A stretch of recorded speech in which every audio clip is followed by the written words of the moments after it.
Nope. Looks like we're good. We'll make sure we get the chatty bot up.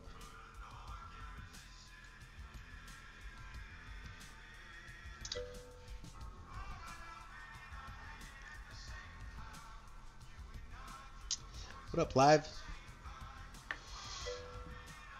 How you doing, man? Oh, what up, track? Oh, God. Boys, we got about 8 minutes and 31 seconds till my dailies reset. But I think my little objective of the day is, well, at least while we're playing Arena, though, is I made 2 classes for us. Oh, we're going to keep the stream up. So it's about 3 in the morning right now. We're going to keep it up until probably about 7. I need to go into work and I need to do a few side things. Little side tasks. Task and pose. My fucking CAC is about to expire and I need to get a medical out-processing checklist. Which I don't even know where the fuck to... Well, I know I have to go to the hospital, but I don't know where to go in the hospital. That hospital's kind of big. Alright, so what we're going to build up is this little MP9. Looks kind of fun.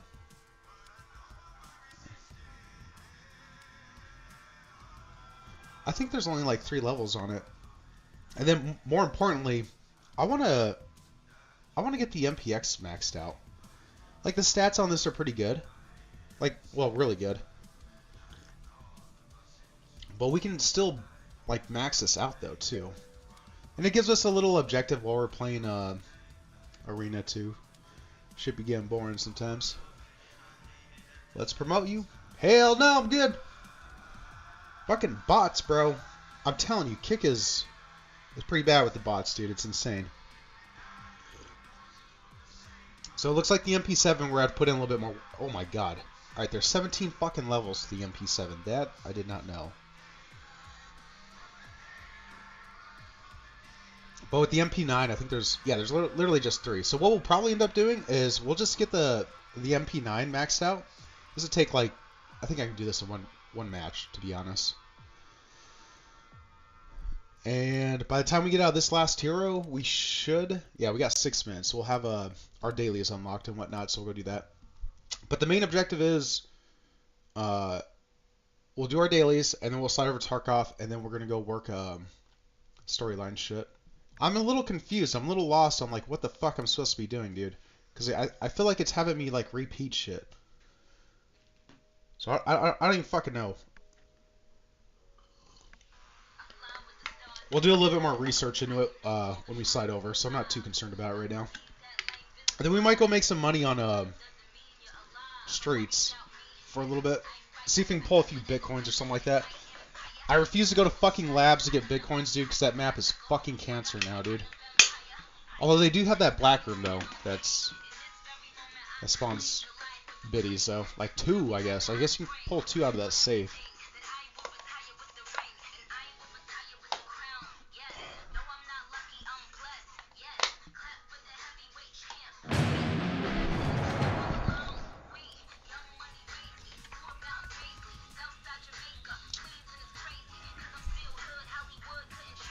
Bro, my arm got even more fucking banged up, to be honest, dude. Look at that fucking shit, bro. You know what's kind of wild, though? Is, well, I think I bruise as easily as anybody else, but my mom, dude, I swear to God, she was, like, the most fragile person I'd ever met. Like, I know I would, like, grab her arm. She's like, Jason, get off me. I was like, what the fuck? She's like, that's gonna bruise now. I'm like, are you fucking serious? She goes, yeah, watch. Tomorrow I'll show you. I would look, and, like, her fucking arm would be bruised. I'm like, holy shit. I know on one occasion she threw a fucking rock at me. I was pissing her off. Us 5 boys were walking down to a water hole. This is up when they lived in Pennsylvania. And, I don't know. I was, like, fucking with her all day, dude. I thought I was being funny. She got pissed and, like, was trying to throw a rock in my direction. Bro, she hit me right in the middle of the fucking head, dude. And it left like a huge ass lump. Luckily it was during summertime, so I didn't have to go to school with it. That fucking hurt. That was on accident. She wasn't trying to hit me, but yeah, I don't know. That did not feel good. And I know one time when I was even younger, this was in California, they had their pool built in their backyard. It was an in-ground pool. It took like 2 or 3 months to build, dude. And I remember I was like fucking with my mom, and we were swimming, and she went to go slap me, but she had her fucking ring on that had like a decent sized diamond on it. Dude, there was a cut all the way down from like the top to the bottom of my fucking back, bro. It hurt like a motherfucker. Oh, alright. Well, I don't even know. Oh, you know what? We're gonna watch this. What are we watching? I think it's a lore video to Lethal Company. You know what? We're just gonna restart it. It's like a 46-minute video. That was a quick load-in time, though. So I guess that was pretty good. Alright, we'll max out the MP9. Hopefully in one raid. I gotta get warmed up for Tarkov too, though. Oh.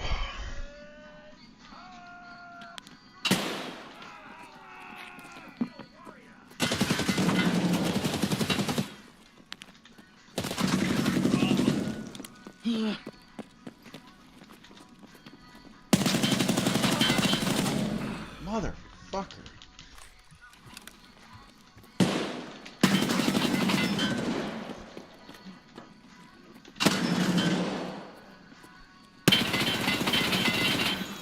Get out now, coward!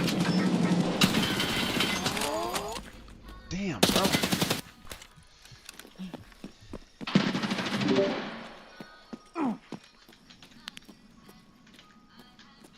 Come on out, silly Billy!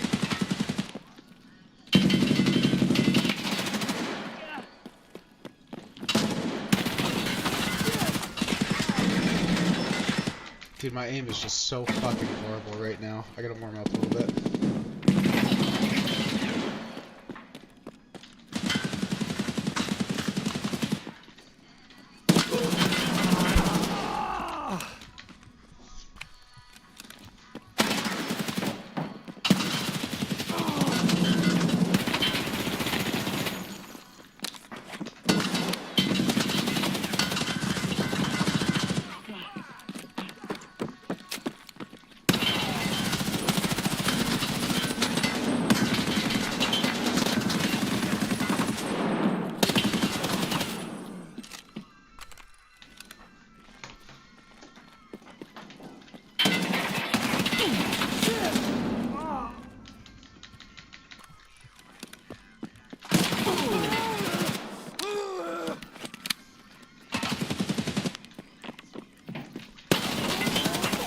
Fuck, boo!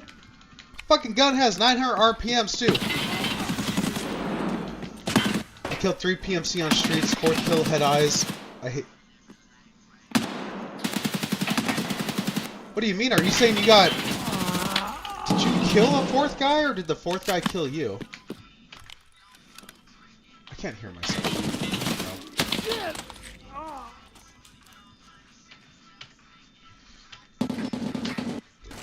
Oh my god, bro! I'm 1 in 10. Dude, you want what's kind of funny? I went fucking 1 in 35, dude.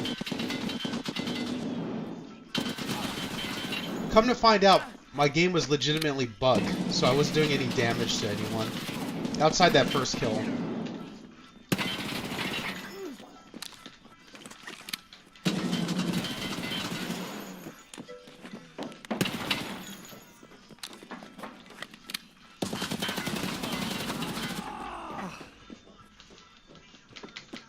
Damn, Track. Were they some juicy boys? Where'd you kill them at over on streets?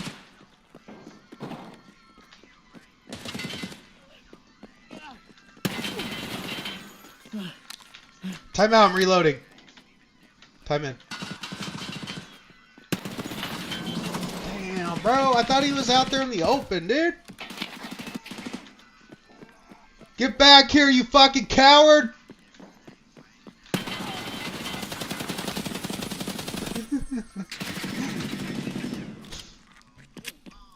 Bro, I'm doing so fucking horrible, dude.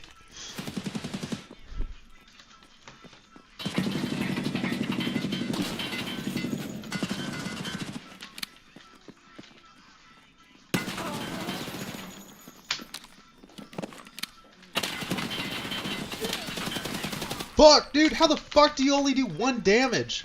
Like, where the fuck do you hit? Oh, probably his armor, maybe.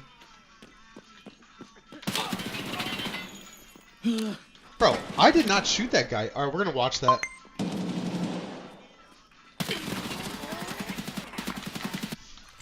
We'll watch it while we load into the next one.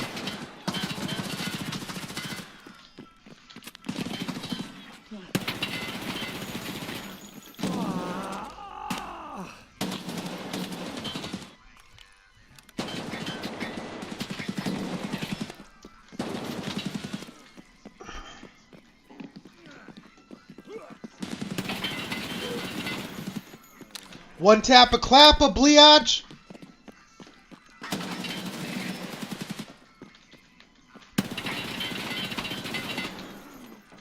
Is that a kill?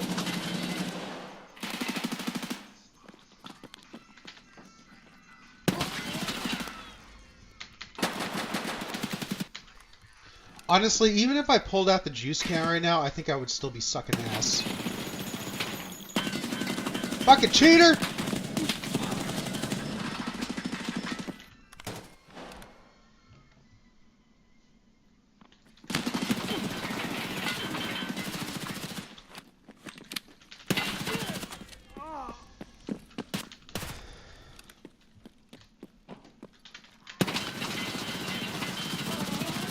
Did I even hit him?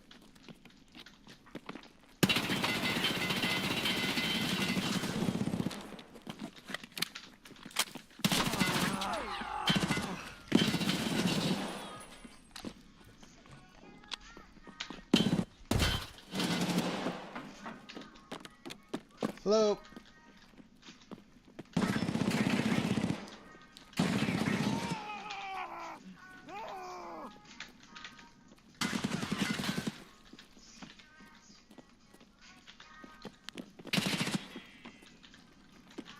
Where the fuck the bad guys at?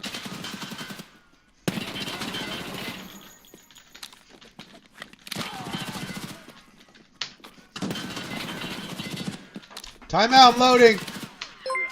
Oh, yeah. Oh, man. Butler, I appreciate you, man. That was huge, baby. That was fucking huge, bro. Well, we're sucking ass right now over in an arena, dude. Oh, we're trying to grind a little bit, bro. Literally, all I'm trying to do is max this bad boy out, which, if I wasn't sucking ass, it could be done in one match, probably. But then we're going to slide over to, the MPX. My right boob hurts, boys. It fucking hurts. Now I just gotta warm up a little bit. Bro, these spawns are whack, dude.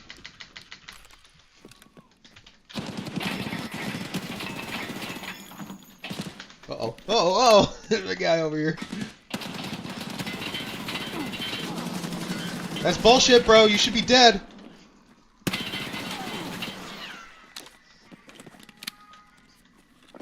Wait your turn.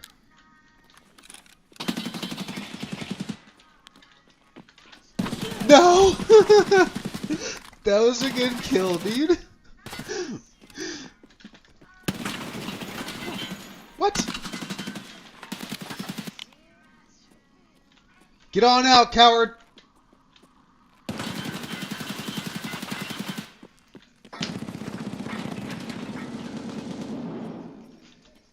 He ran away? Why?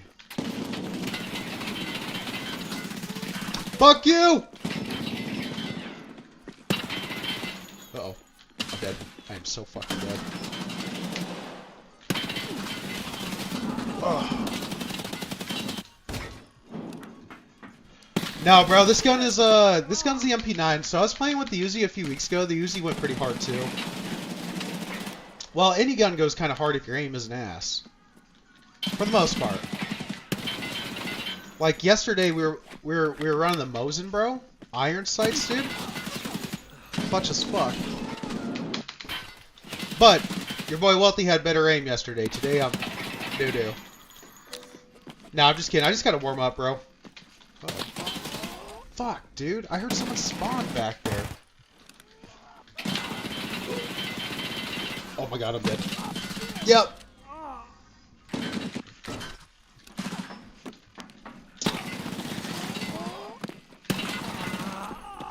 Do I try SMGs? Dude, I do. I mean, I swap between all the rifles, to be honest, man. The LMGs, the light machine guns, SMGs, assault rifles. I'll be doing bolties, too.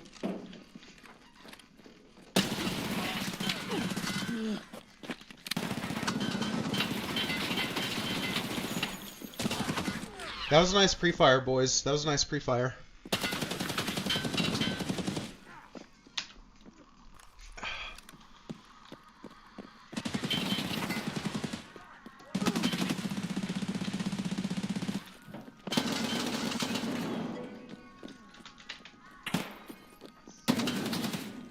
Come on out, you fucking turd! Oh, dude, what the hell? Oh, yeah, bro. It's the first match of the day, dude. My body is not feeling too good right now, unfortunately.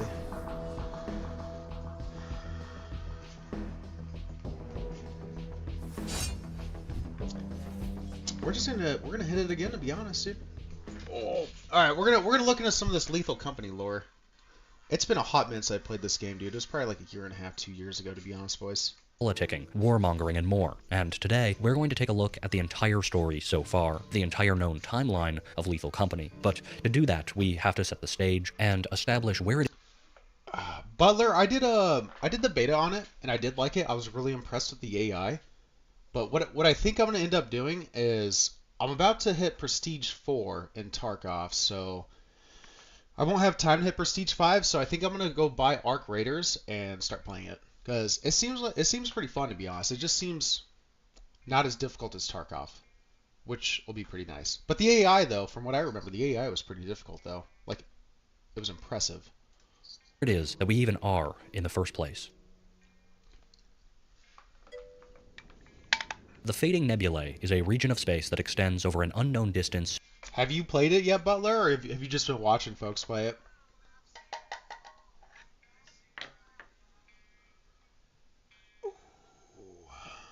Ooh,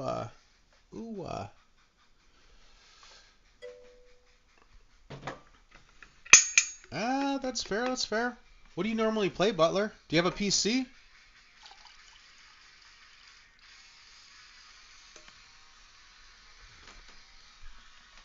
Bro, I've been playing Tarkov for like 7 or 8 years, dude. It's been quite a while. Well, what's kind of cool is we met this dude yesterday, the day before, and so he started playing Arc Raiders, and then he started watching Peanut because like Peanut blew up pretty bigly. I don't know if that's a word on Twitch or whatever site, YouTube. I watch his like little shorts, man. He's a funny motherfucker. But then he was watching older videos of Peanut on Tarkov, so he picked up Tarkov, and yeah, he was getting his ass whooped. So I brought him inside the server, and we helped him out with some of his Timmy task. Some Valorant, dude. I play a little bit of Valorant too. I just haven't played Valorant in. It's probably been like 8 or 9 months, dude. I like the game. It's just like the complete opposite of Tarkov. So I've been playing Tarkov for like 7, 8 years, and it's kind of a run and gun type game. Valorant is stop and shoot, very like identical to like CS:GO or CS2. But yeah, I still like Counter-Strike. I still like Valorant. I just like Tarkov more is about it. It's just weird swapping between the two games though, because they're so different though. You know what? We're gonna pull up the juice cannon. I want to make myself feel better, and hopefully I can win. We're smoking, motherfuckers, bro! Yesterday, or the day before, I did like 10 matches, dude. I came first place like 8 or 9 out of those 10 matches. Now I'm like chilling at the bottom of the leaderboard. Oh, bro, I love Tarkov, man. I've got over 13,000 hours in Tarkov, dude. What up, boo?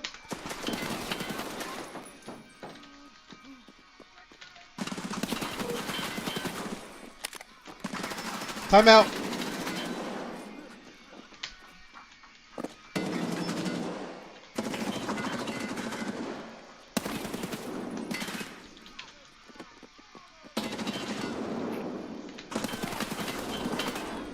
Yo, his name is literally Fucker, bro. No fucking way, dude. fucking name this fucker, bro. Yo, that's insane. Alright, I can respect it. I can respect it. Oh, there's a bad guy. Hello, bad guy!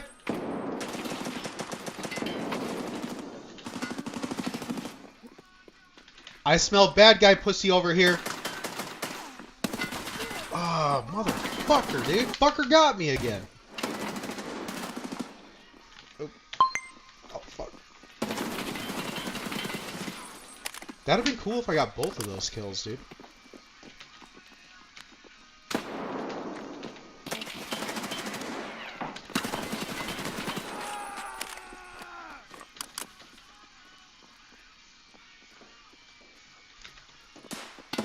Hello.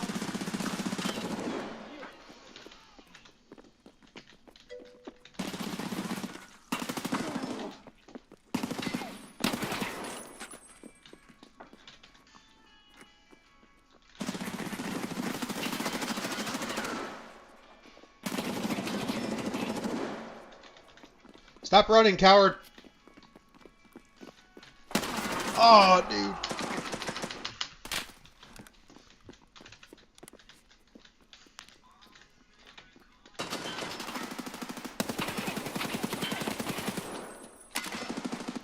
Mr. Thigh Job.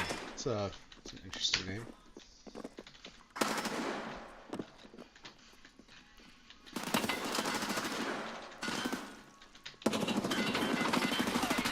Fuck, fool! He's just up there chilling. Chilling and killing. Uh-oh, I'm dead. Ah! I ain't dead.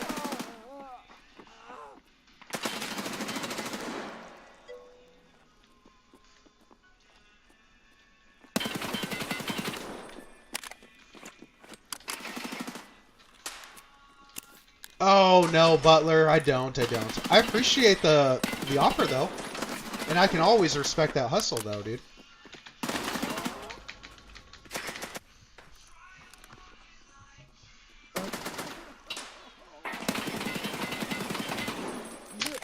Put a fucking juice can in my hands, I go ham.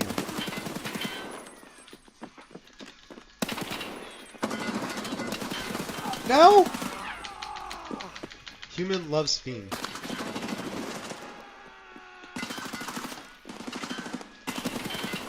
Punk ass bitch! Alright, we're warming up, boys. We're warming up.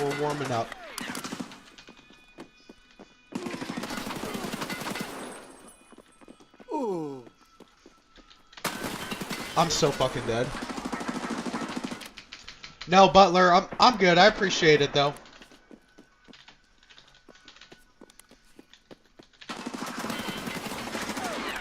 Damn, bro. Oh, that dude was right next to me. I'm on wood.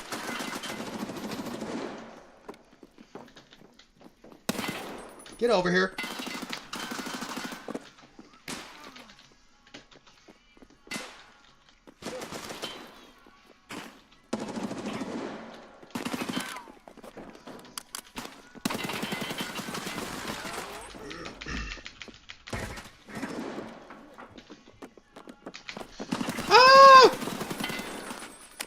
Sorry, human.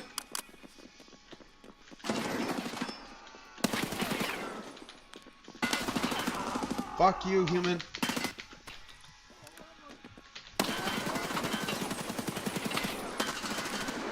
I'ma get you.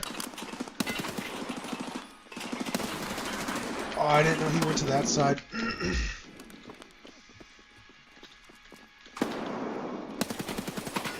Fuck, dude.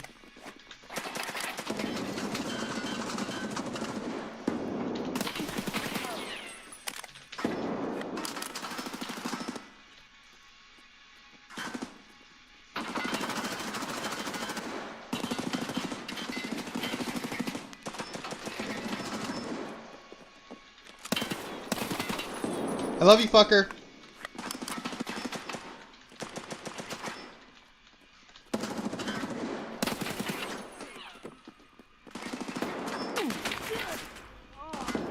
Man, I thought that was hard cover, boys.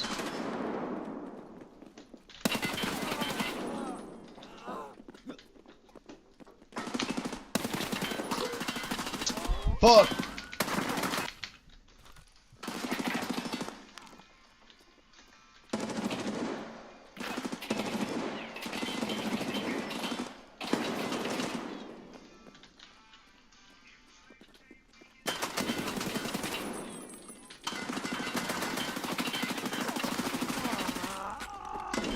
Ah!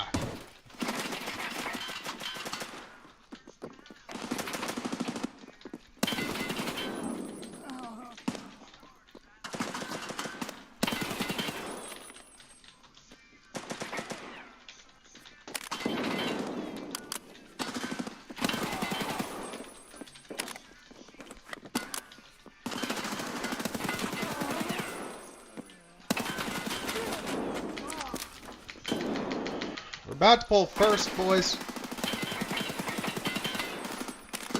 Time out!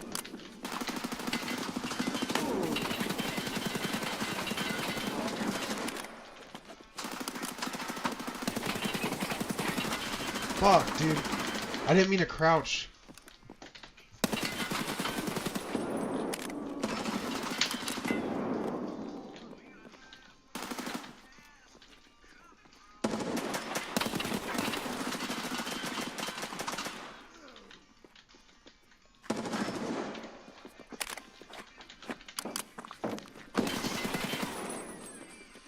No! Damn, Eugene. Alright, alright. Alright. Oh, I was gonna kill him and then look upwards and kill the other bad guy.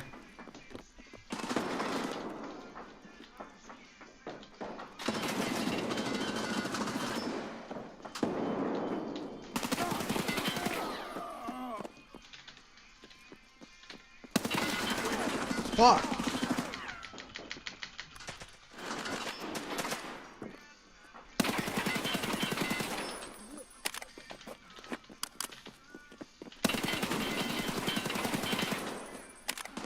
Damn, bro, that was clean.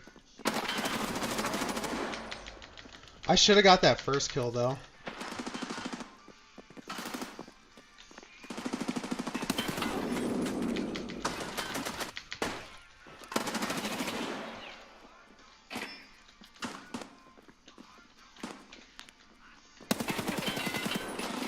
Oh my god, I killed him through the fucking car, boys.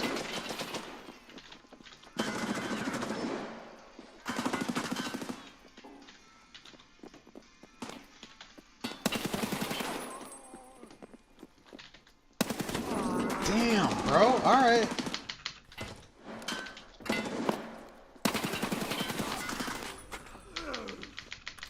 Fuckers always staying one kill ahead of me.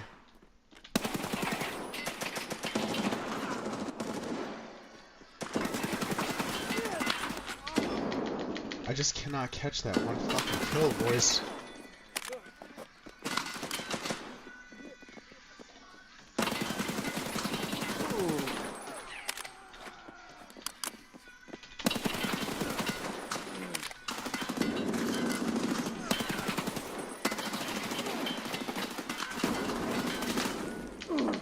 I caught it.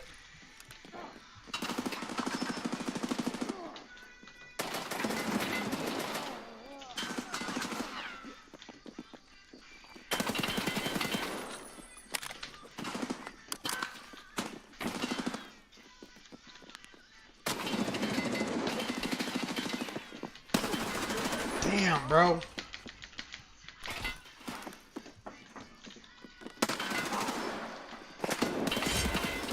I did it! I did it, baby! Thank you, Side Job.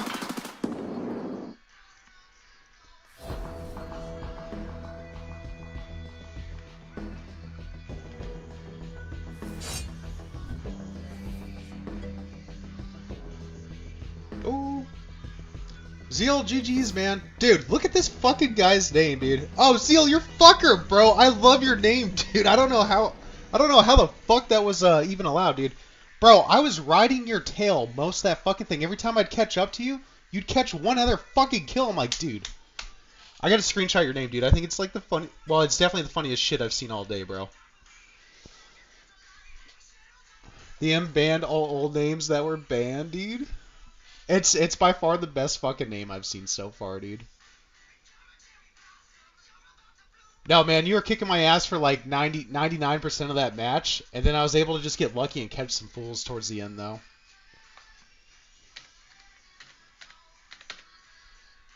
No, dude, I was playing with the MT. That was my second match. I was playing with the MP9 last match, dude. I went like 10 and fucking 30, bro. I was getting my fucking ass whooped. So just to make me feel a little bit better, I put the old juice cannon back on to I'm just trying to warm up for Tarkov. Is about it.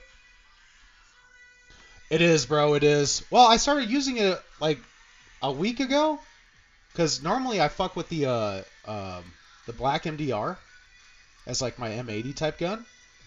But this fucking asshole kept killing me with the juice cannon, bro. I'm like, dude, the juice cannon would be a fun fucking gun to run on this. So I think I maxed it out. And I've been running ever since, dude. This gun it's a masterpiece, bro. The extra 5 rounds you get in the juice cannon compared to the 25 rounder you get with the black MDR, 308 MDR, makes the difference, bro. I can catch 2 kills before having to reload.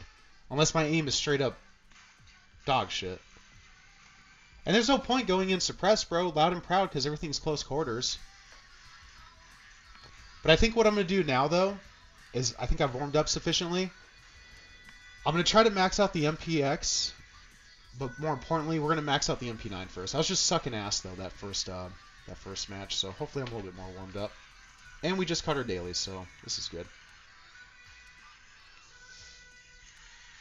But no, man, GG's. You were kicking my ass the entirety of that match. I was only able to sling past you right towards the end, though, dude.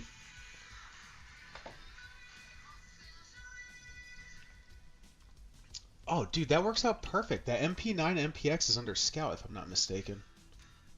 Yeah? I'm not really feeling Checkpoint, to be honest. Assault, Scout.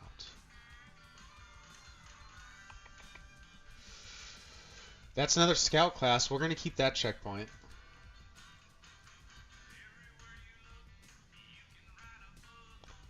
This gives me 2 reasons to play with the Juice Cannon.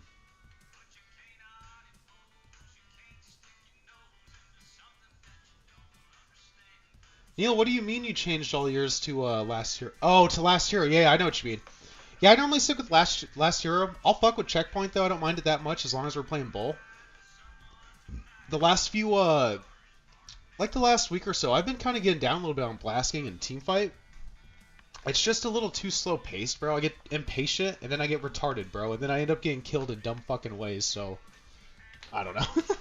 Oh, yeah. Oh, Neil, I appreciate it, bro. Yeah, your name is gonna go in my Discord, bro. It's the funniest shit I've seen all fucking night, to be honest, dude. I think I killed you or you killed me. It was like right off the rip. I was like, this motherfucker, and then I see the name. I was like, oh my god. Alright, so we're probably gonna go do... Oh, bro. Have you escaped Tarkov yet, dude? So, I got Kappa. I'm at level 57. I might be getting... No, I think I got a minute till I hit 58. Not that it fucking matters, bro. The amount of XP we fucking need is insane, dude. Hell no, I play Labs in Arena. Bro, you're a fucking animal, man. I went back to Labs. So since they added the Prestige system, I don't really touch Labs unless it's like quest related. But I was trying to find my GPSA for Intel 3, dude. Out of 4 matches on Labs, so I bought the rainbow of key cards and then like fucking 30 access cards. 3 of those raids, I want to say suspected cheaters, not 100% obviously. Then my boys come with me, and on the 4th raid, we kill a few guys, and off one of the guys I killed over in red, dude, he had the fucking GPSA on him, so I just skedaddled. But, bro, that's insane.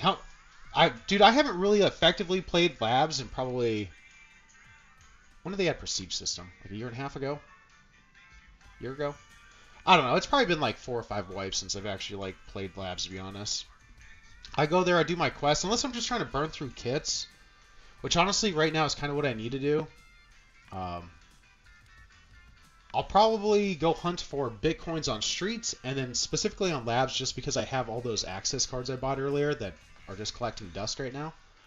But Yeah, I'm not gonna lie. I got no love for labs anymore, dude. I fucking despise that map, though, dude. It's unfortunate because it's like one of the best designed maps, and the loot on there is plentiful.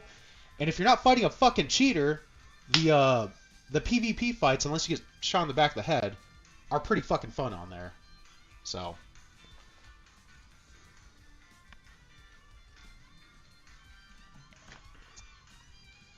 Dude, I don't even know how they could fix that, bro.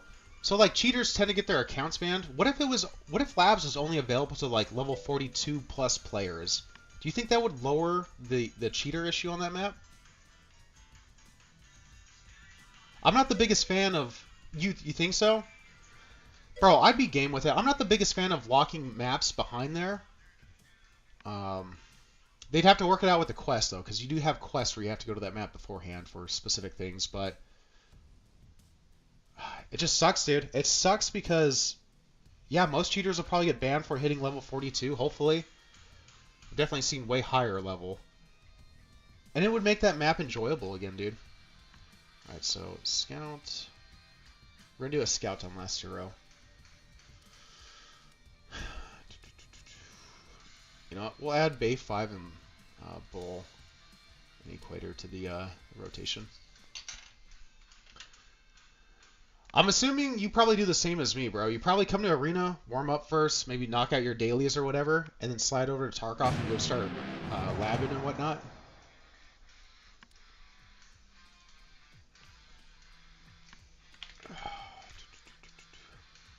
Bro. See that, bros? Look at that fucking shit, dude. It's my chest, dude. My right boob, man. It's all bruised up over here, too. And then my left arm is not as fucked, but...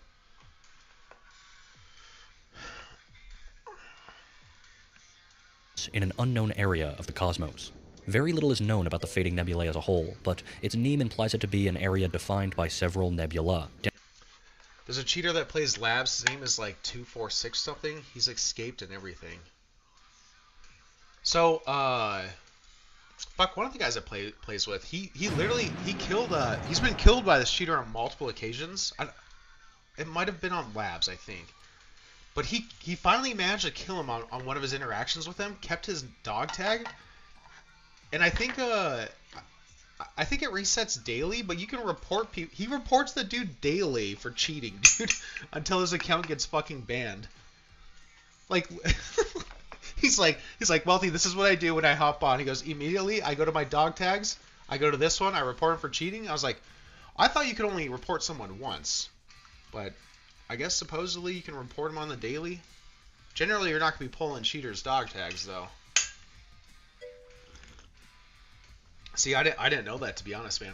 I have only ever killed a handful of cheaters in the past, dude. A lot of it comes down to, I don't know the term of it, but it's not right-leaning. It's where you take your fucking gun out on the right side, and you go like this, so your head is, like, still behind hardcover. And then with, like, a 60 banger or 50 banger in there, or sometimes 30s, if they're running up, I'll turn the laser on and just... and they're fucking dead, dude. It's an incredible kill. It's hard as fuck to get a little bit.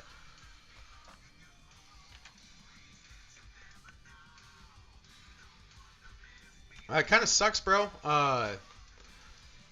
You know what I kind of miss, though, dude, is, I think it's Air Pit. I think that's... Dude, if you do an Air Pit match, specifically, you gotta wait for, like, 15, 20 fucking minutes, bro. It's cancer. Like, no one likes that map anymore. I mean, it's been so long since I played on Last Hero. It is kind of a big map for Last Hero, but that's kind of the appeal to it a little bit.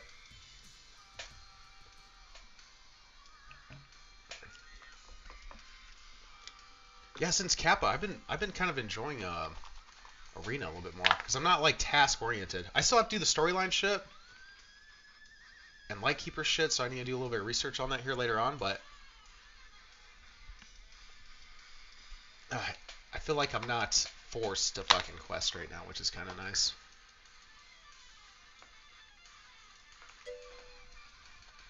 Want a new X3D CPU so bad, this Intel shit is blowing me.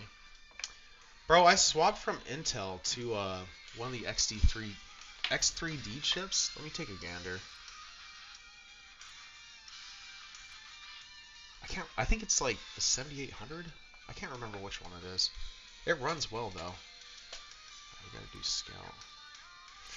Fuck, I gotta play with this MP9 first, though.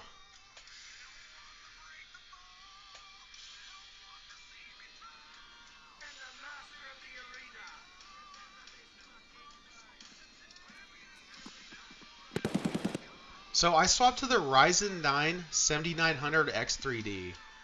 So when I bought it, it was... Is my camera gonna show that? I don't even know.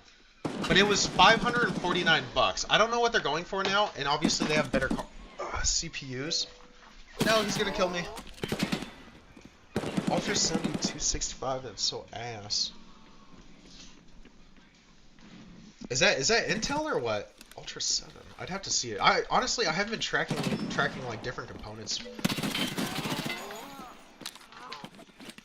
Get stepped on, Bo. Hello up there.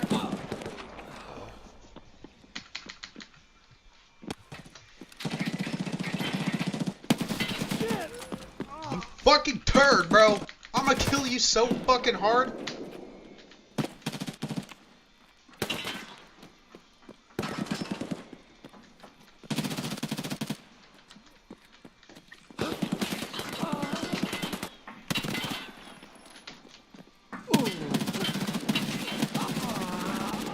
Fuck, dude, I don't even know where the fuck I was getting shot from.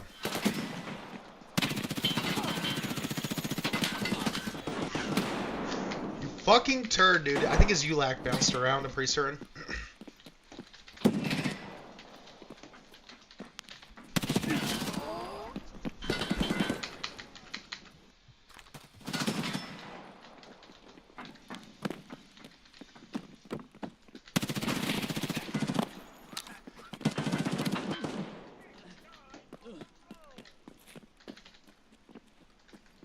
I just heard that dude fucking spawn, bro.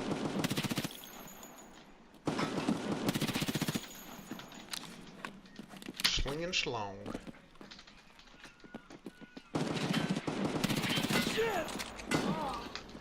You know what? We're gonna turn up the audio a little bit.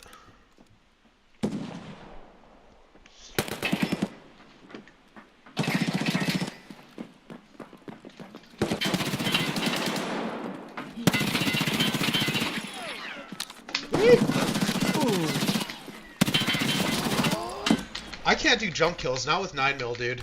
This just does not... Oh, fuck! It just doesn't have enough pin, to be honest, boys.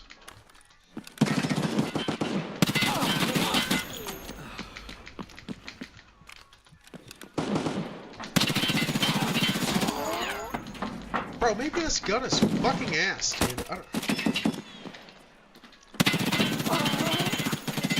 It's always the user's responsibility, not the hardware.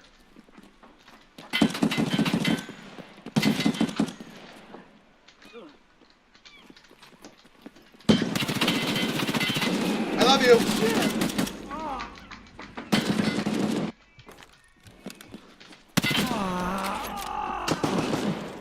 Fuck that, we're pulling out this thing. Oh, we're pulling out the Mosin, actually.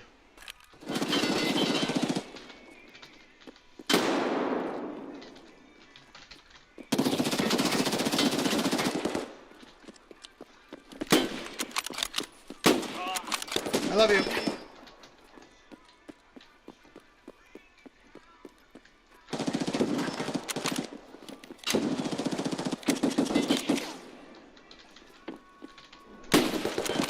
That's what you get, terrorist.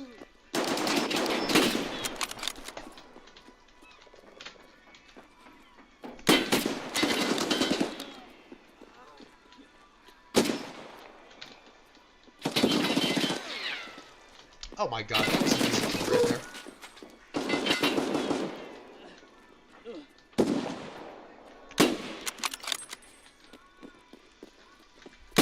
No!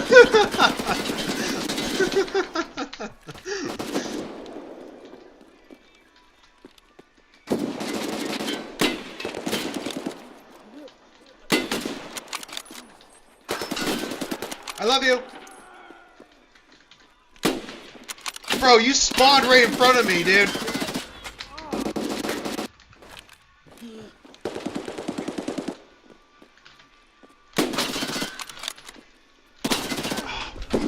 Fucker, fucker, fucker, fucker!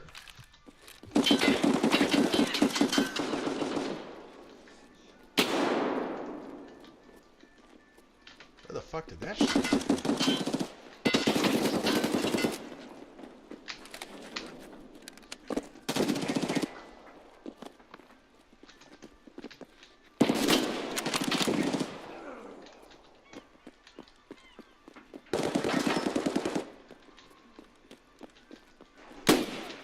Damn, bro, that was a fucking hit too, boys. I'm putting in work, gentlemen. If I wasn't reloading, that would have been an easy kill, am I right?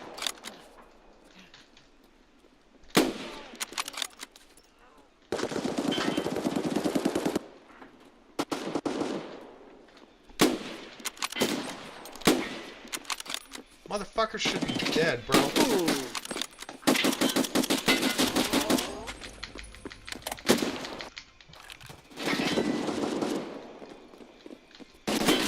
Oh, that would have been a cool kill. Well, would have been nice. Turn around, sweet cheeks.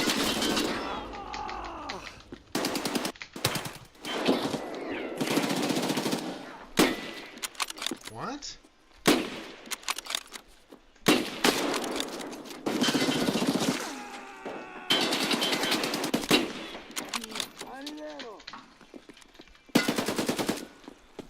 No!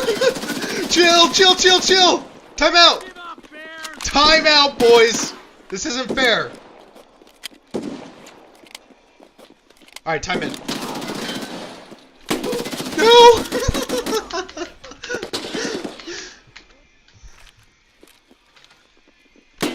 Ah! Oh god, I went prone!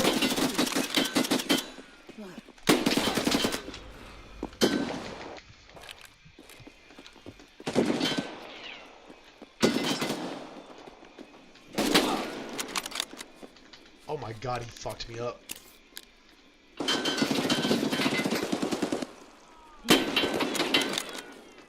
Behind you!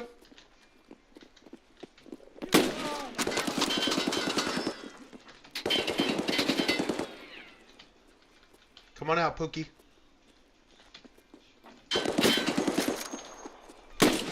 Bro, how'd you fuck that up?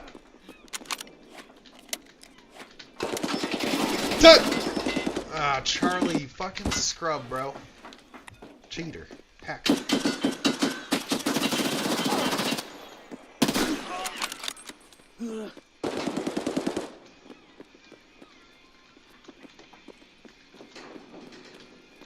Where the fuck are the bad guys at?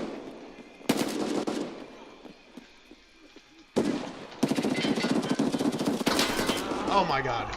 Oh my god.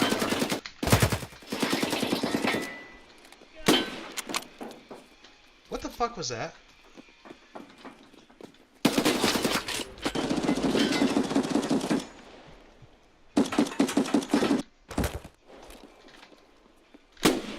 No. Come on out, turd.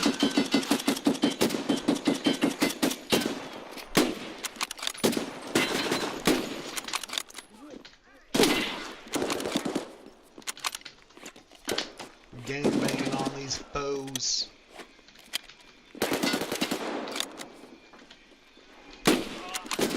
How are you not dead, dude?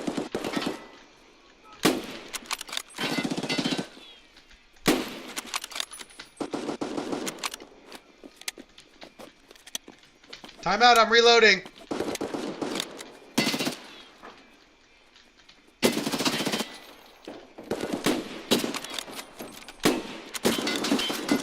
No!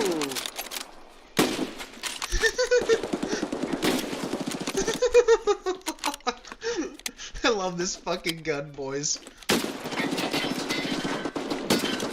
Time out, bro, that's cheating! I'm about to go positive with the Mosin, dude.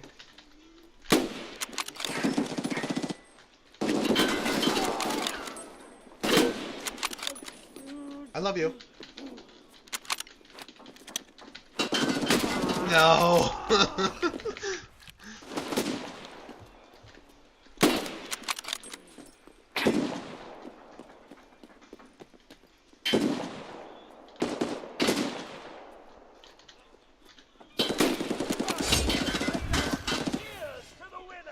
Bro, we're gonna do a full match with the Mosin, dude.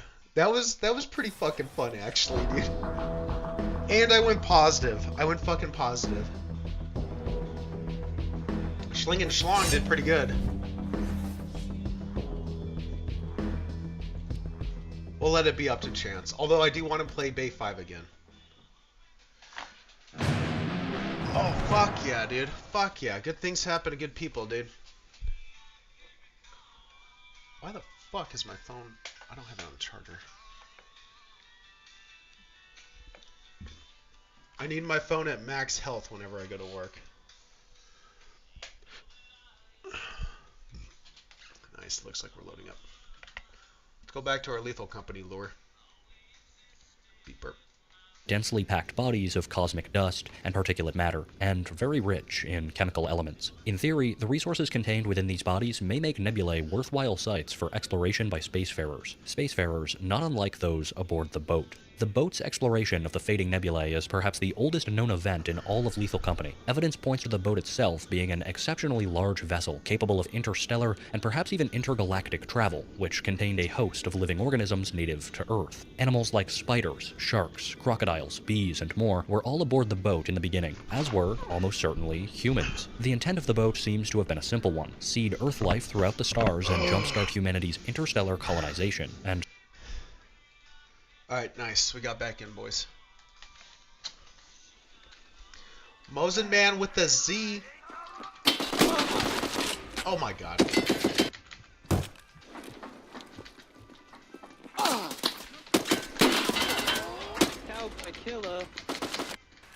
Bro, that should have been a fucking kill, dude.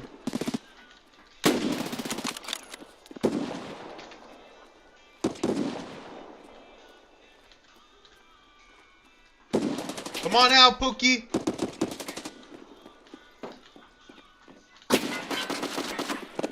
I was hoping I would get that kill, bro. Yo! On God!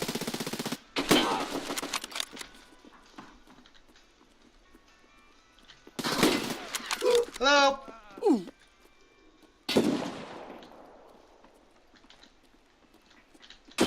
No, I knew there was someone coming up to my right too, dude.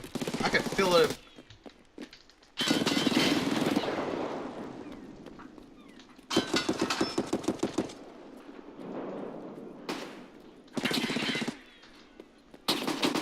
Where are you fucking turds hiding?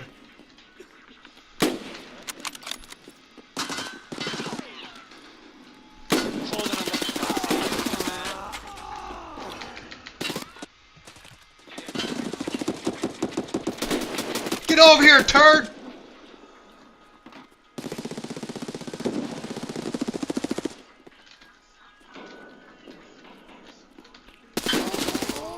What the fuck, bro?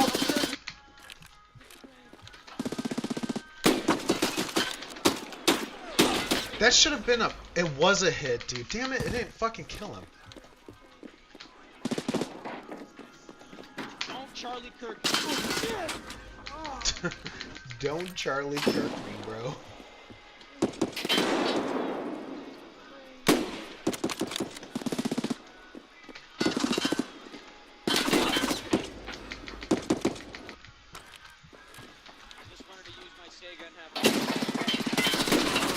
Damn, dude.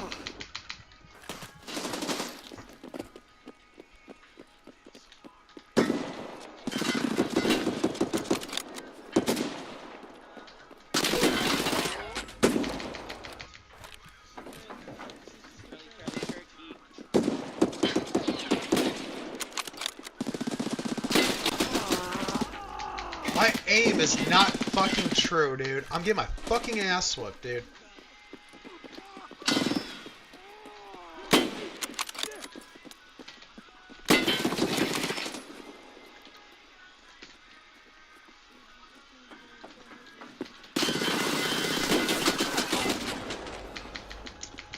What's with these one hits not killing, dude?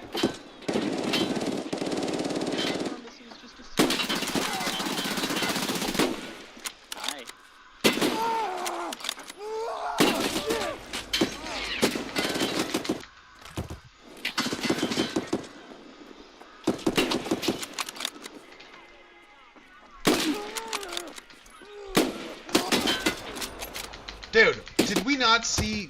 I tagged them both, bro. What the fuck?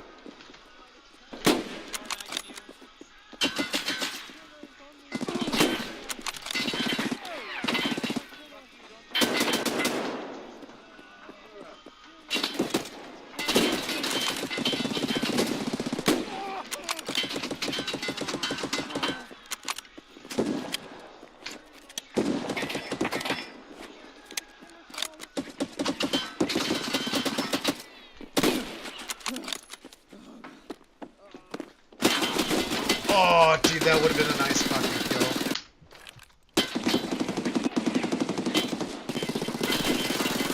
What? My man just caught the fucking 3-piece.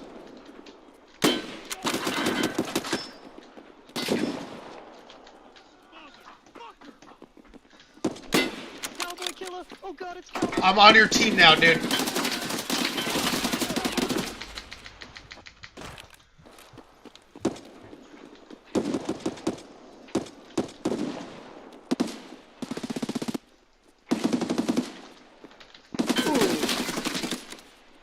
Don't hurt me, don't hurt me. No, cowboy killer, please! Please let me in.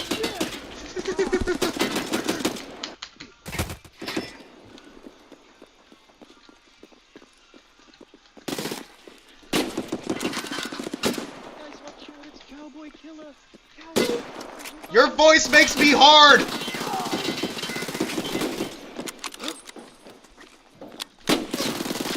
No! Oh shit! Fuck, boo!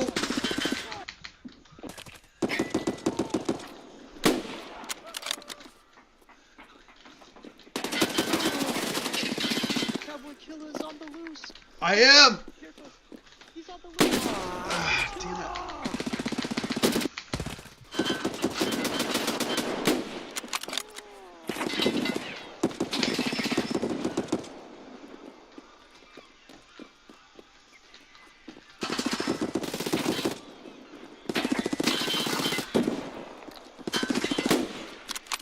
Oh, I'm dead.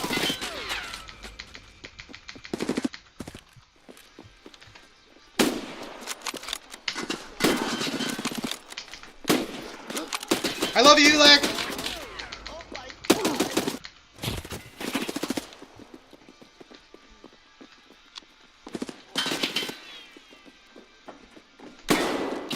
What?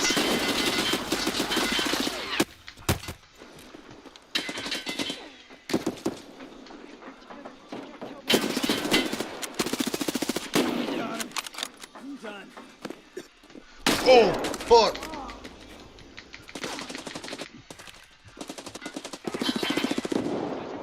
Hurry! Hurry!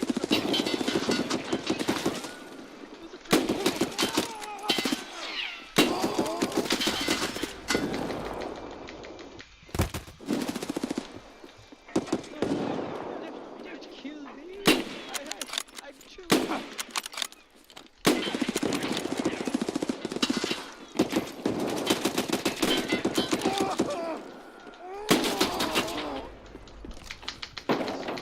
Fake fucking news, boys. Fake fucking news, dude. I need to kill him 100 times. I need to become the new master of Ultra.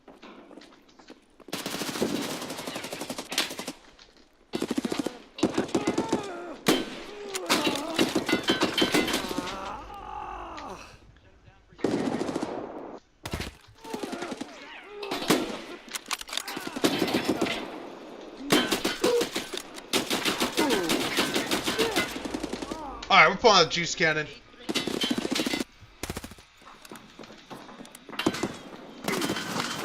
Just a prank team.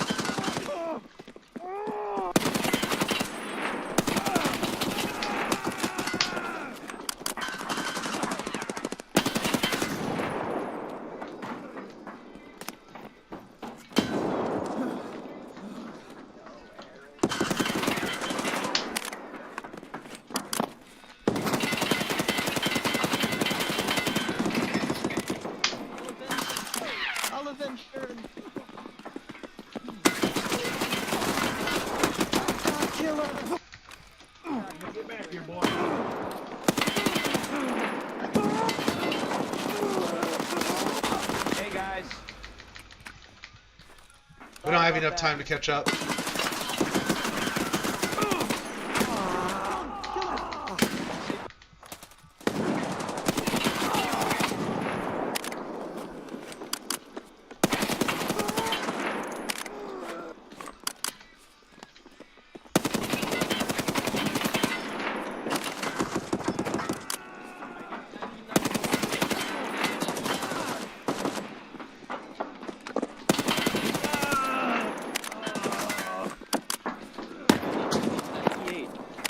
Chill, chill, chill!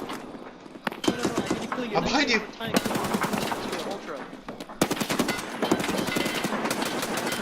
Master of Ultra. Fuck! Thank you, thank you!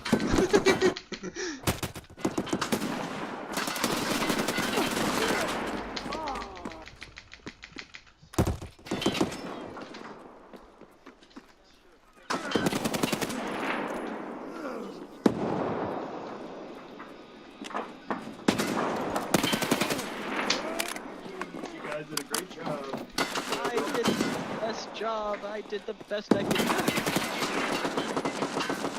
Thank you. You did a great job. Love you guys. That did not go as well as I thought, dude. We're gonna get in. Oh, God damn it, we still have to do scout.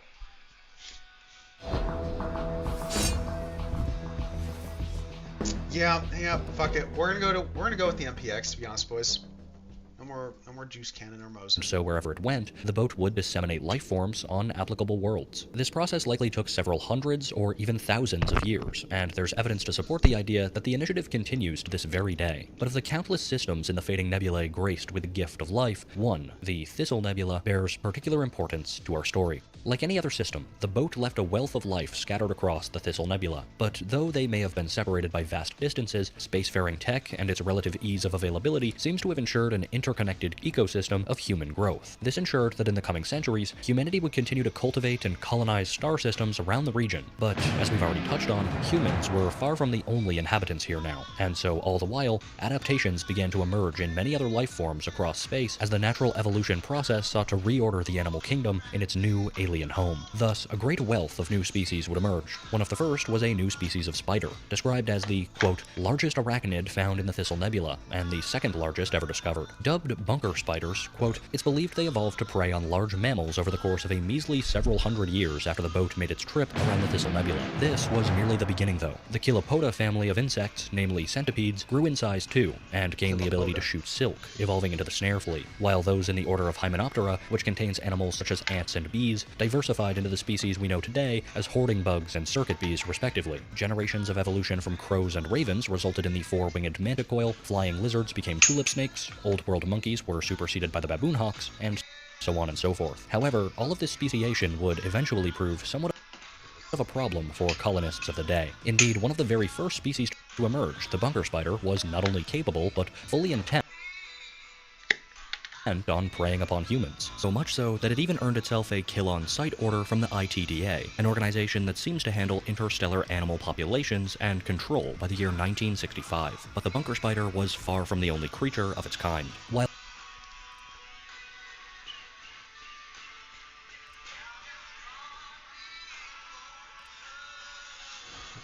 God, we got. I'm not touching that fucking MP9, bro. Fuck that.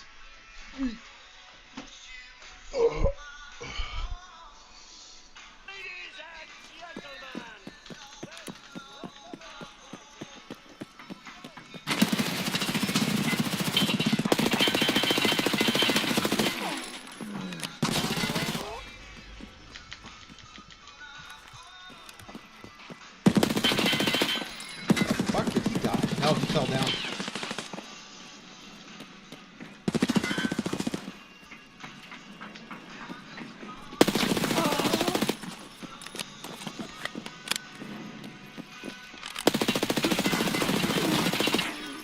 I love you, Radical.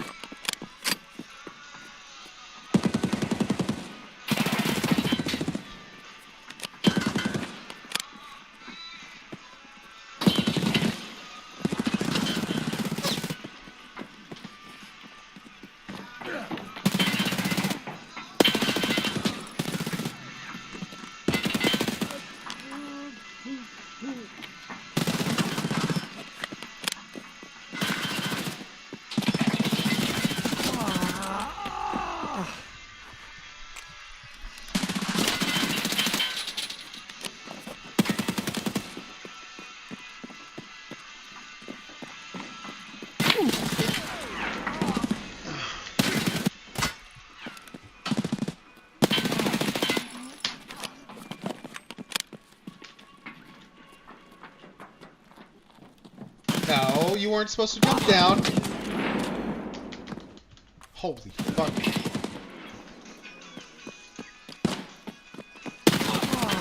Damn, dude.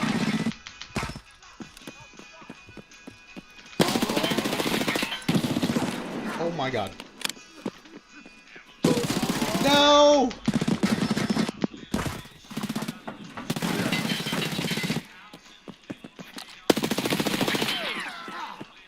I heard that murder. Wait, time out, I'm reloading! Alright, time in. No, no, no.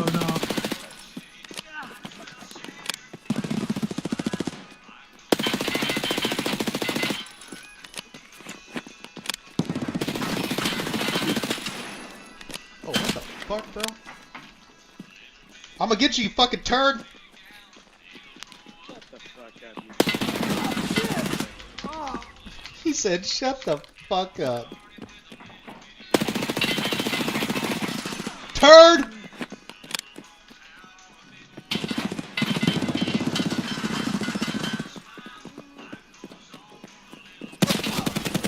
Damn, Rowdy. Alright, I can respect it.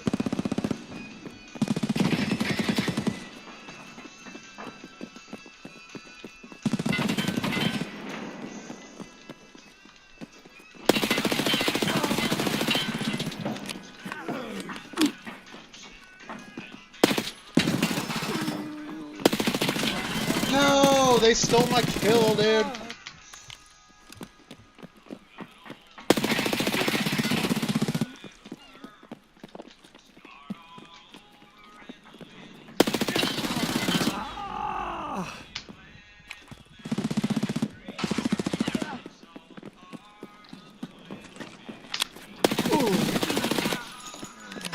Sorry, Chase. Am I even doing my task, dude?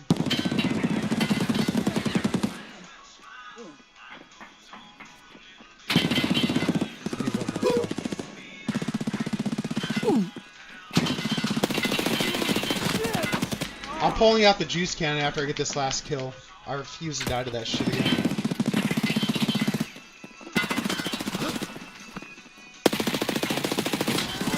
Fuck. What up, Lucen? How you doing, baby?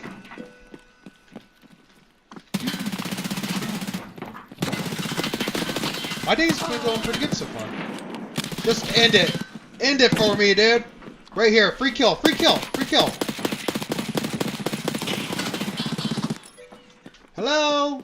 Right here, dude. Right here. Free kill. Free kill. Lucen, I appreciate you. You made my Friday that much better. Oh, fuck. Alright, now we're gonna win. Alright, maybe we're just gonna pull second place.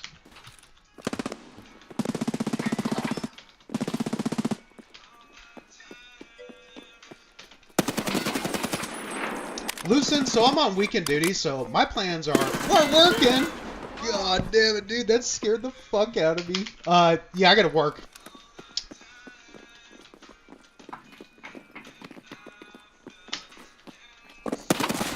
Damn, dude, I should have done that jump.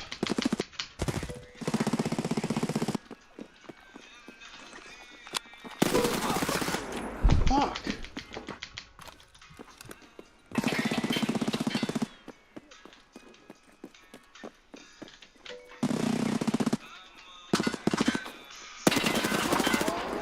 Alright, I need to stop doing jumps, dude. They're clearly not working out for me.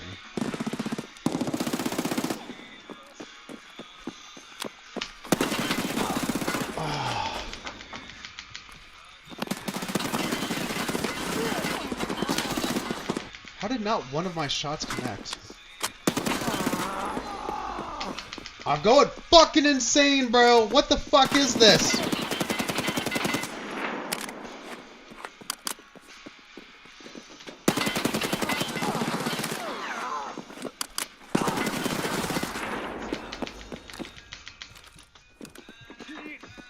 Get your ass back over here, Chase!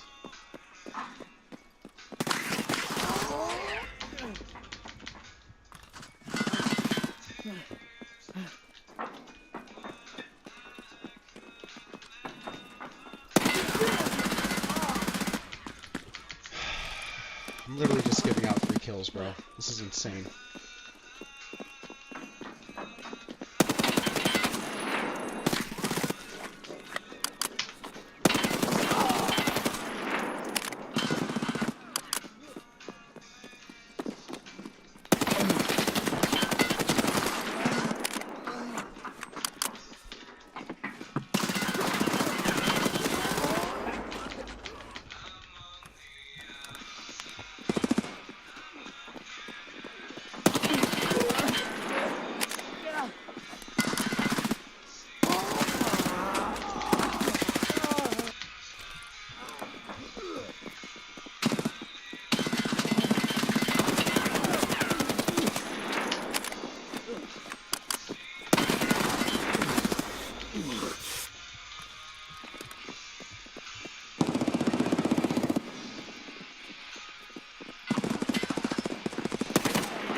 Fuck, dude.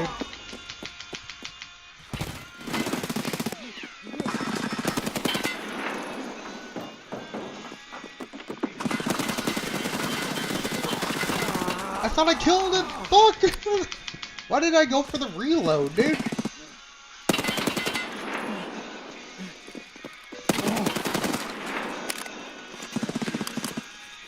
Well, that's a pretty good plan, Lucen.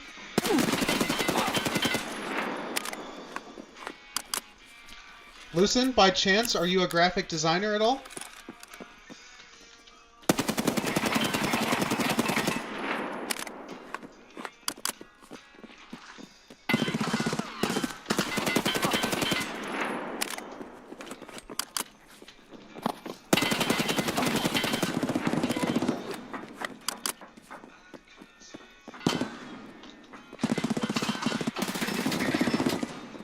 I feel it.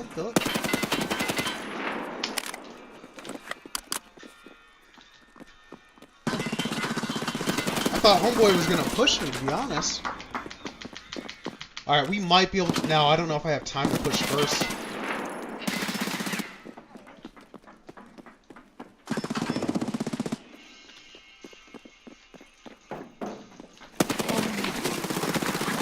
Oh, damn it.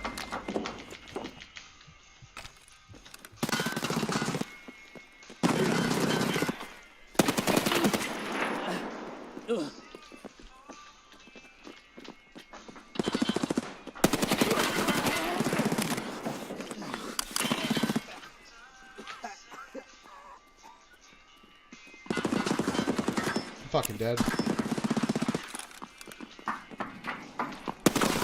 Damn, bro. Good fucking shit. Lucen, Tarkov's just kind of like a hardcore, like FPS shooter game. It's pretty fun. So this game in particular is Arena. So basically, it's just kind of like Call of Duty-esque. Just rinse and repeat matches and whatnot. So Tarkov is the actual game. So you go into Tarkov, it's considered an extraction shooter. You go in, you build up a kit, you go in, you do tasks, you kill bad guys, and then you kill NPCs. And then you extract. And then you make a little bit of money too while you're in. It's kind of the concept of the game, basically. This is a side game they came out with, though, probably a year and a half ago. But instead of building up kits and going into an actual like map, you just come in here and there's little matches and whatnot. It's pretty fun, to be honest. All right, we're gonna go do a different daily.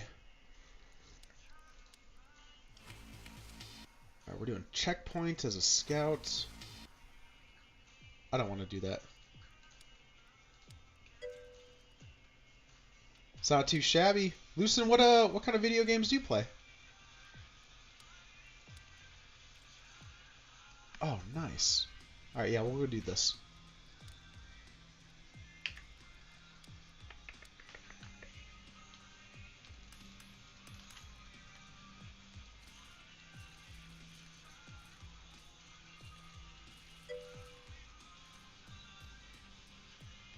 Oh, that's fair. That's fair.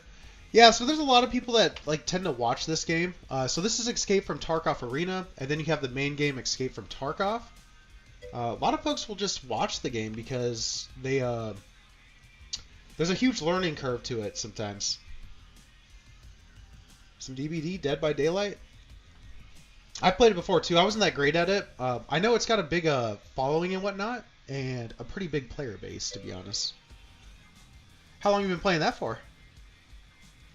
Alright, you know, we're going to stay. We're going to take these two off. Hopefully get Equator or Bull.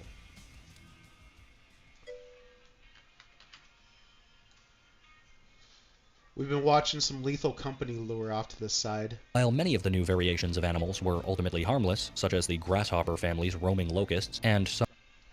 Oh. Now, Lucen, I don't do social media at all. Yeah, I cut that shit out of my life 6-7 years ago, something like that. But, yeah, no, I don't do Instagram or I don't even know what all the others are.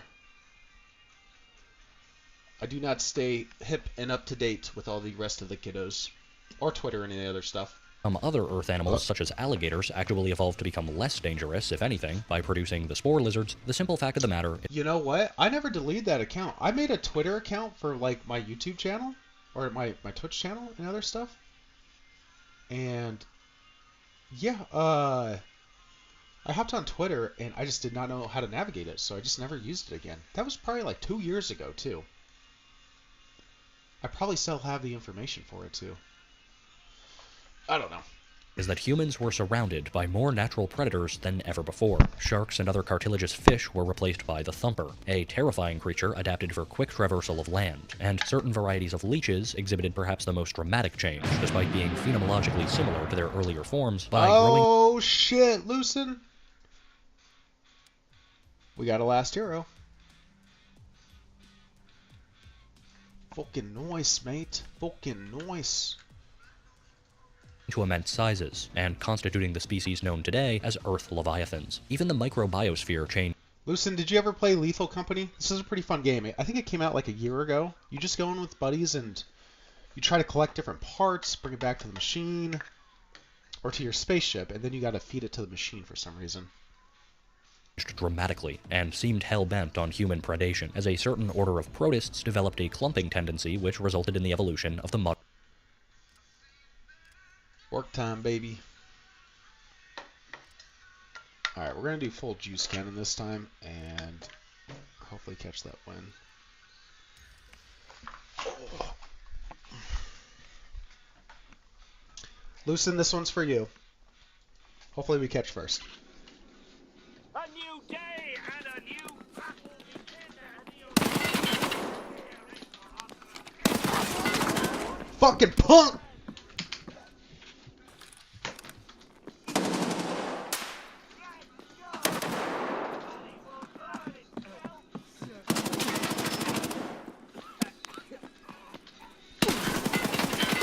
I can't believe I hit that fucking shot.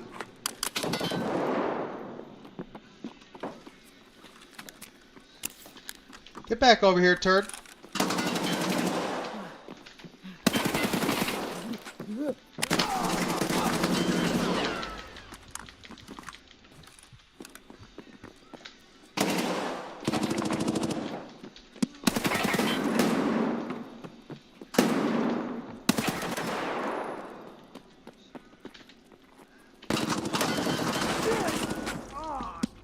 Where the hell did I die from?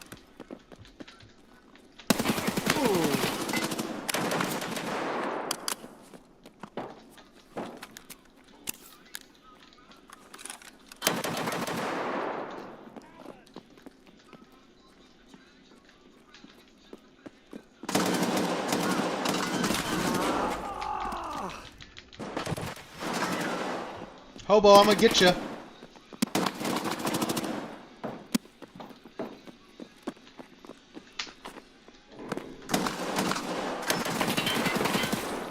I got you, Hobo.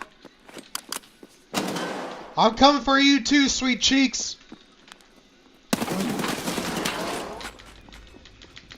Blood, you fucking scrub, bro.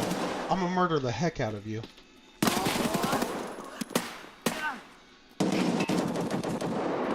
Chill, chill! Fuck, dude.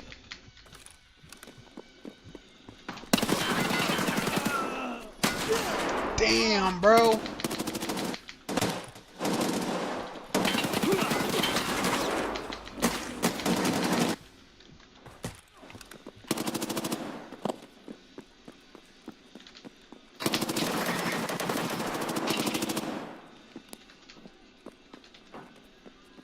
I hear you, you turd. I love you.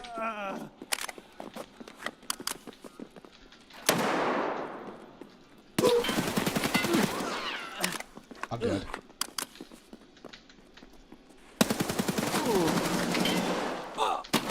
No! Fuck.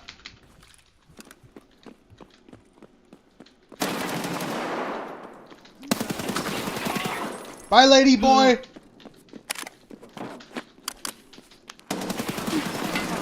Damn, dude! We're not gonna get beaten by a girl. I wouldn't be able to live that one down.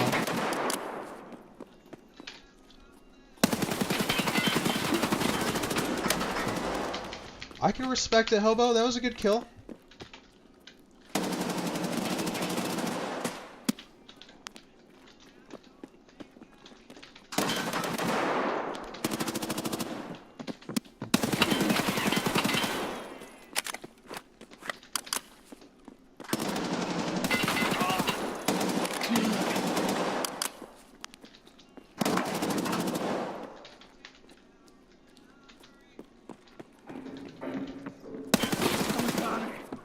Done. Oh, Hobo, you fucking turd, bro.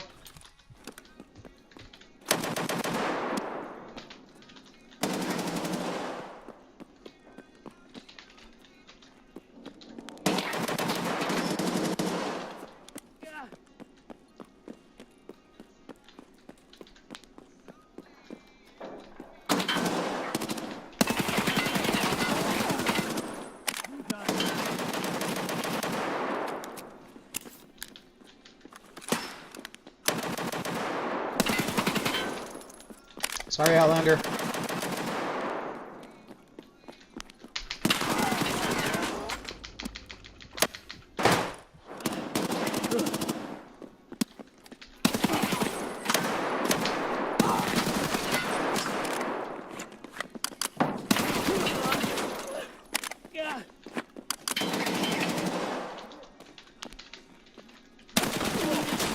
Damn, bro! You motherfucker.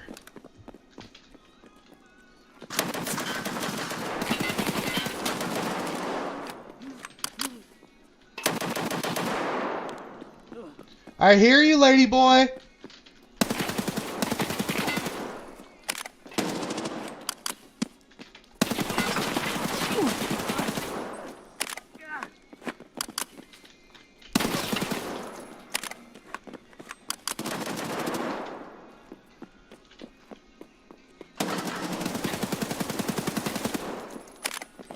Why didn't you push that corner?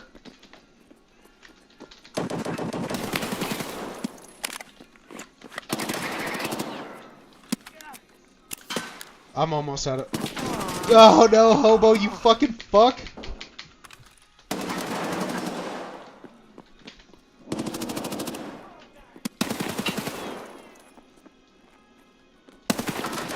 No, no, no, no!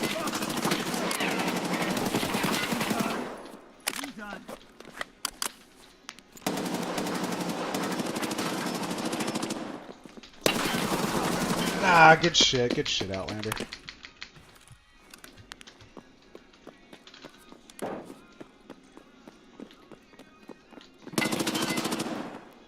I hear you, Hobo!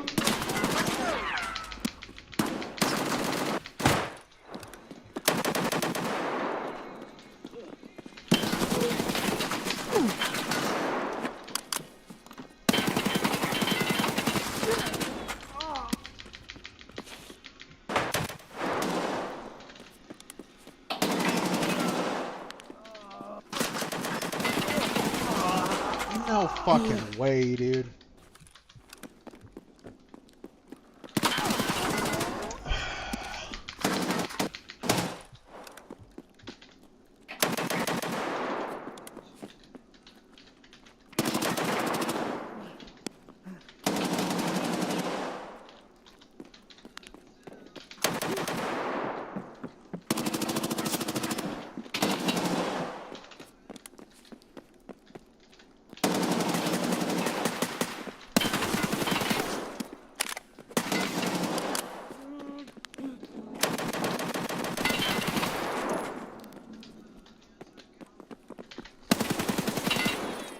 Time out! Time in!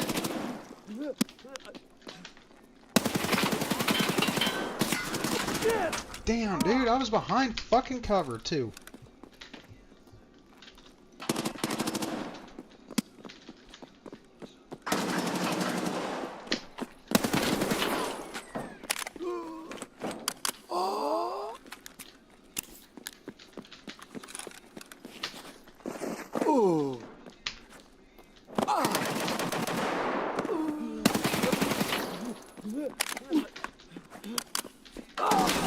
Fuck, dude, I pushed down the open before the reload was completed.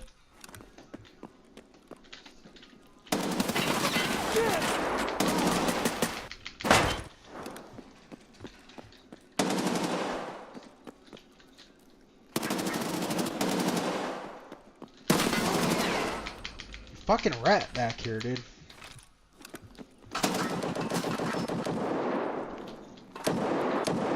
Shit, I'm reloading.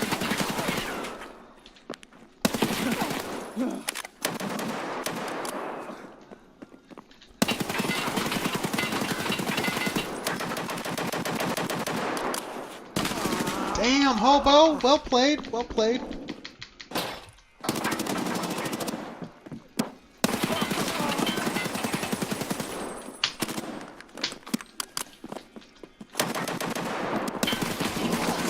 Fuck, dude.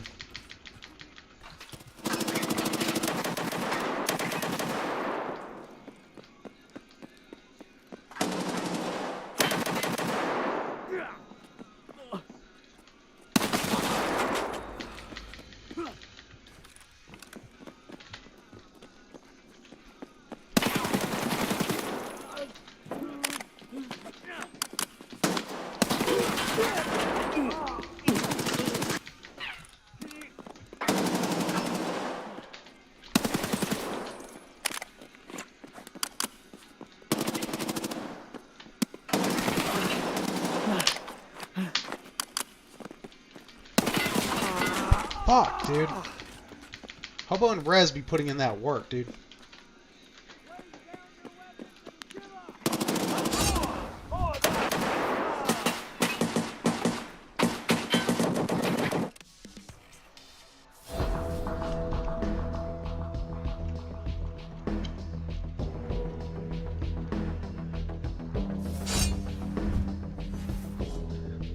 We're gonna have to swap out the drip, dude.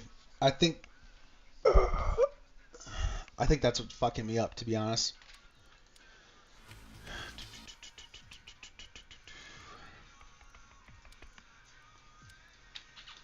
Beep. Burp. Where in the fuck is a cowboy hat? Alright. Well, we might do the boonie hat.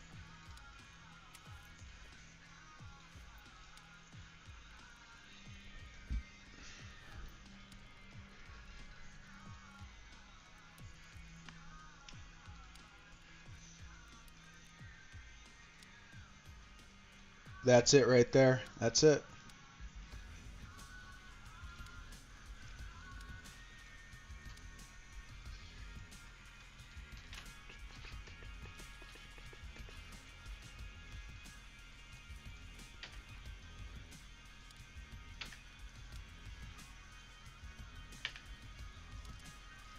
We'll reset the game. We'll go do a few more matches and we'll slide over to Tarkov.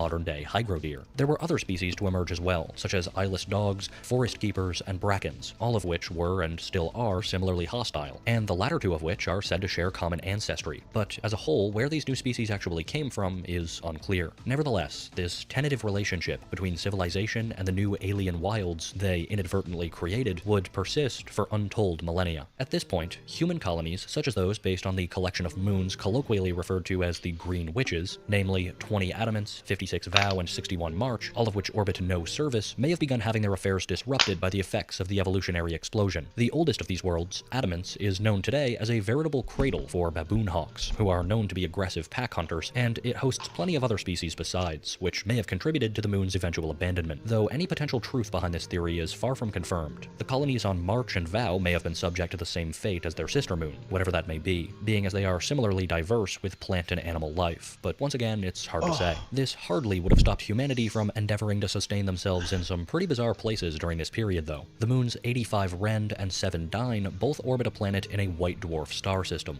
which has resulted in them being exceedingly cold and the subject of constant, unending blizzards. Their respective logs today explicitly make note that, quote, it's highly unlikely for complex life to exist here, and yet flora and the remnants of man-made facilities alike can be found on the surface of either, as can, contrary to the entry, a good host of the hostile animal species that we've just touched upon. It seems that especially in earlier times, these moons were almost inexplorable, gaining a level of acclaim throughout history for being the places in which several notable adventurers went missing. But eventually, humanity gained a foothold here, and, if anything, living on Rend or Dine may have even been seen as something of a luxury. Both moons have a much higher chance of spawning mansion-style interiors, as opposed to the typical factory interiors when compared to the rest of Lethal Company's explorable moons, aside from Artifice or the as-of-yet unimplemented Liquidation, perhaps indicating that Rend and Dine incited interest primarily from the wealthy, as opposed to the more scientific, industrial, or practical communities of the Thistle Nebula. Indeed, for the everyman, there doesn't seem to have been much reason to go here at all, aside from simply because you could, and that combined with their isolation from the rest of developing society may have drawn a particular or eccentric audience. It's worth noting that certain entities that we can find in-game also seem to have a special connection to mansions in particular, even if not those found on these ice moons specifically. The Nutcracker appears to be a biotic organism encased in an armored shell, resembling the novelty item of the same name, but the bestiary entry of these creatures refers to them as, quote, the guardians of the house, which suggests that they may have been used as security sentries wherever they may appear, but specifically on Rend, which boasts the highest Nutcracker spawn chance in the game. Each Nutcracker also comes equipped with a double-barrel shotgun, which are probably implements that were equipped to the Nutcrackers by humans, rather than them being something that the creatures fashioned themselves, adding to the theory that their primary purpose was probably that of defense. But this combination of a living being inside of some artificial vessel, specifically one that's meant to represent a toy or a whimsical theme, also extends to the Jester, which takes the form of a jack-in-the-box that upon popping reveals a large skull attached to a number of red tendons, who relentlessly hunts any of those who have the misfortune of coming across it. The Jester's role in the mansion, if it even has one, is significantly more unclear than that of the Nutcracker, but the thematic similarities are undeniable, and similarly to its counterpart, it also has its highest spawn chance on Rend, and none of the information available to us today really points us in any good direction as to where the Jester may have actually originated from. But while these biomechanical monstrosities would develop on the surface of Rend, things just a moon over on Dine may have proceeded a little bit differently. The wealthy populace on Dine seems to have taken a more traditional approach when contrasted with the more avant-garde tastes on Rend. Here, fully human servants seem to have been more in fashion, and while creatures like Nutcrackers and the like also inhabit this moon, they seem not to have seen use as widely as the alternative, once again potentially evidenced by spawn rates. However, eventually, society on both Rend and Dine would fall to unknown means, much like the rest of the moons we see in-game. Perhaps around this time, the mysterious entity or entities known as Ghost Girls would have gone on to haunt the locales, with sightings of the phenomenon also appearing on other moons as well, likely stemming back to their respective abandonment. Though left behind, the Nutcrackers would continue to march steadfast through the derelict halls of their domains, holding to their objective to defend the house from intruders, while elsewhere, the butlers of old would undergo a macabre transformation. It's unclear whether the butlers died at the time of their abandonment, or whether they were killed, perhaps by the species of insects known as mask hornets. But what we do know is that today, something has taken over their bodies in a most unsettling way. It takes but a single glance to see that the sole account that we have today of a recorded butler encounter is scarily accurate. They're said to look deflated, like balloons, and smell of rotten meat, with the sounds of insects being heard buzzing inside of their bodies. Indeed, these insects are mask hornets that we talked about before, and although their bestiary entry is not functional within the game, it seems that mask hornets may be responsible for the continued animation of the butler's decaying flesh. In fact, it's possible that mask hornets may even garner their name from another hostile entry that also possesses the dead. Masks are objects that can be found throughout the Thistle Nebula, and manifest in either a comedy or tragedy variant, but both have the power to possess the body of humans who make the mistake of attempting to wear them. Both varieties of masks start by killing he who attempts to put them on, and then uses the body of the deceased as if it were their own, with the mask's primary directive being to infect more people and convert them into masked in turn. In this way, the relationship between the mask hornets and the butlers is not all that dissimilar to the mask and wearer. And yes, if you've considered that the masks may also fall into the loose category category of entities themed after old toys or novelty items, you may also be onto something, but there's still not enough evidence in-game to suggest what the exact connection between these things, if one even exists, actually is. At least they make more sense than the barber, though. I don't know what's going on with this thing. You guys are on your own with him. Moving on from the ice moons, though, elsewhere among the stars there were the stirrings of something sinister, an industry which had taken form at an unknown point in the past, but which is about to become very important to our understanding of the world, which brings us, at last, to the company. Based on the moon 71 Gordian, nobody seems to know for sure when the company was established, but ever since anyone can remember, they've run what could outwardly be described as an interstellar salvaging operation, sending out crews of seasonal contractors to previously habitable moons that had been abandoned over the centuries, such as those that we've already discussed at length. But behind the scenes, as most of you watching will be all too aware, the company's true motivations are a bit more dark.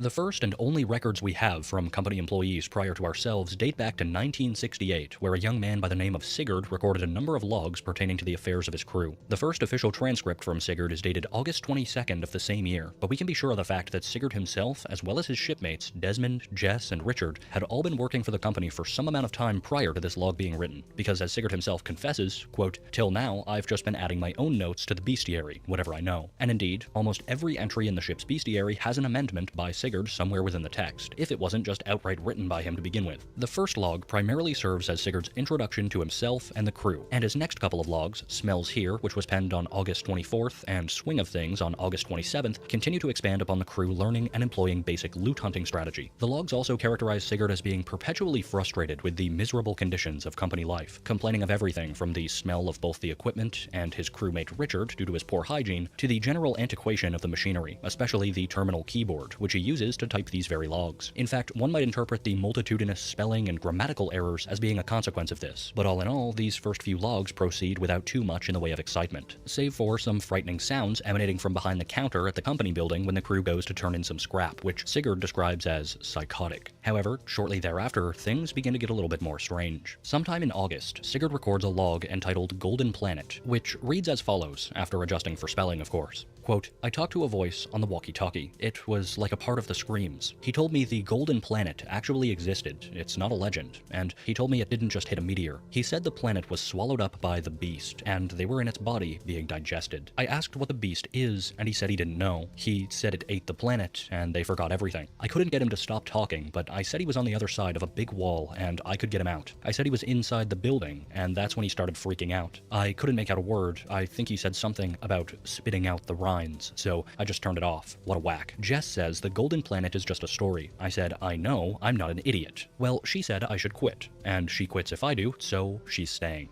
Here, we have the first recorded mention of the Beast, an entity of unknown origin and untold power, subdued or at least contained within the walls of the concrete facility on Gordian. As Sigurd's logs go on, it becomes more and more apparent that the true prerogative of the company is less of a business, and more so an organization bent on either containing or outright serving this unknowable evil. Indeed, like the company itself, it's hard to know where the Beast came from or why it seems to be trapped on Gordian at all. But should it truly be capable of devouring entire planets, as the story told to Sigurd by the voice alleges, then it's perhaps no surprise at all that an organization of some kind would seek to keep it sated. By August 31st, Sigurd has come to the same realization as the rest of us, concluding that the job he's undertaken is shady, retrospectively acknowledging their strange recruiting practices and highlighting that a surprising amount of the job seems to be automated. The ship they're afforded uses an autopilot system, and if talking with the company on the phone, you'll be greeted with a weird and fake-sounding voice, instead of a real person, a voice not dissimilar to that which plays when delivering scrap to the company building. Your honest work is invaluable to the company. Then, 4 days later, on September 4th, Sigurd mentions that he's continued to hear sounds behind the company building walls, which he goes on to describe in abstract detail. Quote, "I heard the worst sound behind the walls of the company building. It sounded like crying red faces all churned up and swept away by concrete, like the pestle and bowl my mom crushes up her seeds and spices in. I still hear it. It's a nightmare. No one else heard it. They don't know what to do. Jess thinks I'm homesick. No, I'm sick of this cheap suit." But it's in the next entry, entitled Goodbye, where the legitimate dangers begin. We left behind Rich. We just had one room to check, and then we could be done for the day. I couldn't get the door open, and then I looked, and Rich wasn't there. It was the fucking wrinkly skin flower head man that walks on two legs. It turned his neck. I heard a crack, but he wasn't there. I wanted to find Rich even if he was dead, but they are cowards. Their faces are blank like idiots. There's nothing moving in their stupid skulls. All they wanted to do is leave. They were going to leave me too. We all hated Rich, but we didn't want this. This isn't worth it. It's just not worth it. We got a pair of scissors, a box full of stamps, and a bundle of cords to sell for nothing. It's not worth it. What does the company even want it for? The date we last saw Rich is September 7th, 1968.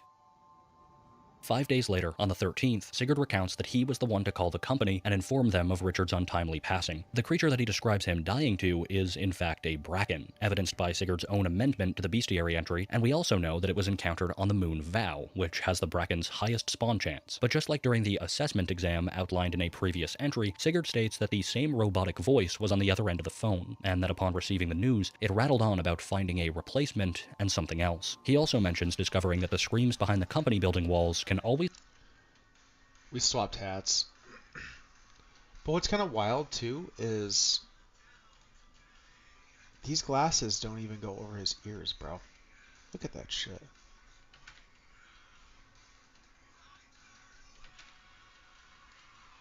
Shit's unplayable, dude.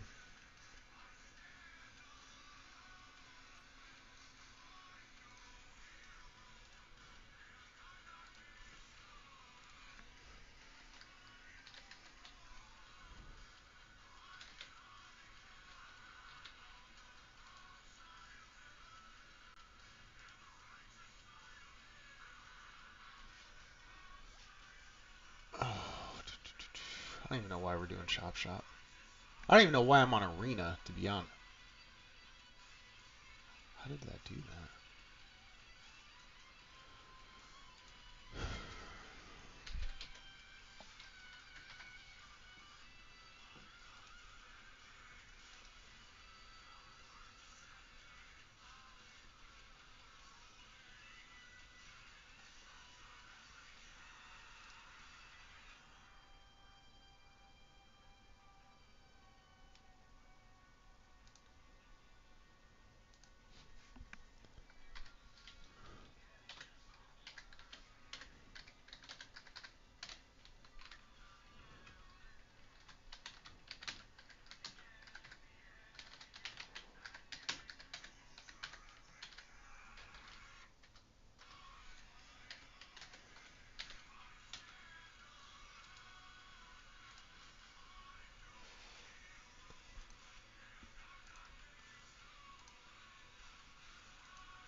Damn, dude. What the fuck is taking so long?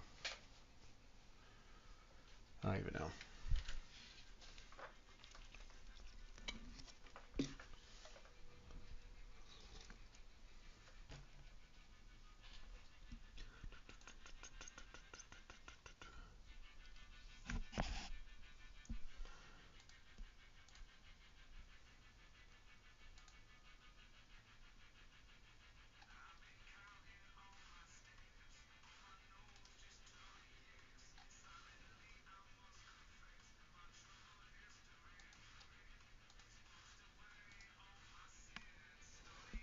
I don't know if we have a bugger or something.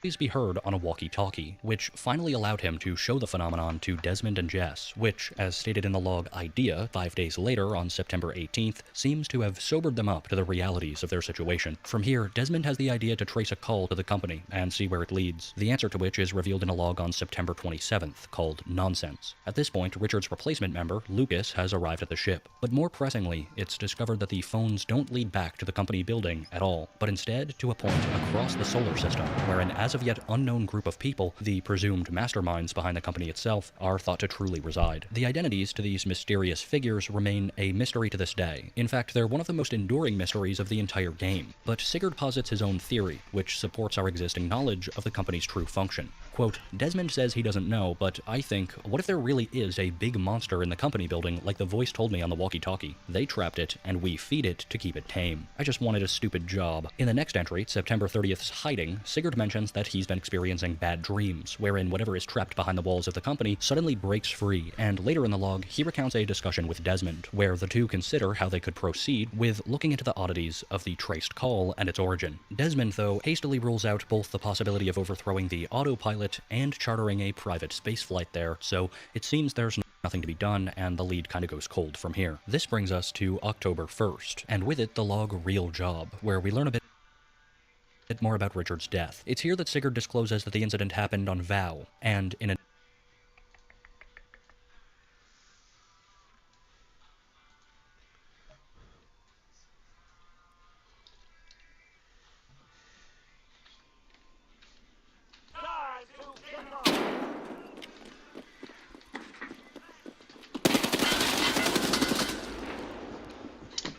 Motherfucker, dude. The juice cannon actually sounds kind of fun, too.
What up, Timmy?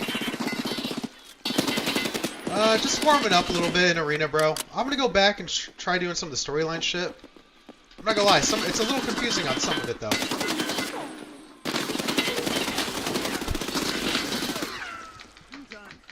I've, like, done some tasks that I thought were completed, but I guess they weren't. I don't even know.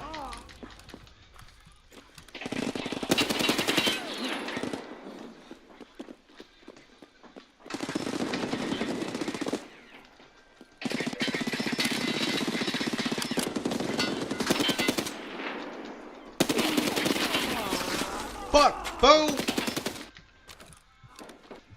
Oh yeah, same here, bro. I'm on like Batia right now, and it's a tad confusing to be honest. Well, that sucks. I started off sucking, then I started doing good, and now I'm back to sucking. Oh yeah, bro. I don't know. I got the 2 tapes like audioed or inside the hideout or whatever. And yeah, I don't know. Picked up the phone. I picked up all the items. I thought I found the fucking ambush spots, bro, and it's just some of the information is just convoluted. There's so much fucking information on one task that it's a little confusing, to be honest, bro.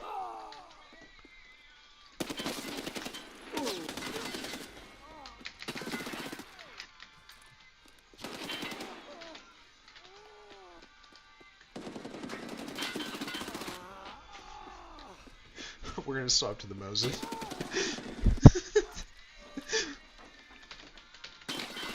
Ah!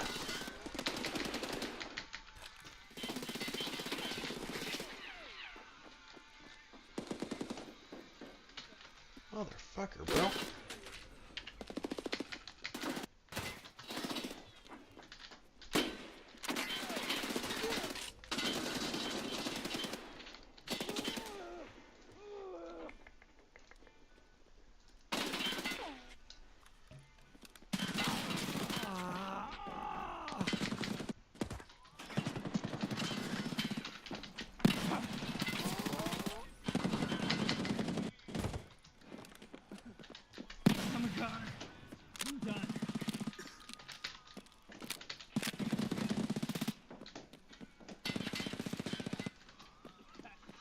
I don't know how good these irons are, to be honest.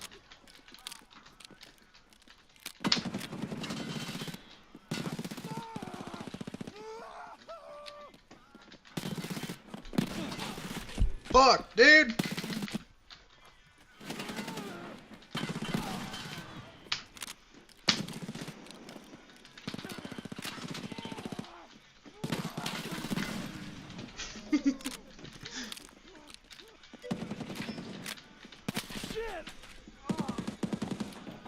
Ah, good luck, dude.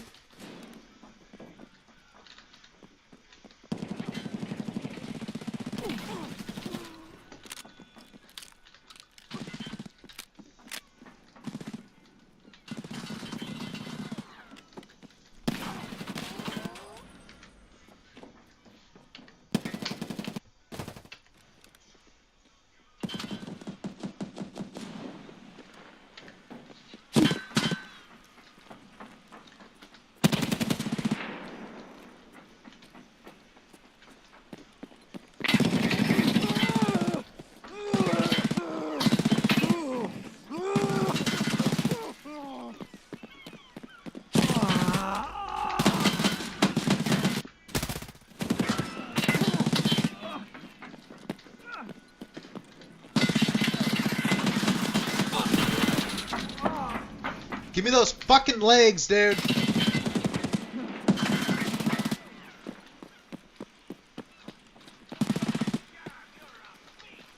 Don't come over here. This is private property.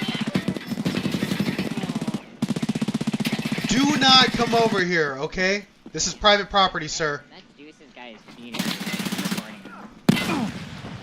Juices?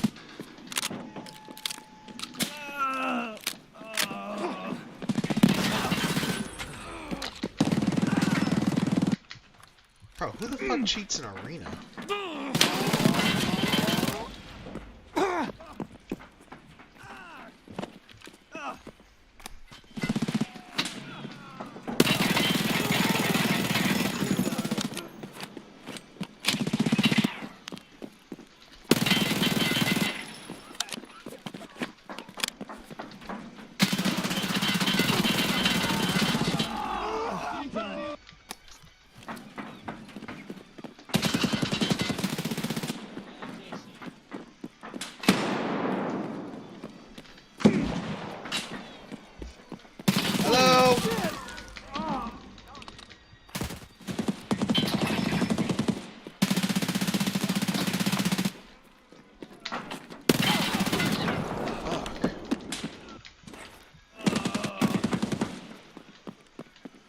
Come on out of your little hiding spot, bro.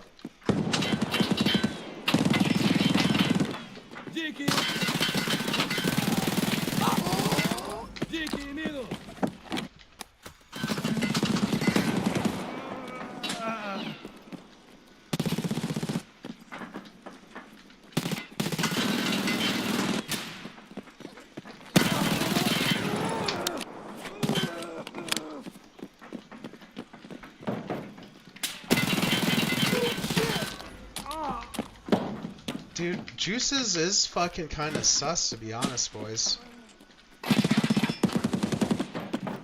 Let's team up, bro. Let's team up.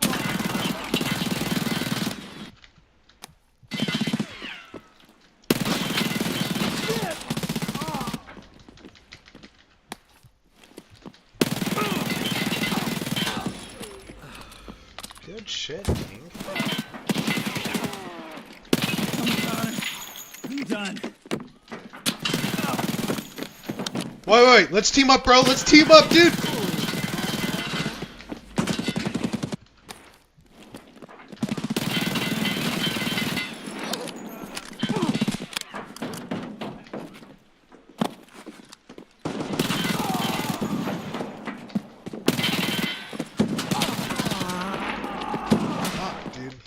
That was some good rotates.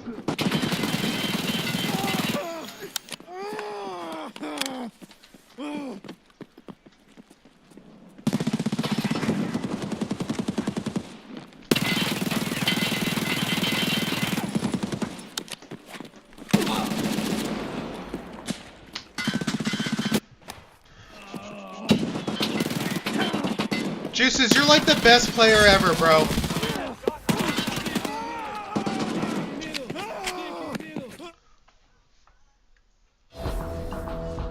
Alright, we're gonna slide a Tarkov and go start some of the storyline shit. Again.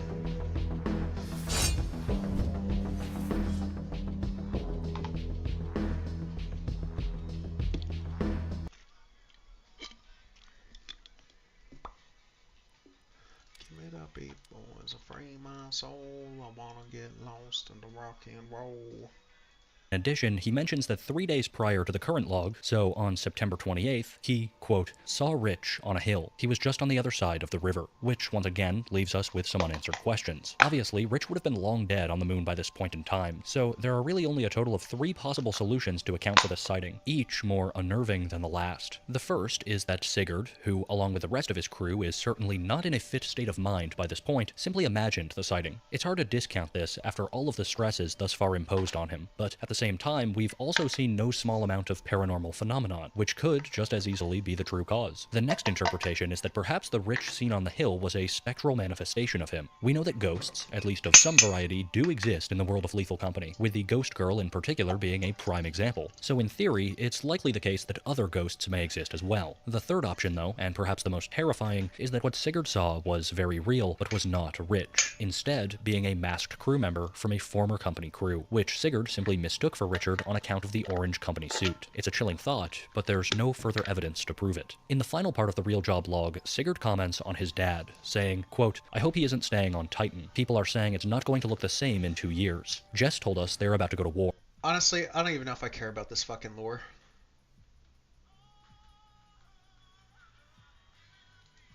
Bill Gates breaks his silence on the latest release of the Epstein files. This is from today. Every minute I spent with him, I regret and I apologize that I did that. Part of that issue of trust brings me to Jeffrey Epstein. I want to know what your relationship with him was. Yeah, I met Jeffrey in 2011. So over a period of 3 years, I had a number of dinners with him. Yeah? The focus was always... So what about like the Russian hookers? He knew a lot of very rich people, and he was saying he could get them to give money to Global Health.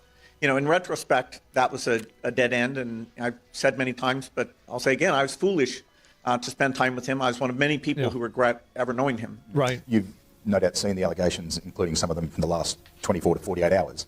Are they true? No, apparently Jeffrey wrote an email to himself. That email was never sent. The email is, false. So I don't know what his thinking was there. Was he trying to...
This may be on interchange, to be honest. It doesn't make fucking sense, bro. I have all these goddamn items, though.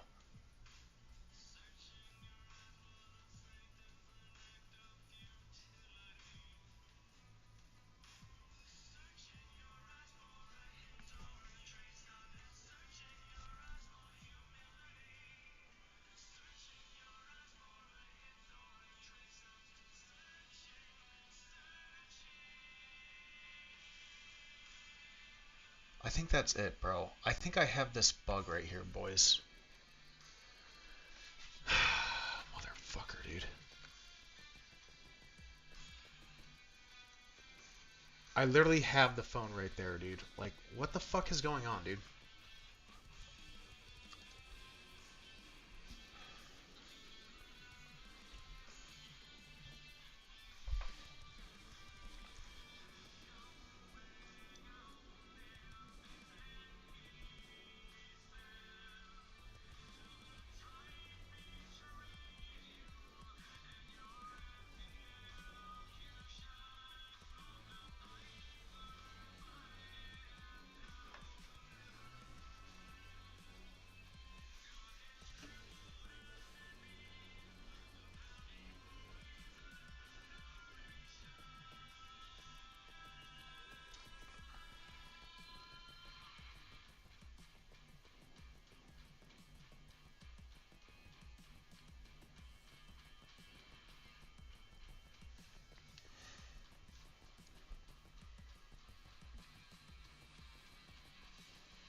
I already crafted the fucking tapes, both of them. I think it was like 7 hours a pop. It fixed itself, really. I gave up on until a few days ago. I noticed all different objectives. So I checked the phone. It was there again. I feel like maybe coincidence with a small update. They might fix stuff. Logged in today, saw the launcher update. I looked at workbench. Tape craft is there. I'm in the middle of like 50-hour craft, so I can't test it. Damn, a 50-hour craft? What the fuck is he crafting?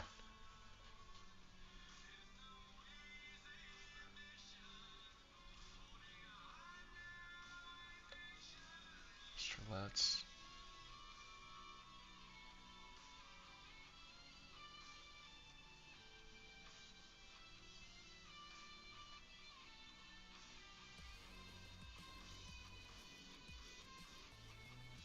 See, that's the thing is... Oh, you know what? I do not have the note.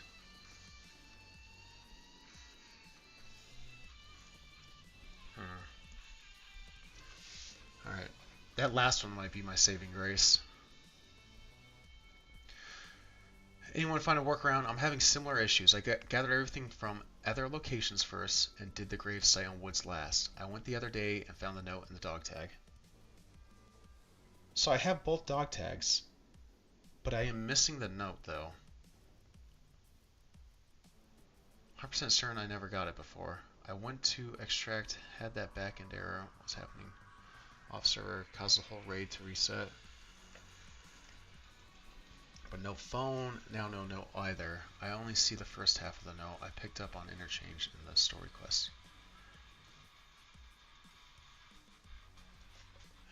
Dude.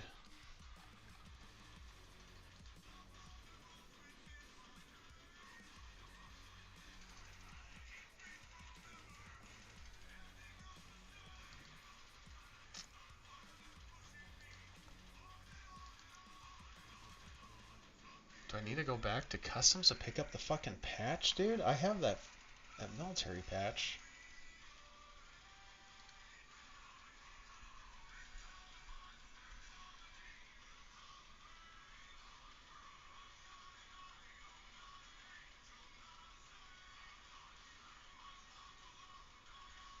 Maybe...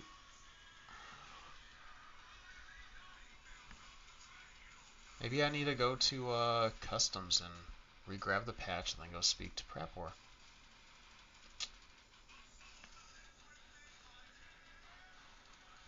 Oh god, alright.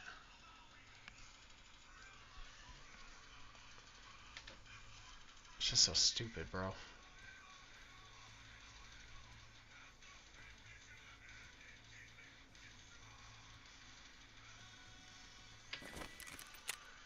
double check my workbench.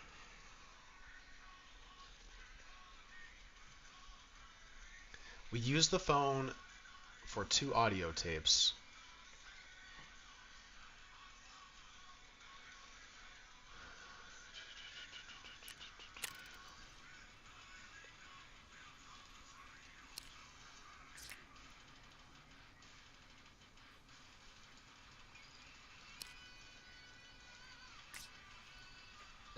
Why in the fuck would I have to do that again, dude?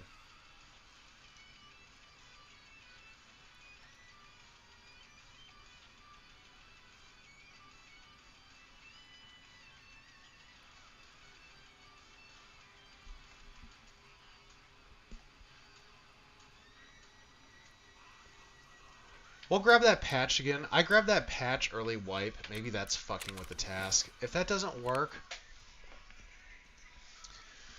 I think what I'm going to do after that is go to interchange, go to idea, go to the back end of the mall, grab all the shenanigans, extract, slide, re-slide the same shit back over, and then I'm going to go to woods, go to the hill in between USEC camp and Sturman's camp, grab the shit there. I think it's a dog tag and some of the other nonsense. And then I'm going to go to the grave site, re-grab the same shit again. So I'm basically redoing everything. Yeah. Motherfucker. Alright. Yeah, I think that's the game plan, to be honest, dude. I don't know what the fuck is going on. Alright, we'll do customs.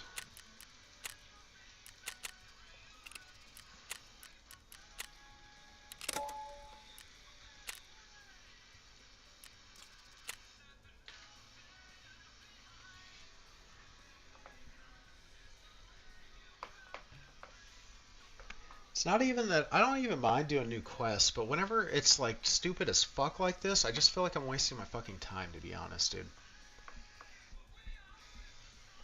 And it's insane we gotta do the storyline shit to be... I guess it would make sense, but to be able to prestige. I was gonna do it anyways, though. I want that home screen.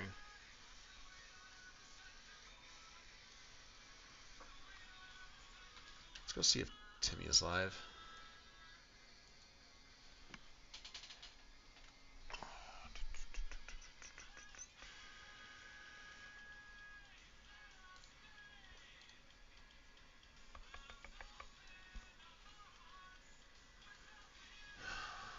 Pastari.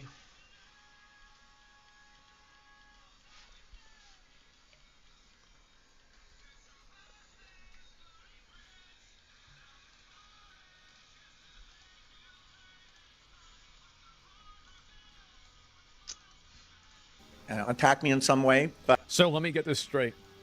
Jeffrey Epstein wrote an email to himself because he knew that after he was killed, that the main thing that he wanted the public to know is that you were sleeping with Russian hookers, and he wanted to give your wife a antibiotic so she wouldn't know that you transmitted an STD that you got from Russian hookers to her. And he knew this almost 10 years before he died. And he did this to frame you specifically, to embarrass you for... Just listen, man. I've seen a lot of girls in Russia. They're fucking hot. Like, I get it, man. I do. Like, I think everybody... Like, you guys get it. Like, it makes sense. So, like... Was it like Occam's razor? The least amount of assumptions, bro, is probably the correct thing, dude? This dude's lying out his fucking ass, dude. I haven't really looked into the files. I know with Bill, though, I think he was banging Russian hookers. Got an STD. Gave it to his wife. And then he was trying to give her medication so that she didn't find out she had an STD or something like that. Really? Just come out and say it, bro. Like, it's fine. But, you know, it just reminds me, yeah. You know, every minute I spent with him, I regret and I, you know, apologize that I did that. The problem is some of the things that he has sent, some of the information about other people that has come up in those files has been true. Why would he... The problem is that the other stuff was true. Why is the stuff about you not true? He's got a weird nose. Look at that, dude. His nose, like, hangs over. What the fuck? I don't know if I've ever met anyone with a nose like that. True. What a great question. What an amazing question. Do this and say this about you, do you think? Yeah. Why would he do this? You know, it's factually true that I was only at dinners. You know, I never went to the island. I never met any women. He never went to the island. He never met any women. Well, if you didn't meet any women, why is there a photo of you next to a woman with her face blacked out? Because that's... Can't even take photos with half the human population anymore, dude. What the fuck? No, I'm just kidding.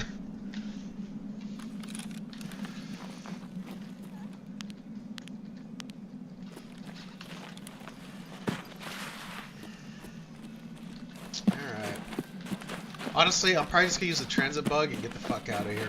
I don't want to be fighting bad guys or doing whatever.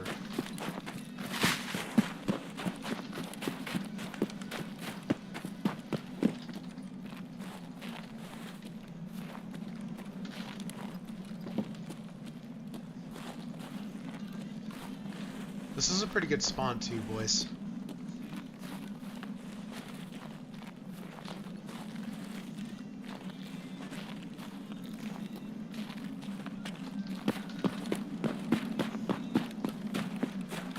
Oh, you know, damn it. We haven't even started my partisan farming.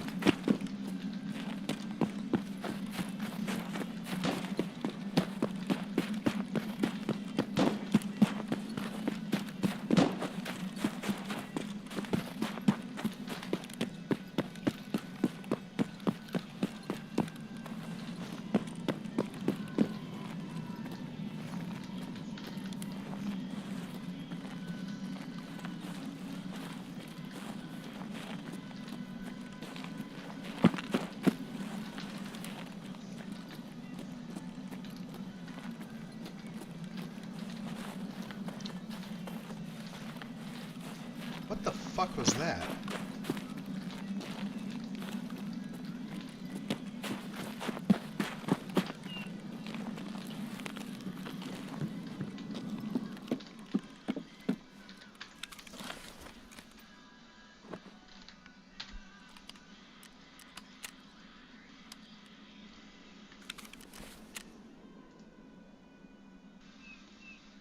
I wish you could transfer your stash in raid. It just wouldn't make any sense though if you could.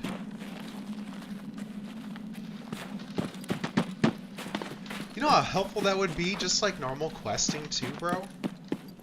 You could just play out raids if you found some shit for your quest. That would make questing so fucking easy though. Am I gonna regret looting this? Maybe.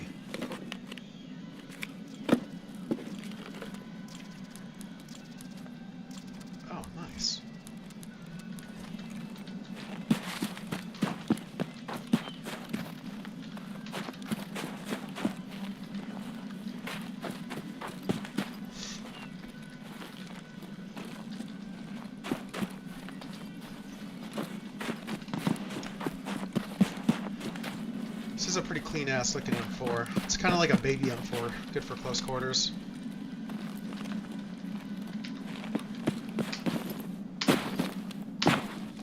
I was doing this transit bug once and a fucking cheater came over here, dude. He was an idiot though. I was able to extract. I did throw some nades at him, but obviously with the extract. I don't know if I killed him or not. It's like, that's confusing to me. I mean, maybe he was never introduced to her. It was just a random person, right? I mean, that seems very odd. I don't know what this is. And so, you know, the more that comes out, the more clear it'll be that although the time was a mistake, it had nothing to do with that kind of behavior. Oh. Is it frustrating to you, given what you've said, that this is now happening? Not really. I mean, people should, you know, hold people who are successful to a very high bar. And so, you know, it's, as these documents come out, they're going to be closely scrutinized. To be honest, that's a very good answer. But these fucking people need to be in jail, dude. It's insane. Man, another Microsoft Oh, God.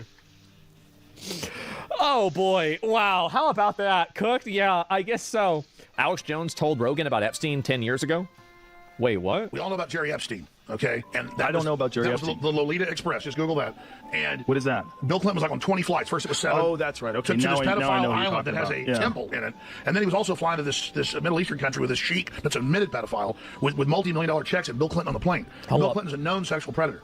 Okay, so they used to say he was crazy, man. A lot of shit's come true. It's wild. So all this stuff's going on, and so they start bringing up lawsuits against Donald Trump with Jane Doe's, claiming he'd been with Epstein, even though there's no proof in the law, because they make you log even on private jets. None of it was ever true. He'd been at a few. Here it is. How progressive guru John Podesta isn't household name as world-class underage sex slave cover-upper defending unspeakable dregs escapes me. This is Early 2011. on, did John Podesta imagine his baby MMFA, I don't know what that is, would be covering up for underage sex ops and hate crimes against blacks? Huh. What the fuck? I don't know what that means. So Alex was on this 10 years ago. Jamie.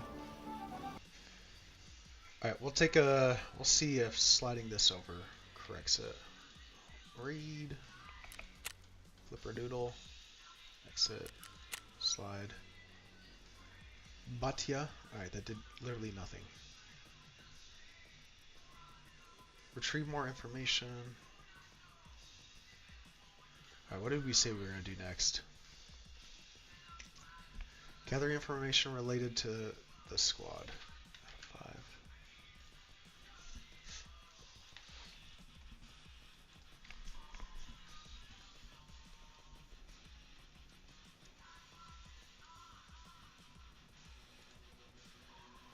IGN has a walkthrough, bro. We'll see if this is even good. Highly unlikely, to be honest. IGN is fucking trash, dude. It probably stands for in-game news, if I had to bet.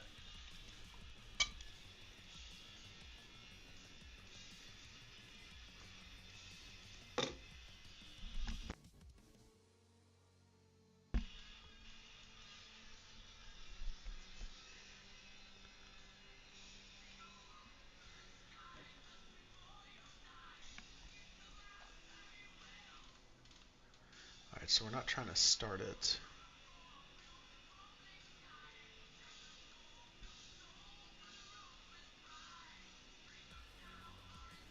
We may need to go back to this chair. I have a rough idea where it's at. I want to do this. You know what?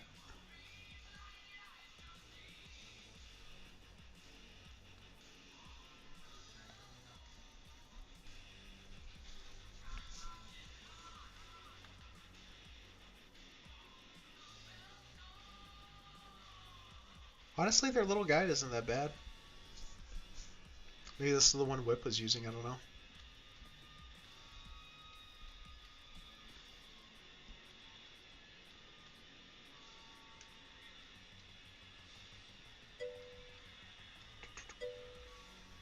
Ooh.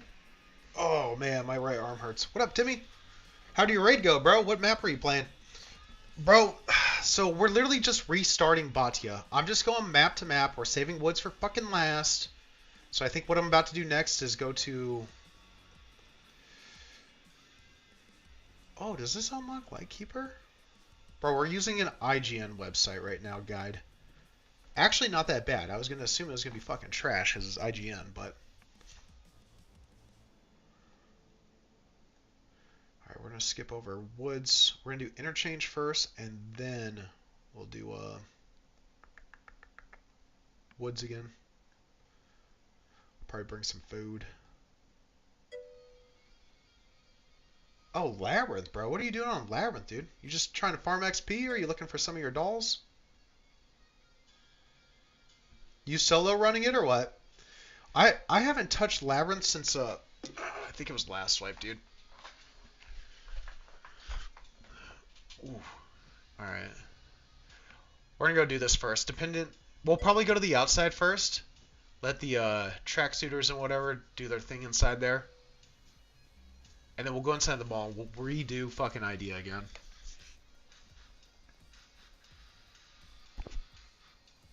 Oh, bro, nice. Were there other PMCs in there, or was it kind of dead? There's some good fucking loot in that map, bro. You know what? With the storyline, you said you already did your savior stuff, right, Timmy? Do I have to make my way to Labyrinth? I know I have to unlock Lightkeeper.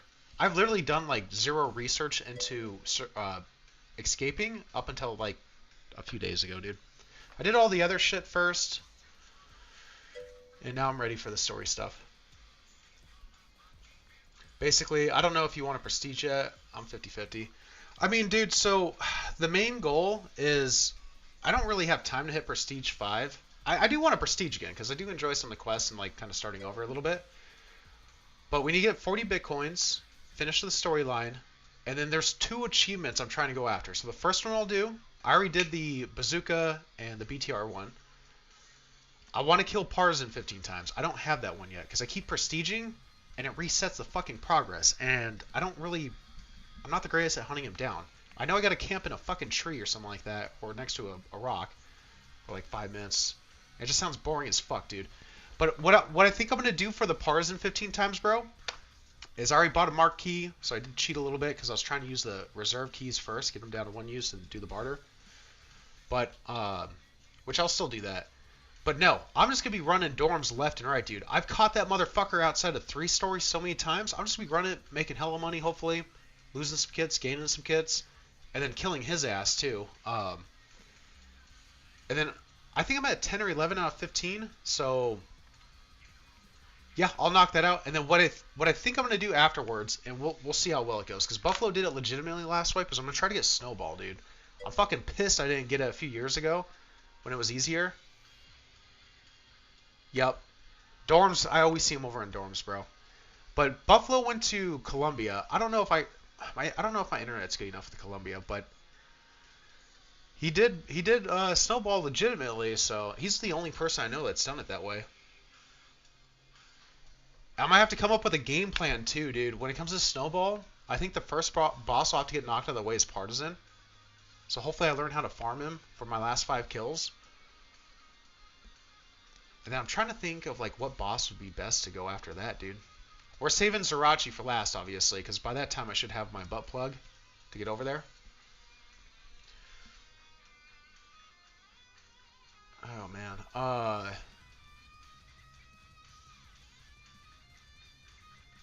Maybe Gluhar or Killa second, dude. I don't know. I'm not too concerned about Killa. It's just I'm more concerned about the dudes pushing tracksuit, bro. Gluhar, kind of difficult. He just has so many fucking bad guys with him at all times. We'll see. That's going to be the very last thing I do, because I think it's going to be the most difficult thing. Yeah, the farmers are insane, dude. It's like the only thing that drives me crazy, because we have bosses at 75% still, I believe. So, like, ideally, right now would be a good time to do it. And that's why there's so many people hunting Killer right now, too, dude. So, we'll see. It's the tracksuiters, the ones going after it, that I'm kind of concerned about with him. Alright, I'm going to bring in some food. We're going to go to Interchange. Because one thing I noticed is my little letters, they're not fucking in here. And I think those are over... I mean, we're re-grabbing everything.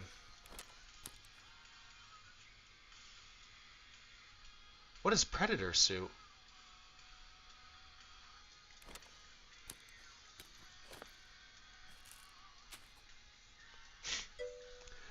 Bro, we're watching the Epstein shit, dude. So, like, a Predator suit, it all comes up as, like, Bill Gates, dude. You just start looking like Bill Gates. This guy's kind of a creepy motherfucker, to be honest, dude. With those little glasses. You know what I noticed about him, too, is his nose. Look at his fucking nose, bro. He has, like, the weirdest looking nose. It, like, hangs over, dude. I don't know. I've never seen anyone with a nose like that before.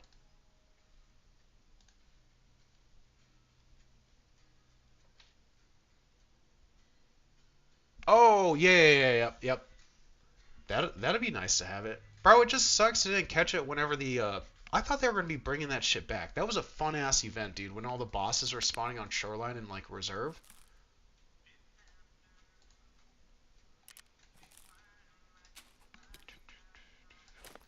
Alright, oh, you know what? I said I was going to bring in food and water.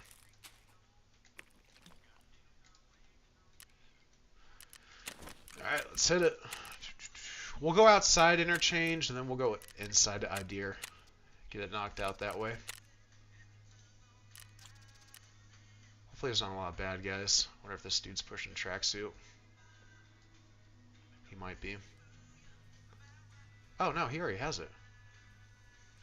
I'm jealous, bro. I want that fucking achievement, dude.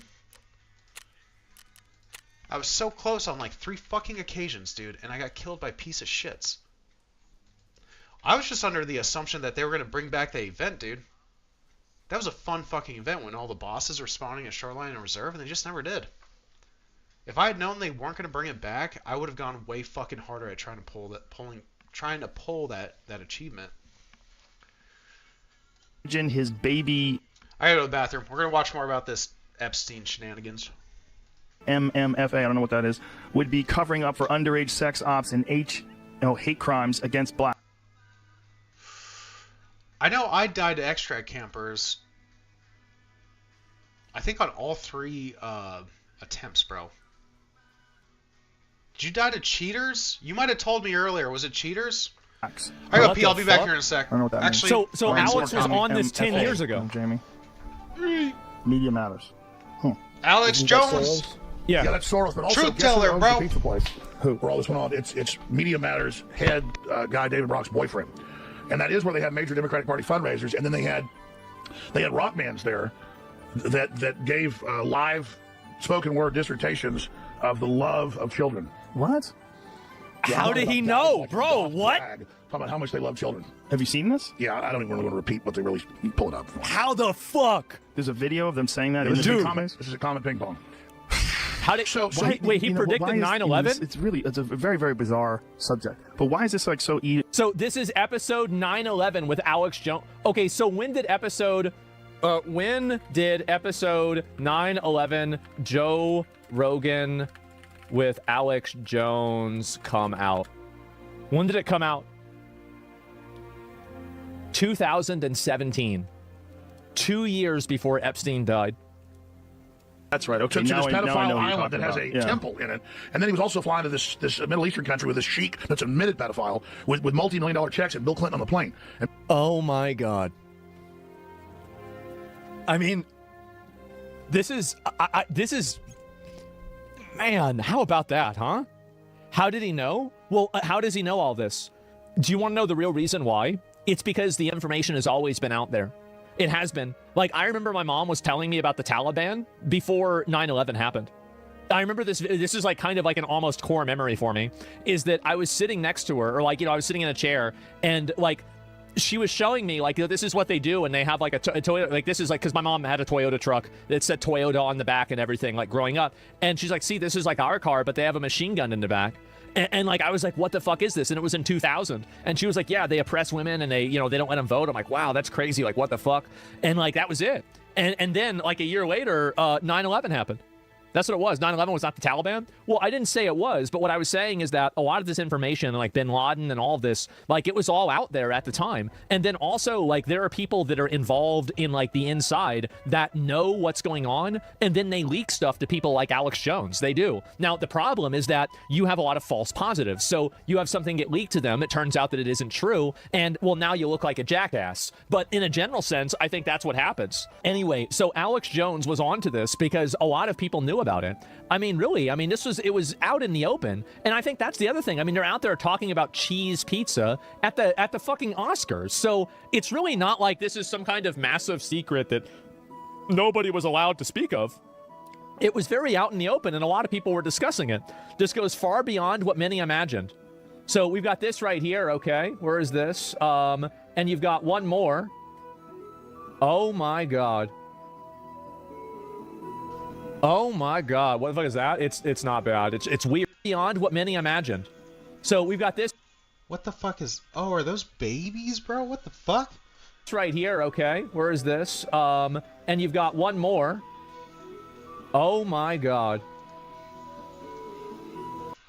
Oh my God, what the fuck is that? It might be some satanic shit, to be honest, boys. It's not bad. It's weird, but it's not bad. What is this? Is it a baby? I mean, it could be. Look how small it is. I mean, this is straight out of Volcano Manor in Elden Ring. Oh my god. I wonder where I spawned.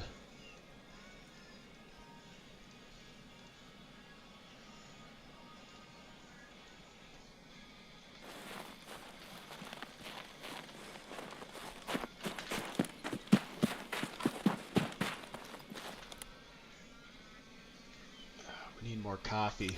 We need more coffee, boys. So I think the game plan is we'll probably kill the stream at 7:30. So here in about 2 hours, I get dressed up. I need to get a new CAC to be able to get on base. My shit expires on the 7th. Then I need to get a medical list or some shit. Just gotta find. So I'm gonna have to go to the hospital. I think I gotta speak to my leadership.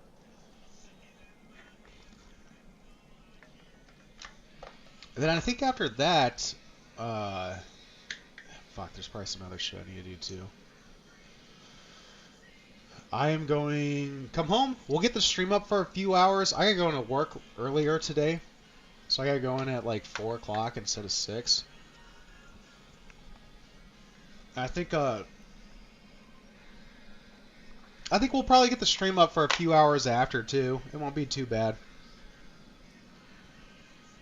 Damn, you know what? I might go to Idea first, to be honest, boys. Grab these items. We're already on the front side of the mall. I really don't want to run around to the back side, come to Idea, and then go to Emercom to extract. I'd like to do it all in one go. Hopefully I don't die, though. That would be kind of shitty.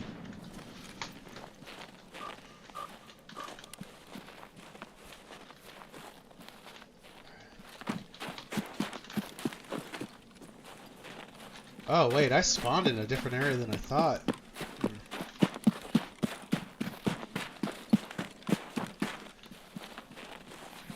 Oh, wait, no I did. No, I spawned on the side, I thought. Interesting. I thought I was all the way down there on the Ollie side.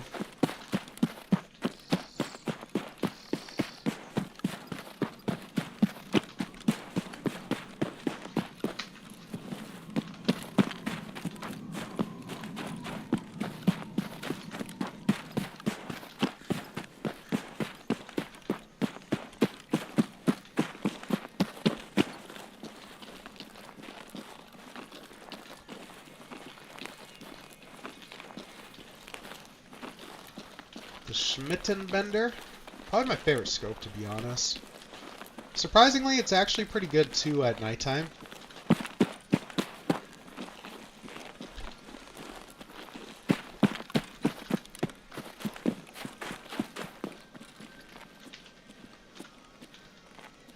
Little fucking turds be hiding up there in that cafeteria shit.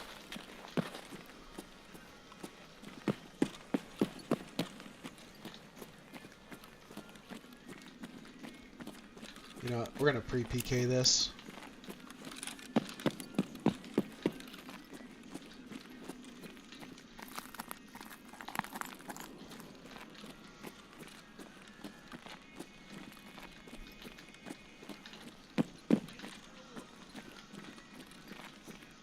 Honestly, oh, I forgot I still had my interchange keys on me. That kind of worked out. Hopefully we pull another Letty, that'd be kind of dope. Oh, you know what? Future wipes, I will be coming back here for my Saluas. Nice, nice. Oh, no Letty. Bro, this room is so juiced down, bro. It's fucking nice.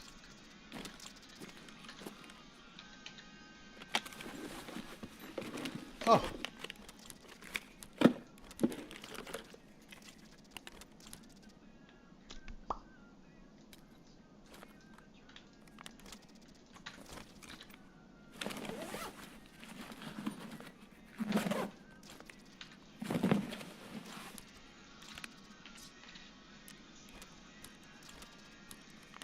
So many shenanigans,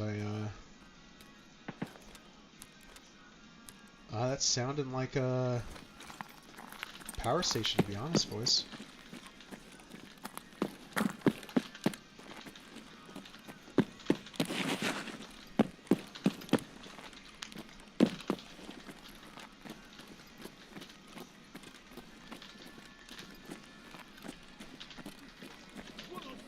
Shut your bitch ass up, Scav.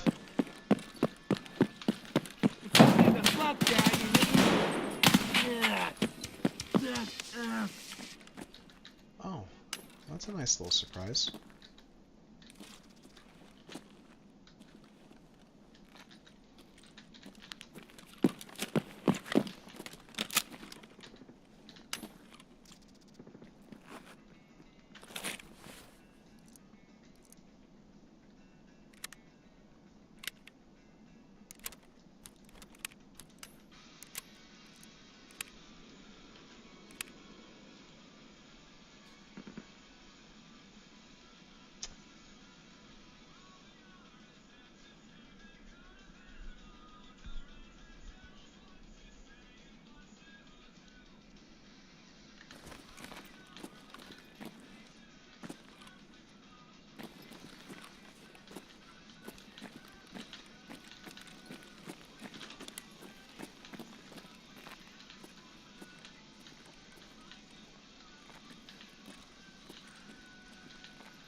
There was supposed to be a letter I gotta grab from here.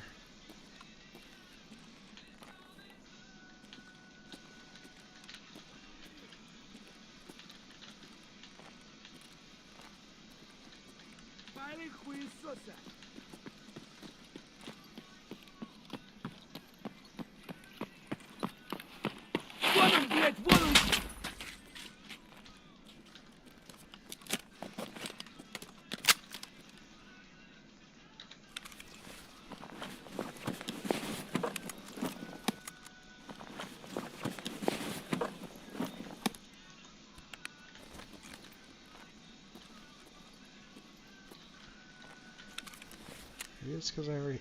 That doesn't make any sense. Why the fuck is the letter not there?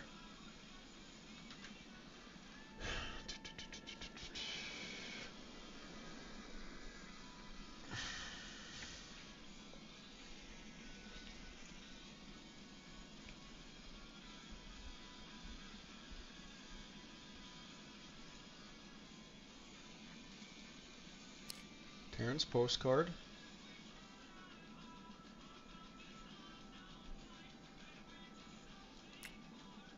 Terran's personal file.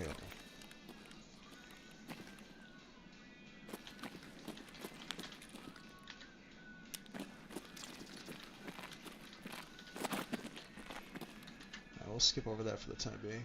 Up top. Looks like the last three items are up top.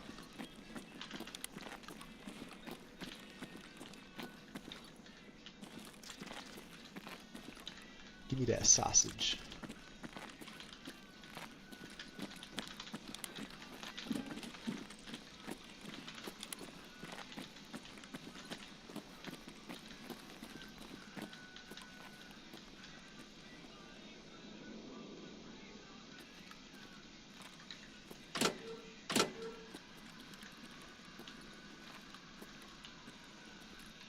Not good, not good. If I can't find that fucking letter, bro, it means I'm missing one of the items.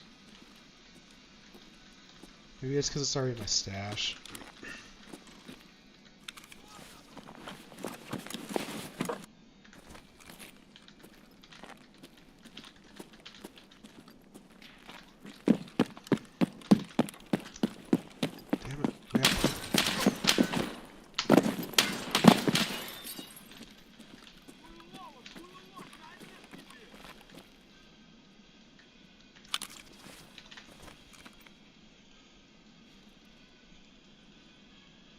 So, I need to head back here.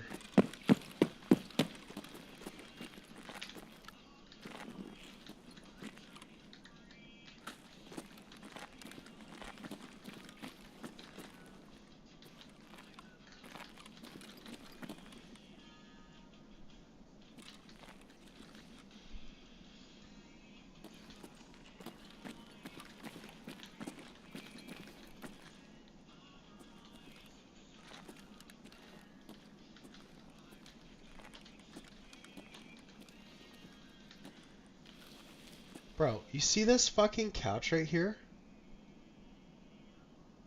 Oh, wait, no.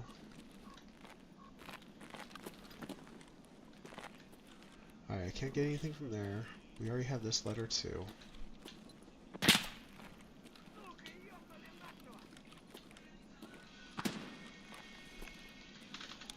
don't want to fight these boys.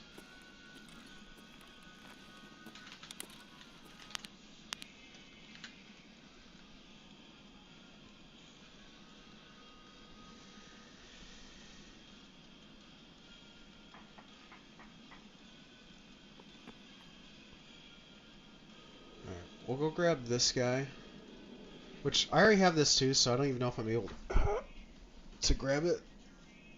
And then we're going to head back to the camp. We'll probably go outside.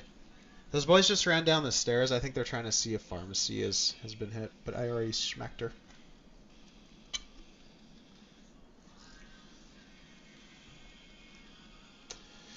But if they come up here, then I will have to fight.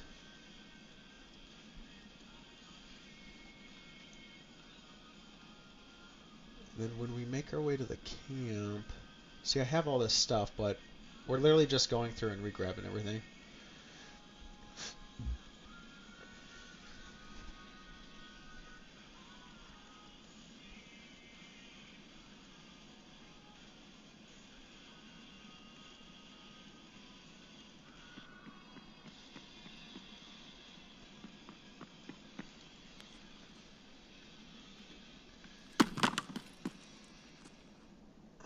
They are up here.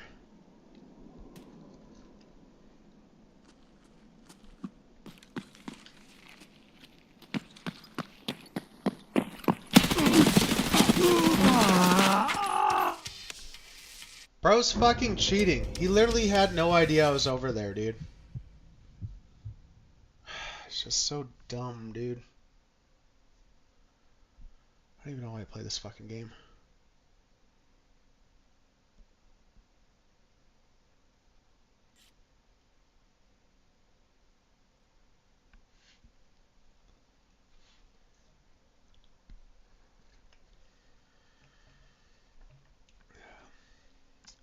I fucking hate it.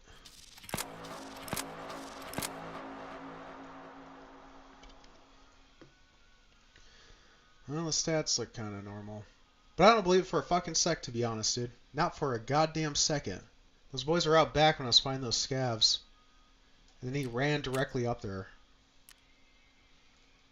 Fucking cunt is what he is, dude. It's whatever.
A new open source tool, Epstein, called Epstein plus LinkedIn, lets you check if any of your LinkedIn connections appear in the publicly released Jeffrey Epstein court documents. Oh, that's really useful. Thank God for that. Prince Andrew and the Epstein scandal. This came out 6 years ago.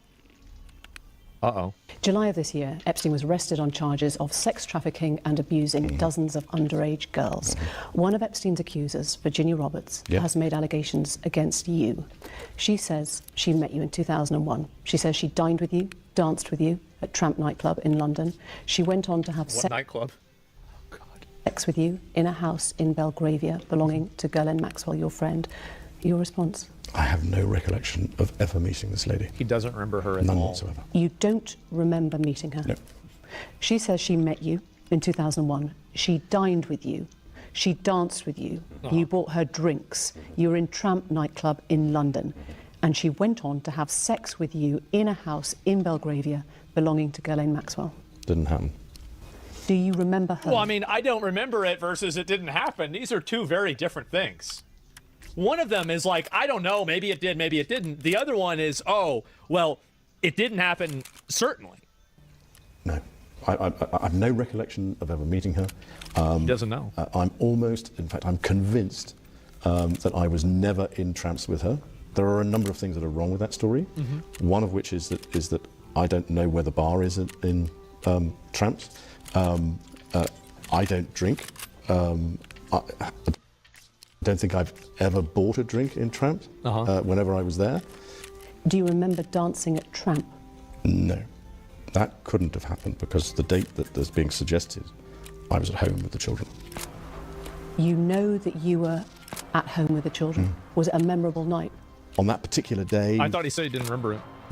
That we now understand is the date, which is the 10th of March. I was at home. I was with the children. I'd taken Beatrice to a Pizza Express in Woking for a party at a... For what? A Pizza Express.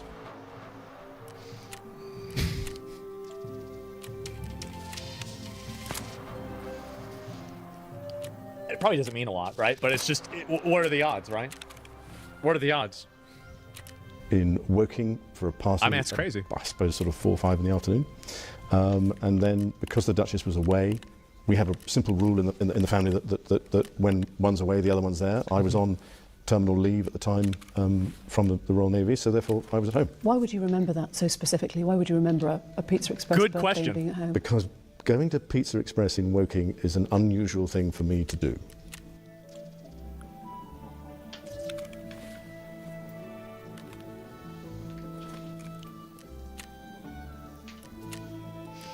Really? Is that right? A very unusual thing for me to do. I've only been to Woking a couple of times, and I remember it weirdly distinctly. As soon as somebody reminded me of it, I went, oh yes, I remember that. But I have no recollection of ever meeting or being in the company or the presence. So you're absolutely sure that you're at home on the 10th of March? Yeah. She was very specific about that night. She described dancing with you and you profusely sweating, and that she went on to have bath, possibly... There's a slight problem with the sweating, because I have a peculiar medical condition, which is that I don't sweat, or I didn't sweat at the time, and that was... Oh, actually, yes, I didn't sweat at the time, because I had suffered what I would describe as an overdose of adrenaline in the Falklands War when I was shot at. And I simply, it was almost impossible for me to sweat. And it's only because I have done a number of things in the recent past that I'm starting to be able to do that again. So I'm afraid to say that there's a medical... I don't know. I've never heard of this before, that ever. says that I didn't do it, so therefore... Is it possible that you met Virginia Roberts, dined with her, danced with her in Tramp, had sex with her on a... Bro.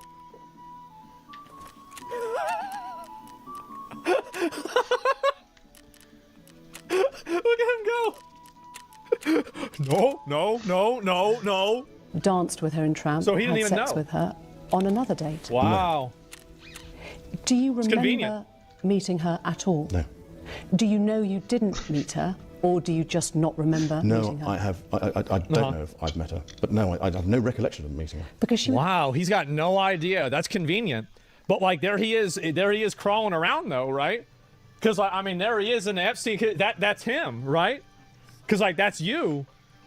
So like, I mean, how does something like this happen? It's always a coincidence. Nobody understands it. Yeah, like, wow, it's AI. Everything is AI. That's right, yeah. Everything that makes him look bad is AI.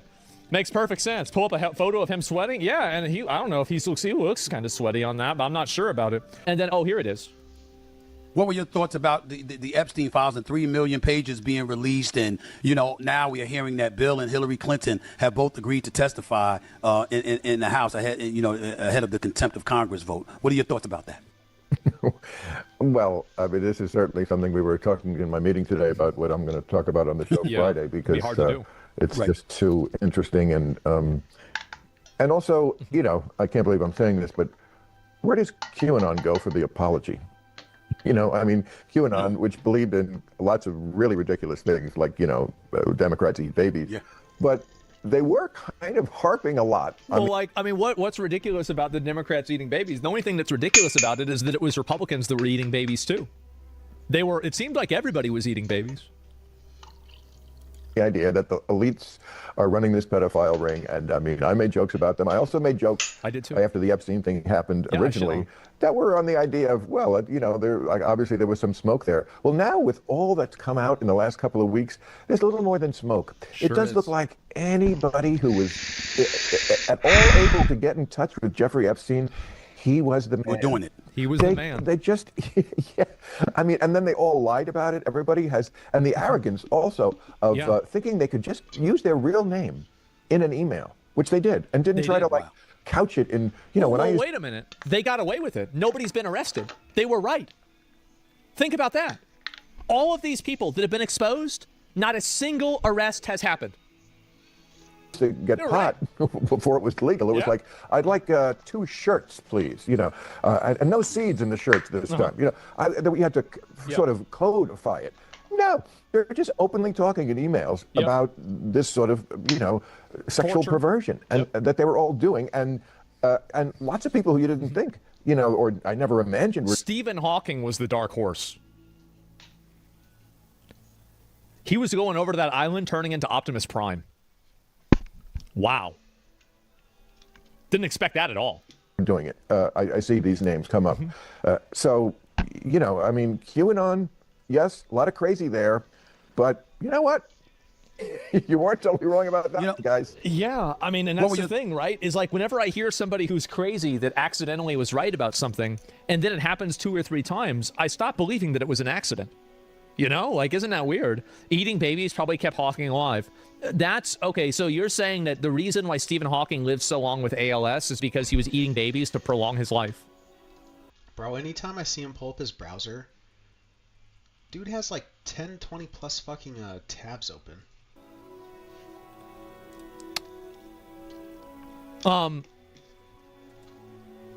Huh.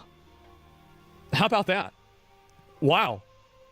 Yeah. Wow. That's crazy. So a video is just posted from the Epstein files showing a large system of underground tunnels. I suspect a pound what they did there.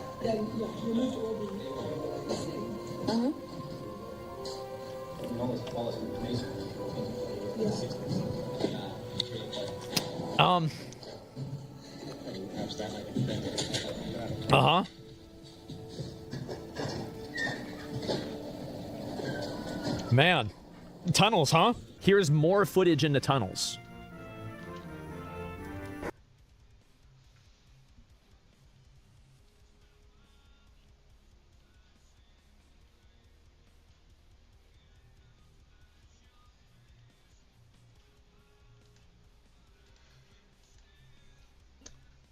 If they're on their island, what the fuck do they need tunnels for? And it's not a good idea to put tunnels in an island. What the fuck? This is in Jeffrey Epstein's tunnels? Oh my god. What the fuck? Videos of a mattress being pulled out of the wall exist on YouTube? Yeah, but they said it was to support the wall. I mean, it's hard really to know. Jeffrey Epstein was an early backer of Coinbase? Oh my god, dude. Wow. I don't even know what to say. This is just fucking ridiculous. Academic moralist Noam Chomsky told Epstein that he was fantasizing about the Caribbean island. I bet he was. Yep, academic moralist. Again, all of these people, it is so much more common than you would...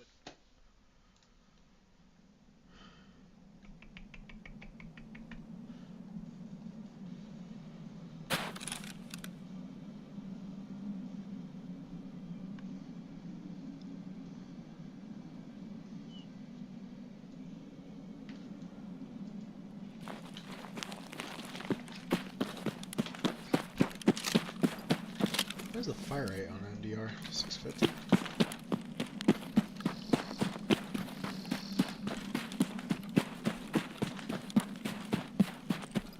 We'll do a second attempt.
Oh, we got movement.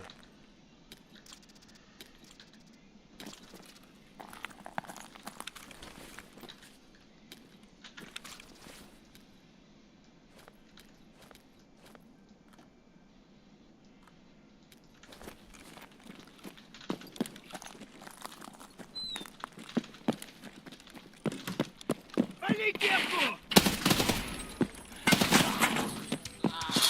Хуйло, вот хуйло! Конец тебе!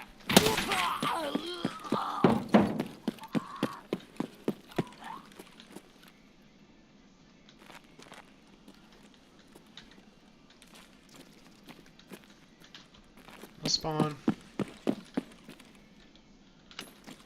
Quarter.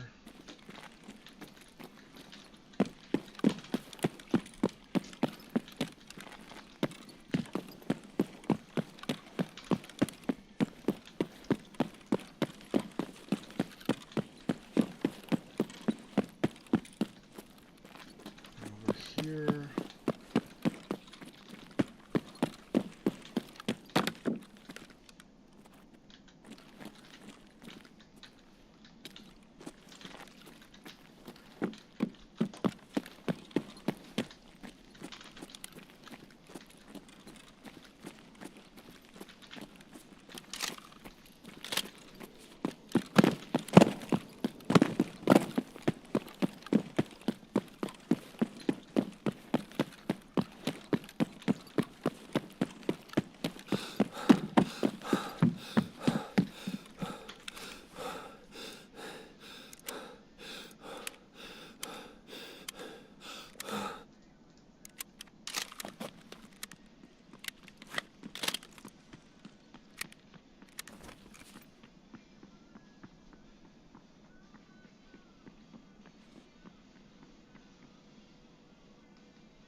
Bro, what the fuck is that, like, stutter thing, dude?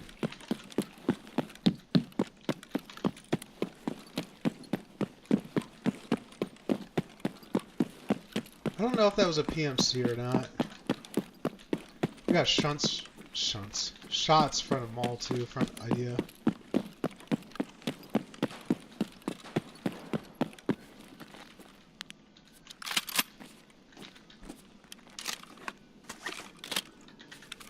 Yeah, it was a 5.5 day one. That's fine.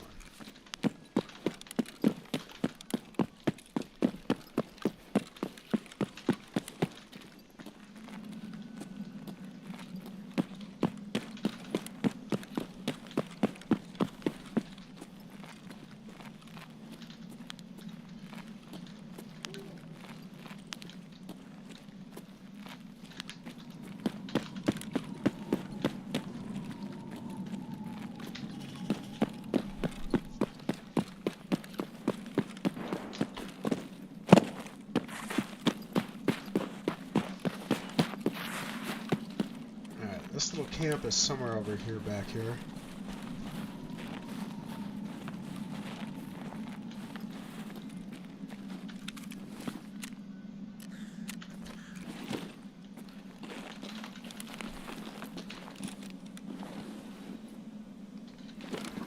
Do the blue chair first, and then we'll grab the other 4 items.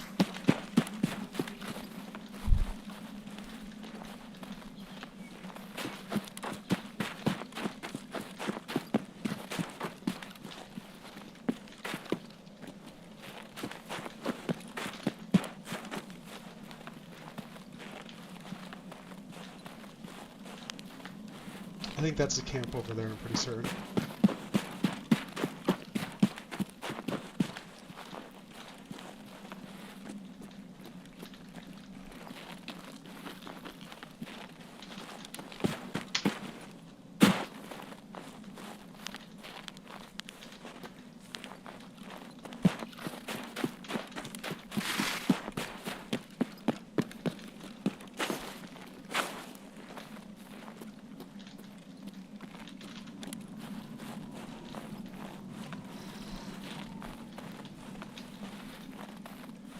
This will be pretty good. We also have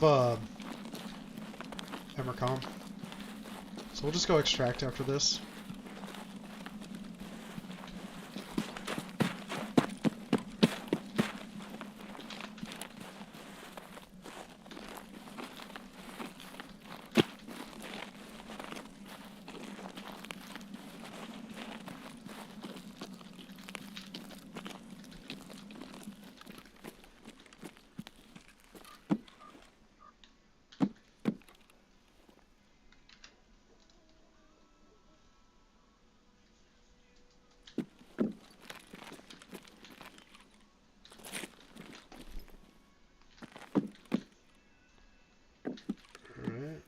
So we have this shit.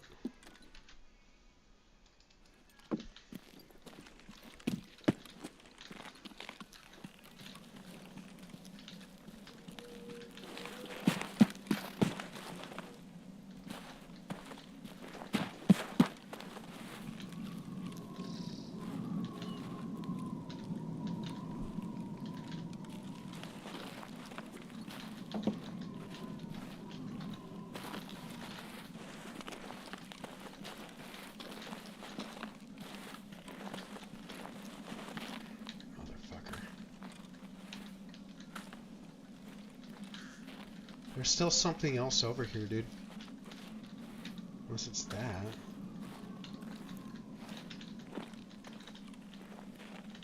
Oh my god. Oh, nice.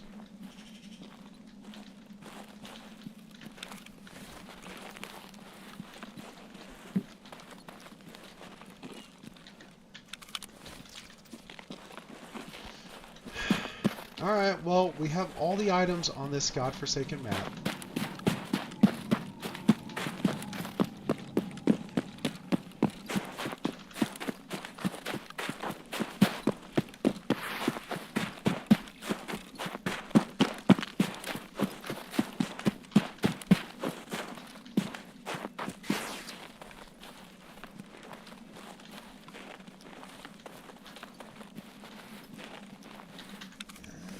Some num-nums. Alright.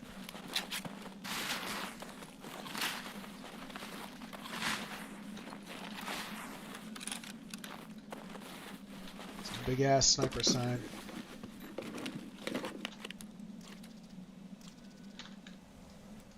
Fucking beautiful, mate. You know, we'll probably just run the contact 5s.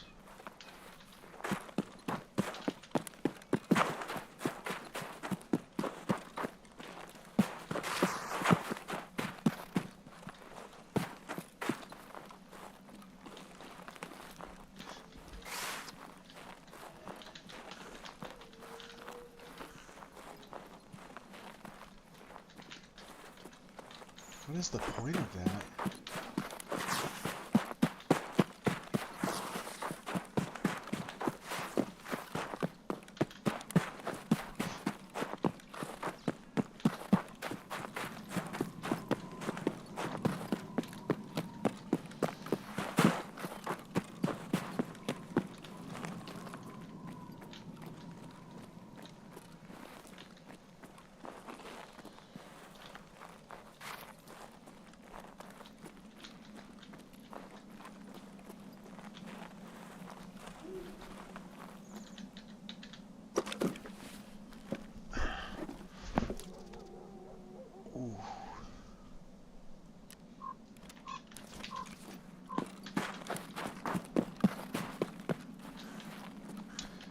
used to be able to extract from here, dude. Now you have to go a little closer.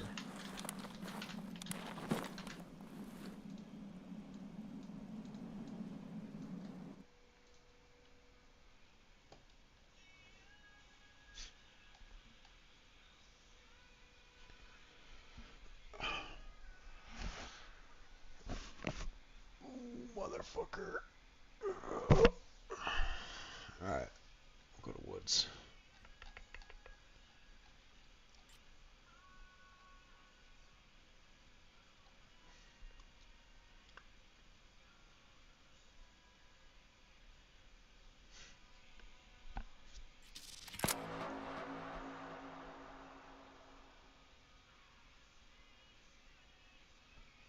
Sterlet's amulets. I don't even know if I have that one.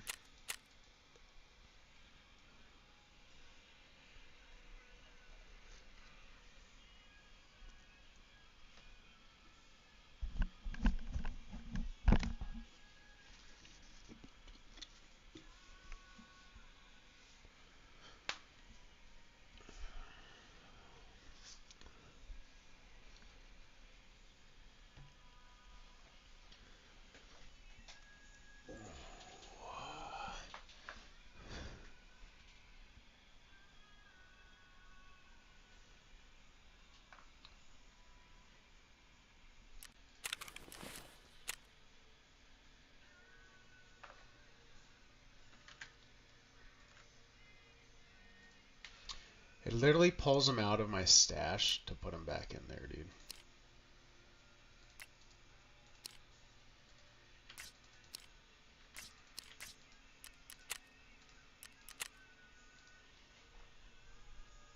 See, Sterlet's amulet, bro. We're literally going there for this.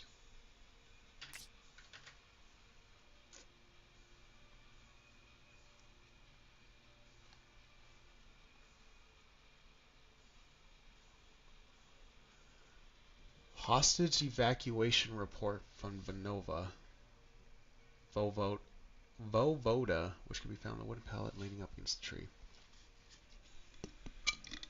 I know for a fact I grabbed that one, but I don't have it inside my stash though, so I don't think I do. Hostage evac report from Vovoda. Alright.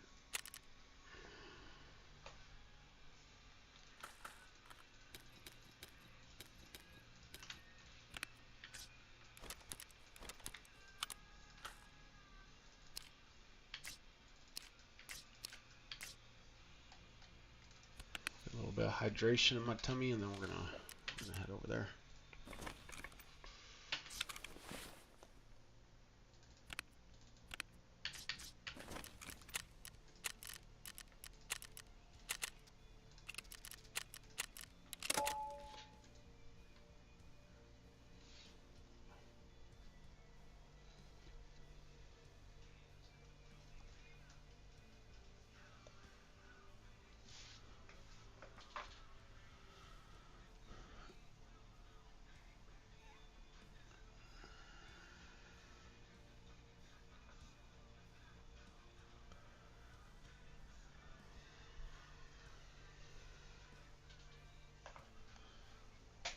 Oof.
There's a bug preventing some players from using the radio to contact the Bogatir squad.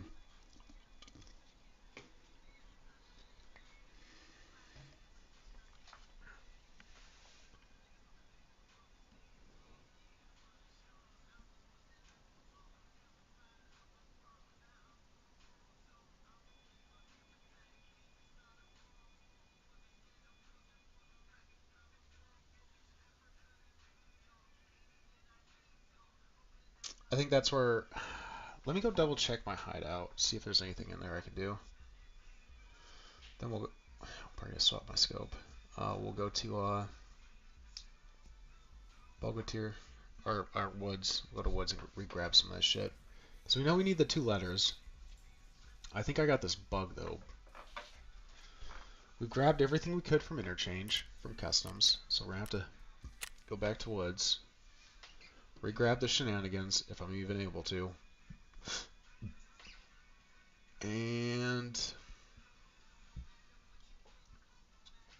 I'm going to have to unlock Lightkeeper.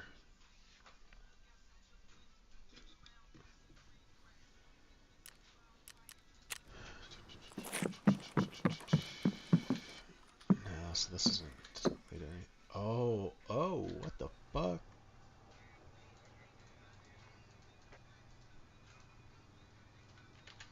Interesting. Alright, so something inside the hideout.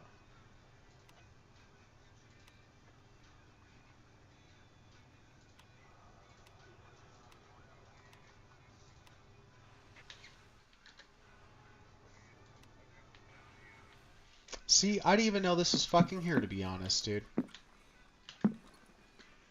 Oh.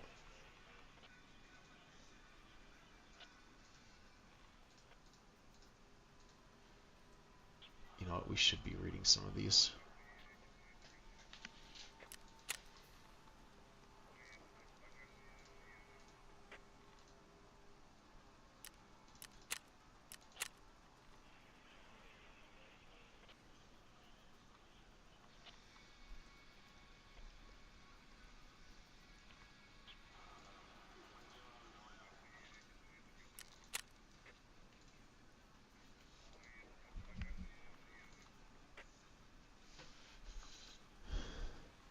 That's looking like ground zero right there.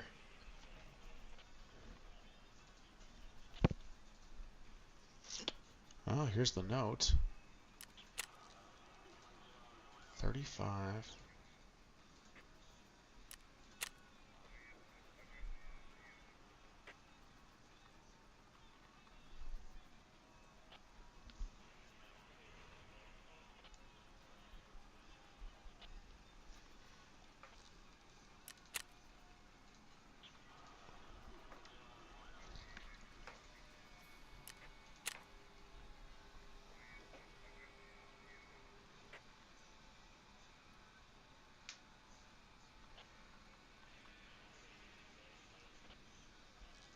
Pashka. Nada.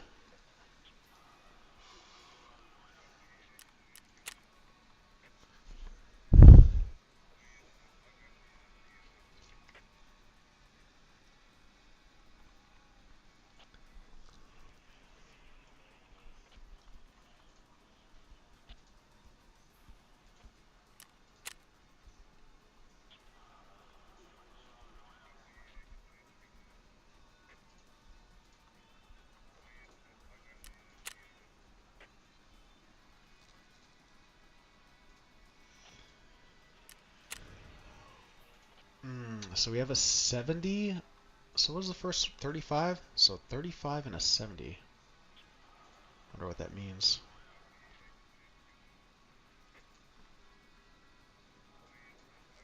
They do seem to be from the same piece of paper. So that's interesting, I guess. Here's that frequency or coordinates. I think it's a frequency, 27.8. I used to think Batya was a bit over the top, but after today I changed my mind. He saved both our asses today. Hardly anyone from any other squad would have made it back, but Batya did. Oh, so he's a person. Alright, that's interesting. Pull us out, so we've got no choice to listen to him and follow him. Den. Oh, alright. So that's where that Den figurine comes from. Don't forget about your little grudge because Vovoda knows what he's doing. And then these frequency.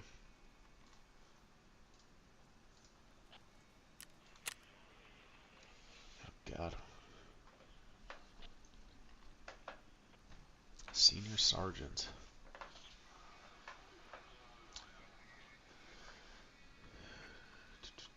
Discipline respects chain of command among trainees and colleagues. Reputation as a unique specialist capable of significantly increasing the effectiveness of combat teams even in field conditions.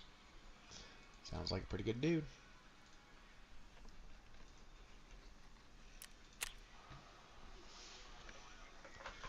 Machine Gunner. Lieutenant. Served his mandatory term Special Forces Caucasus. Due to his age, was not cleared for participation in the Second Chechen campaign. After service, joined the Ministry of Internal Affairs. Vlad Kaz.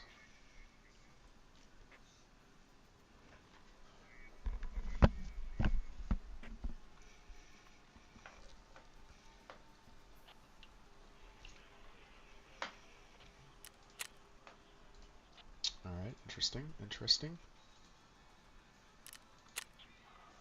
They say, by this time, you must have everything ready. The director is waiting for the results. Person 1. Everything will be done to perfection. You can count on me. I've already prepared the documentation package and distribution of all directives. Protocol TG002 is in effect. Excellent. As I've said, everything is perfectly good to go. Perfectly. Everything has to go perfectly. There may be deviations, but they will be minimal. Report everything directly to me. We are lifting protocols 13 for you. Now remember, we are counting on you. Will all my guarantees be retained after the, you know? Of course, you keep your income in the new world. Be sure. Everything goes as planned. As I said before, however, you will wait for some time until G7 governments are fully staffed under our direction. Okay, it's amazing to be involved in something of this magnitude. Have you submitted your documents for your relatives, wife, children? Eligible for year 3? No, the new world is for a new family. Oh, interesting. Yeah, he's not even taking his family with him. He abandoning them. I see. Be sure to have everything ready for your temporary successor. As per Protocol 02, you will be evacuated first. Take over for your absence. I've got it already. See you at headquarters then. Okay. Interesting. Dude is definitely not a family man.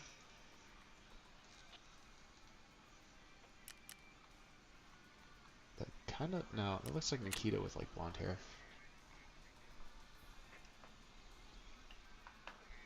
Dimitri. I think one of the developers, his name is Dimitri. It's the one that always has his like face covered, I think. Combat experience.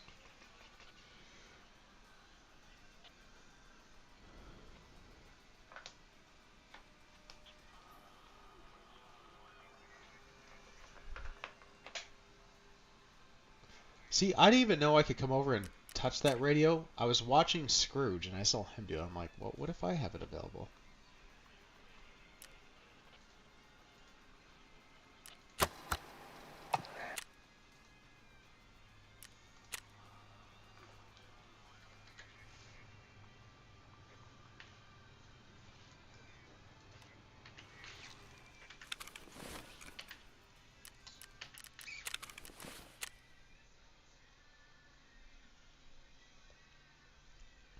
I think it's Woods. We still need to go to Woods then.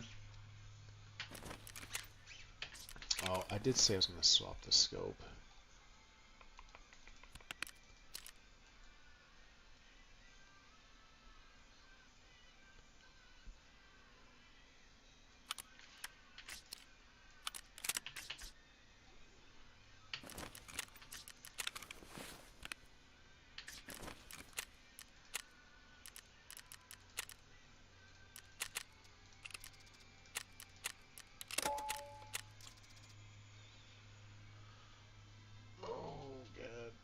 We gotta leave here in about an hour. We'll get this wood stuff done. Hopefully my task progresses. Hopefully.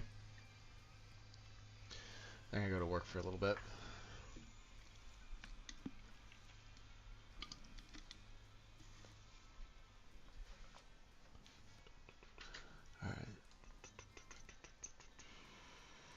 if that fixes it, then we literally need to unlock Lightkeeper. Alright, so we have to go to the encampment and then to the grave, and we should be good after that.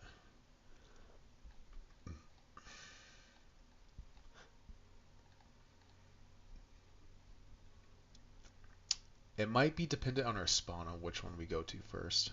I'm not 100%.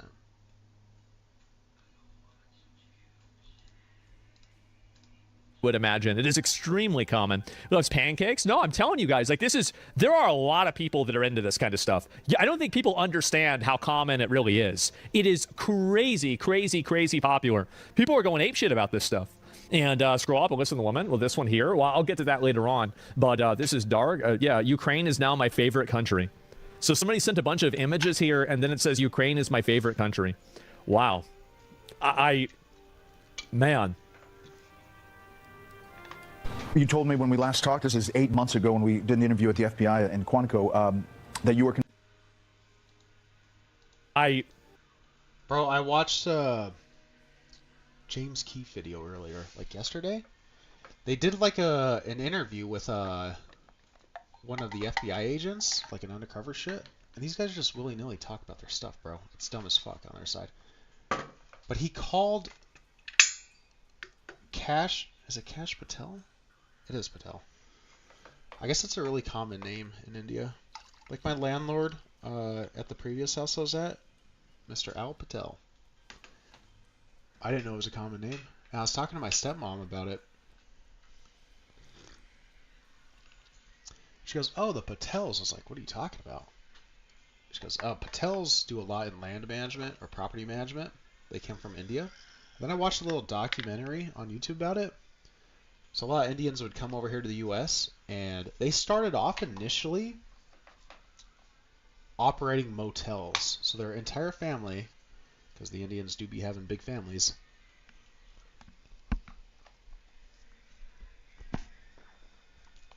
they would get a motel. And, oh, fuck yeah, I hit it. All right. They would get a motel and they would have their family live in some of their rooms. But the family would operate the motel, so they wouldn't have to hire outside help. And it's been going on since like I think the 70s or 80s, and they were able to acquire enough wealth to be able to make hotels. So like when I went to Vegas, fuck, what the hell was that? The hotel, the Westin. So the Air Force set us up in the Westin, downtown Vegas, so we could do some work out of Nellis Air Force Base. And yeah, this like 30-minute documentary kind of goes over how a lot of Indians initially started off in motels, built their wealth, and then started buying hotel chains or creating them. And the Westin is one of them, bro. It was a really nice fucking hotel too, well ran and whatnot. Yeah, so now I know a little bit more about Indians and property management groups and stuff like that. Hotels and all the other good stuff. Oh yeah, but that undercover agent, or not undercover, that agent was stating that he's ineffective and a diva. Don't know how true that is, but we gotta start seeing some arrests though. After all these, I think it was like 1 million plus files. Might have been a couple mil. I don't even know. Alright, looks like we're going to be doing the grave site first, I guess. We'll hit this little stashy poo over here, and then we'll head over there.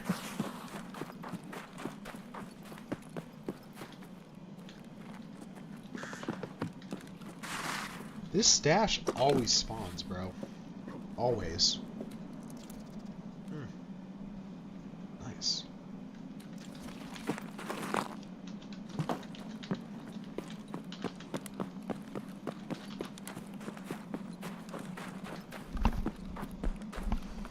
Alright, well, I need 3 frickin' things. So I guess we're doing this one first.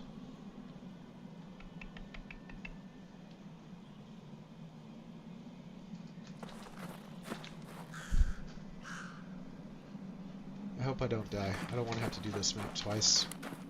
Or thrice. I didn't even know thrice was a real word till a few years ago, dude. I mean, it makes sense.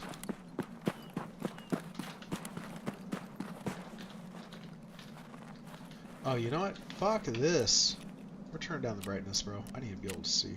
Oh my god, it's already at 43. See, I normally play at 100% brightness. I want to be able to see everything.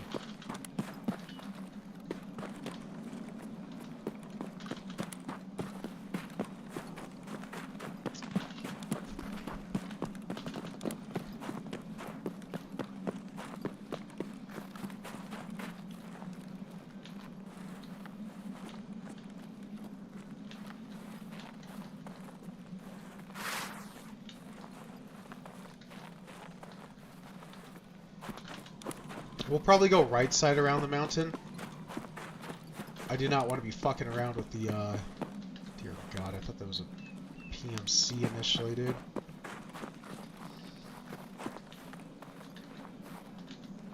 Alright, lovely. Nothing at the boot. We got the fucking phone. Dog tag. Why the fuck can I not find this note, though?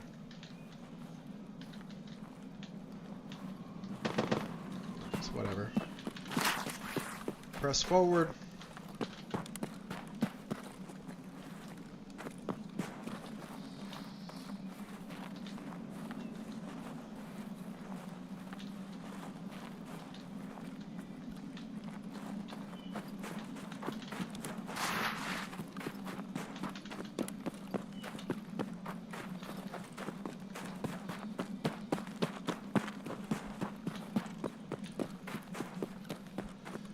You know what?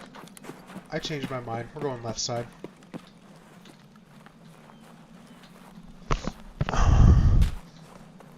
Oof, those shots kind of... You know what? No, I changed my mind again. We're going right side. Oh.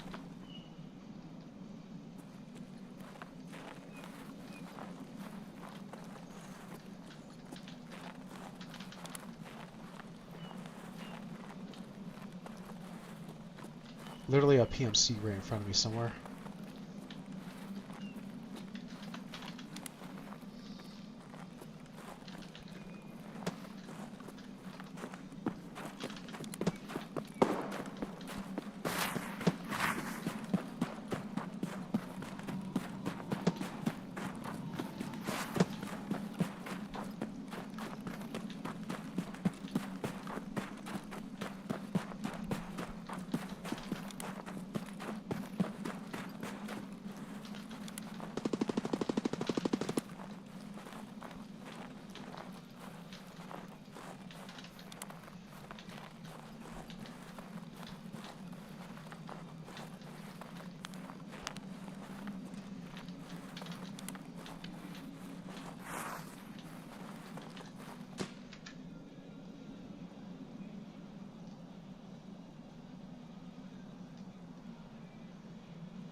You know what? We'll pop an SJ.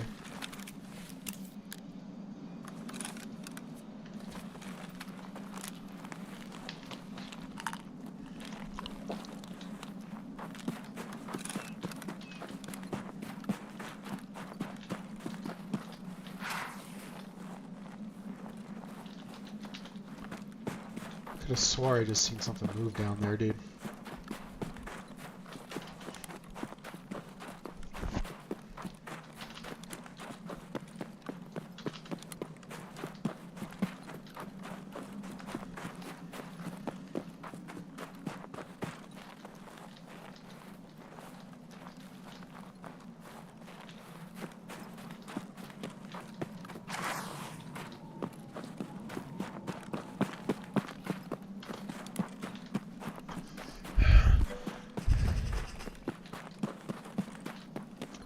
What up, Bala?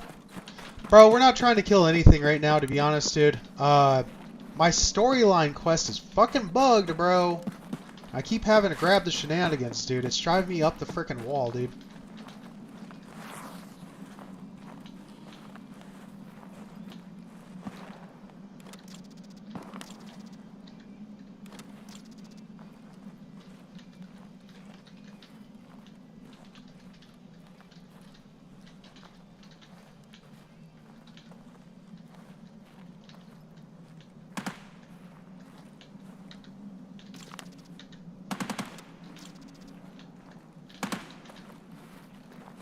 Alright, well, this fucking note that's supposed to be here.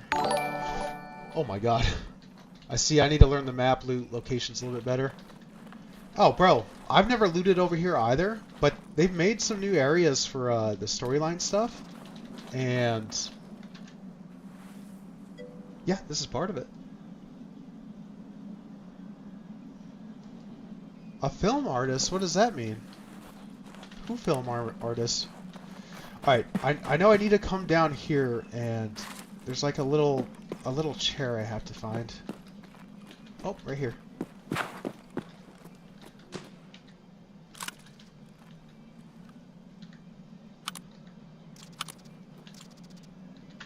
Bro, what sucks too is I already have this this amulet too. I'm literally coming back and doing the same stuff over and over again. Oh, that's fair, that's fair. Like an actor face, dude. Well, I don't do acting. I am active duty though, man. I'm in the Air Force. Shit, bro. I'm about to hit my 10-year mark here in about exactly a month, bro. It's been fun so far, to be honest, man. I've met some pretty cool dudes since I've been in.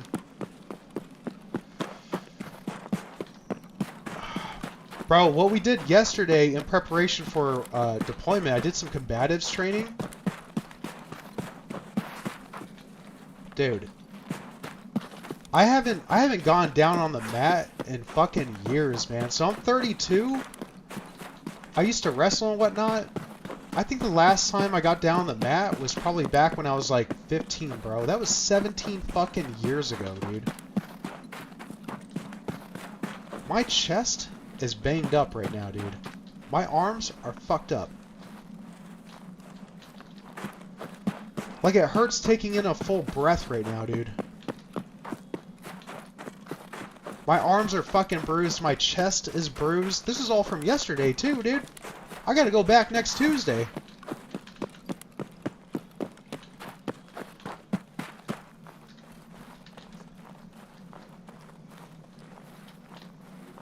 Oh my god, the snow stopped.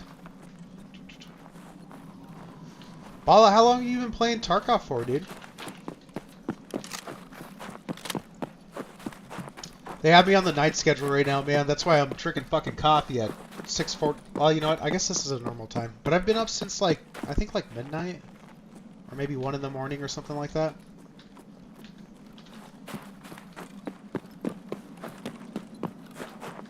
I might have just heard movement, boys.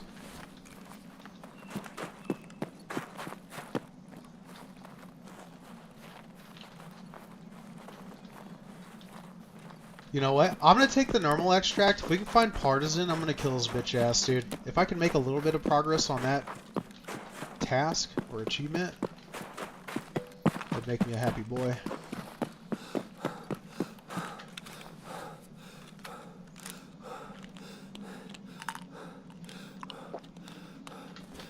No, that's understandable, bro. I haven't played PvE in a fucking hot minute, to be honest, dude. I did some PvE with some buddies.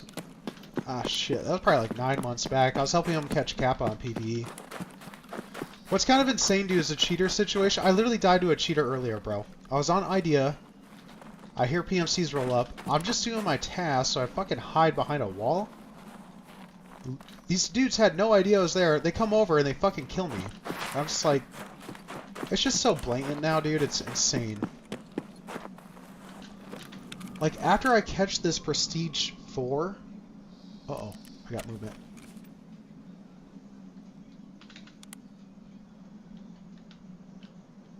I think I'm gonna put Tarkov down for a bit, bro. It's driving me fucking insane, dude. Oh yeah, Bala. I don't really play with other folks. I'm just solo playing right now. I don't think there's anyone on. But... No, man, I've been playing Tarkov for a hot minute. I tried to stream on the daily. I had to take some time off, though, like the last 2 weeks, because my leadership put us on 12, so I just didn't really have the energy after I got off work. I already have Kappa, level 57, so I mean, right now we're just doing the storyline shit. And then I'm going to try to do some achievement hunting. I already killed the cultist with the bazooka. I did the BTR nonsense. I need to kill partisan. Actually, you know what? Let's take a fucking look, dude.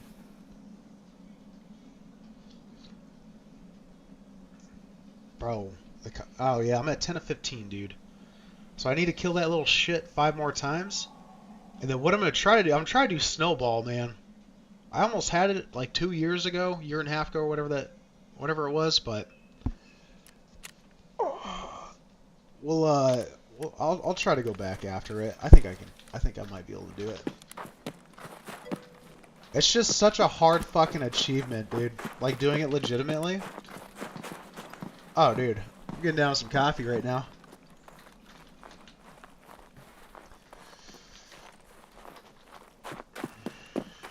I just drink black coffee, bro. I don't put the creamers or the extra stuff in there. I just a pot of black coffee whenever I get up in the mornings.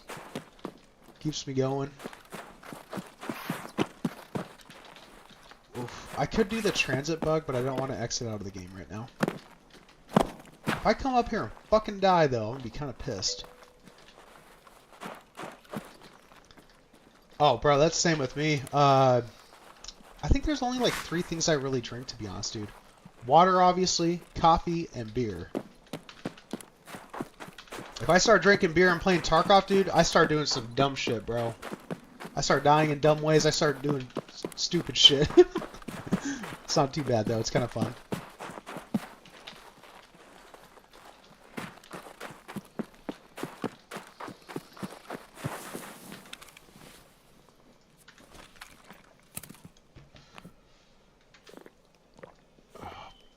Alright, let's see if this fixes my task, dude.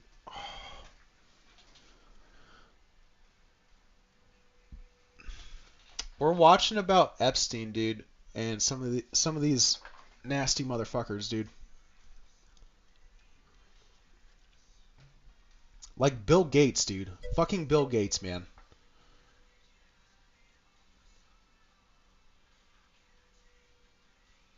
I feel it. Man. You told me when we last talked, this is 8 months ago when we did an interview at the FBI in Quantico, that you were convinced that Epstein killed himself in jail. Today, 8 months after that, are you still convinced? Yes. 100%? Yes, sir. He needs to start arresting these motherfuckers, dude. Yeah, man, it's insane, dude. How many people are connected with Epstein? Like, some of them probably didn't bang kids, but there are some that did, and they need to be put in prison or under the fucking prison, bro. They need to start arresting these fucks. And the fact that they've been sitting on these documents for years, dude, through the Trump administration and the Biden administration is insane, dude. Like, obviously they got to do their due diligence and, you know, put all the information together correctly and in order to be able to charge these fucking creeps. I don't know what the fuck they're doing, man. You told me when we last talked, this is 8 months ago when we did... Is that right? All right. Yeah? I wanted to give you guys a quick update on Mark Tremo, who is the UCLA professor who emailed Jeffrey Epstein tips to get infants to suck more vigorously on a pacifier. I went and stood outside of his building at UCLA yesterday with a giant sign with his quote. What the And on the other side it said, "Fire Mark Tremo." And I screamed. Bro, this is sick as fuck, to be honest, dude. That's insane.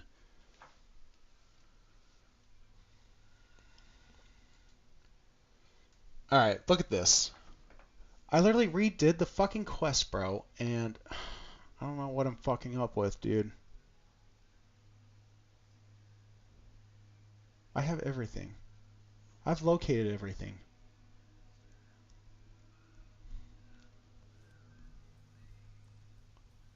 I need to use my workbench and find some phone parts. We'll take a 5th fucking look at my workbench, dude. See what the hell I'm missing. So one thing I found out too, that literally it doesn't even tell you, is you can go inside your freaking hideout and you can come speak on this little thing, the little radio.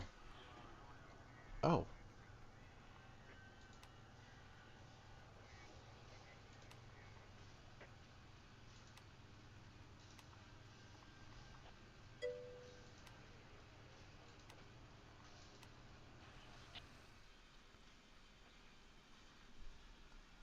Bala, what do you mean by missions, bro?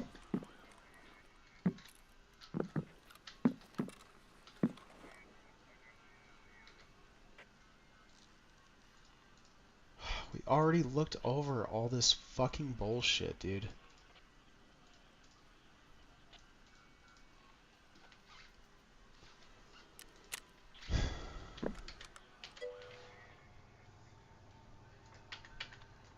Oh. No, I already did all my side task for Kappa.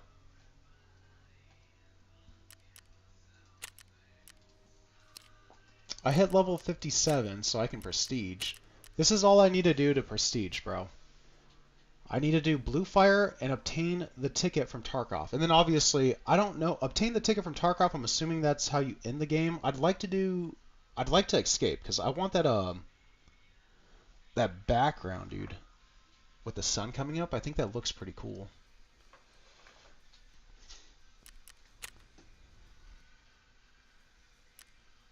There's something missing, dude. There's something I'm not doing.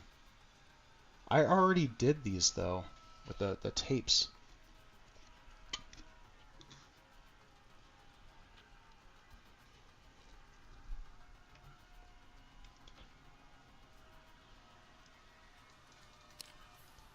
That's just a normal craft right there.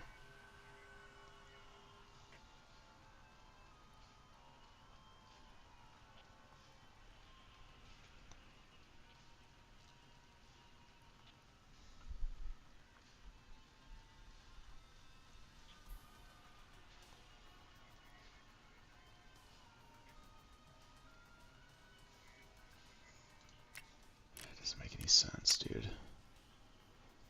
We'll double check laboratory. Make sure there's nothing in here I need.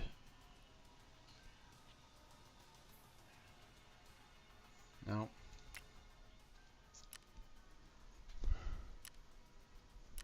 I don't know what the fuck to do anymore, dude.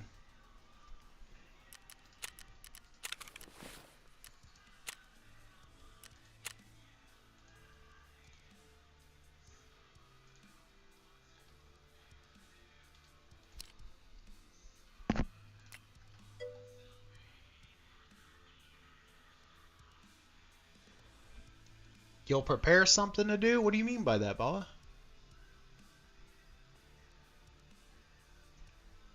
See, I already crafted these two.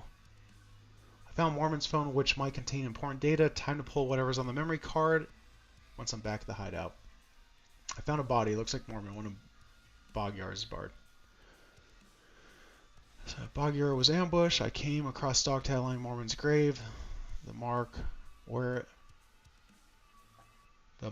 The marks and wear on it says enough. Whoever carried it had been through hell and back. Bogatir had a phone on him. Maybe there's something in there. In the pockets of Bogatir's member, I found a second part of the note with numbers, so it's definitely tied to him. Doesn't seem like coordinates. Maybe it's a code or a radio frequency. Yeah, it's definitely a radio frequency. The carousel turned out to be a well-fortified camp inside of Ultra over an idea. The Bogatirs clearly visited the spot more often than the other positions. Better check the place carefully. I found Turan's personal file. Looks like he hit the assault more than most of the seasoned vets. Found Charlotte's personal file. Found audio tape with Vovoda's reflection. After he's all been through, he's a bit on edge.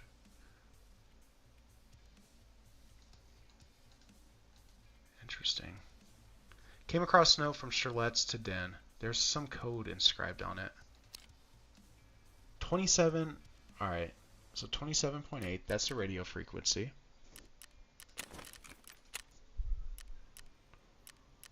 Let's go back inside the hideout. Yeah, we got it. Alright. We might have to reset the game, possibly.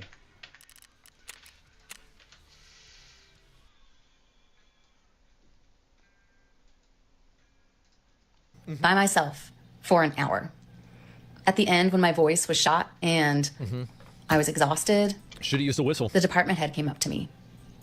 He let me know they're not renewing his contract, and I suggested he better get his name off of that website if they don't want this to continue daily. Man. Guys, our voices can be heard.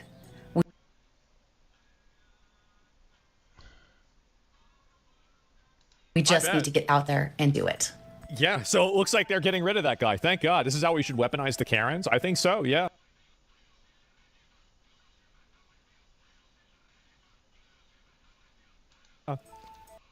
Bro, what the fuck? Jerry Seinfeld describes a perfect consistency for pancakes as like young human flesh. Wow, that looks great. Thank you. What you want in a pancake is to have the consistency of young human flesh. It's spongy, it has life to it. You're with a guy of young human flesh. To have the consistency of young human flesh. It's spongy, it has life to it. You're with a guy with brightly colored undergarments, and you got soft human flesh in front of you. You're in a weird place. I'm looking forward to this. This is. So here's Jeffrey Epstein inside of the, where is it here? You know what? We just reset the game. There's something in my hideout, boys. Let's go see what's up.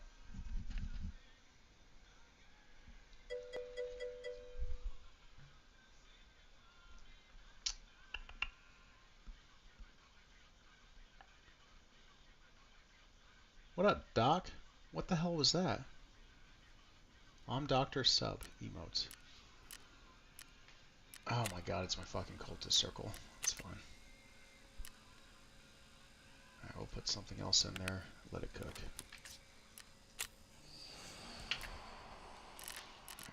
Let's go back in. We'll hit the correct frequency.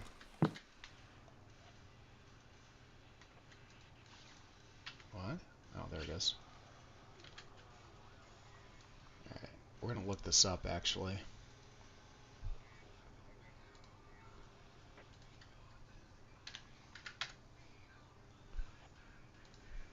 EFT radio station.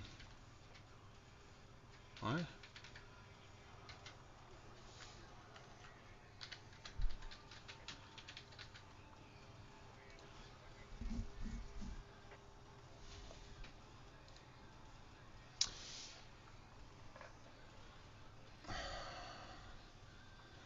Batia Quest. Multiple players report that the first radio contact you should enter 35 and then 27. If the radio doesn't work, you should listen to both Mormons' recordings first.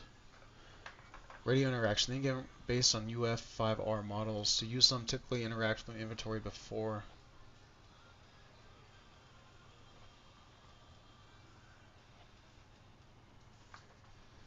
Interesting.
Alright, we're gonna listen to both freaking audio tapes again. Actually, I wonder if we can do that right next to it.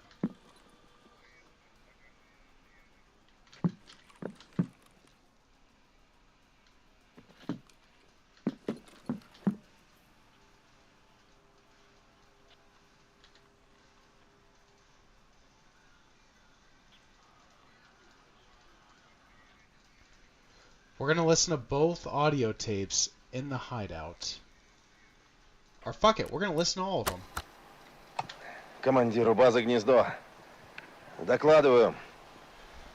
После выполнения боевой задачи кто-то произвел подрыв. Есть потери личного состава операторов ЮСЕК и гражданских. У нас один тяжелый, остальные легкие. Требуется помощь. Повторяю, требуется помощь.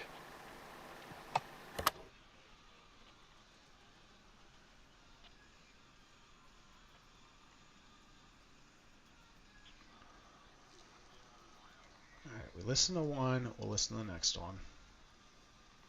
I think it's these two I need, though. Сразу видно, что он как утка. Поясни.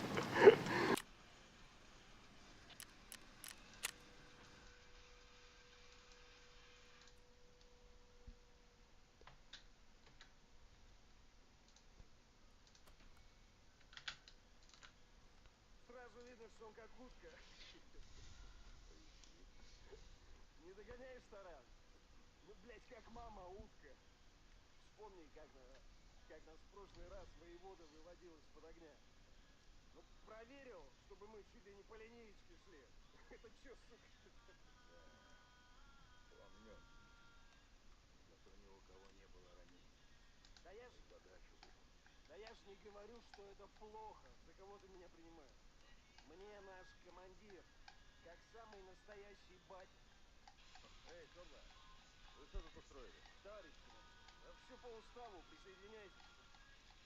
Да нет. Так, давайте, собирайтесь. Скоро выступаем. Так точно, командир.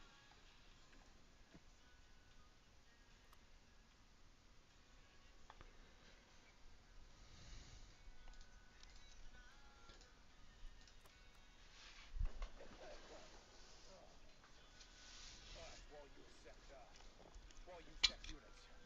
Blast killed our electronics. No comm with HQ. We have lost control of the facility. Evacuate through exfil 3 towards the port. Exfil 3. Expect enemy contact. Proceed with caution. Any non-USEC individuals are to be considered hostile. Defend yourselves. Sound judgment.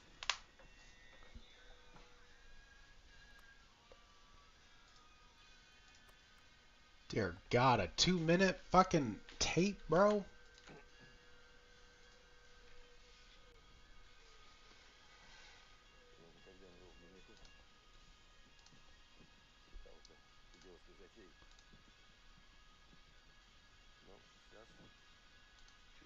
You know what?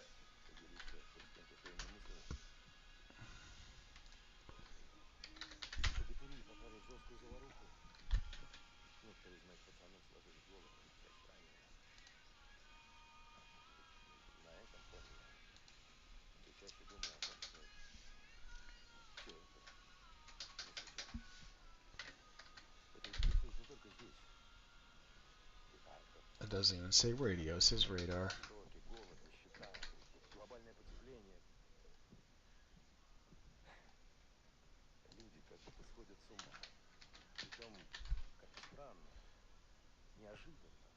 Вот был примерно семьянин, и потом вдруг раз и пошел. Hey guys, another quick nonsense guide. This time for the entire Batcher chapter, I'm going to show you how to activate it and then we'll go from there. Okay, to start things off, we're looking for a patch where customs revenue gas behind it is a radio station.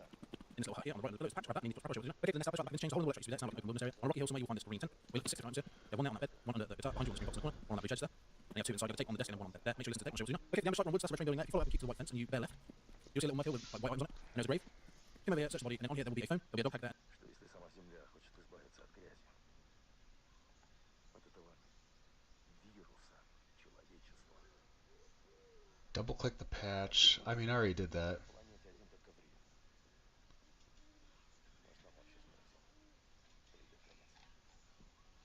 And there'll be a envelope in that boot there. If you can't see the phone, it's locked because you haven't picked up all the items from the nest outpost. So go back, grab them, and come back to your phone, and I'll show you what to do now. Okay, the carousel outpost down, and the outpost down in the front. And we're looking for about 7 items in here.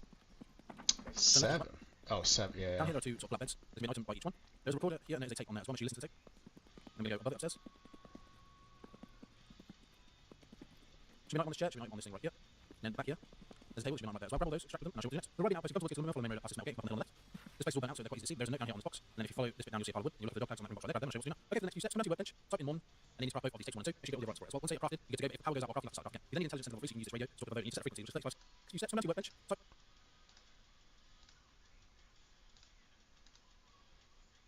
in Mormon, and then you need to craft both of these tapes 1 and 2. Make sure you get all the other items for it as well. Once they are crafted, you're good to go, but if the power goes out while crafting, you'll have to start the craft again. You then need Intelligence Center level 3, so you can use this radio to talk to Vovoda. You need to set the frequencies, which is 3570 and 27.893. You can find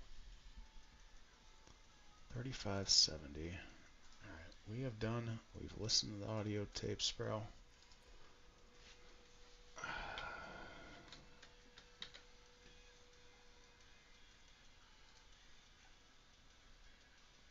Why do I not have 3570?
I need the 3570 radio frequency.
I'm not having fun anymore, dude. This is not fucking fun, bro. This is so fucking stupid, dude.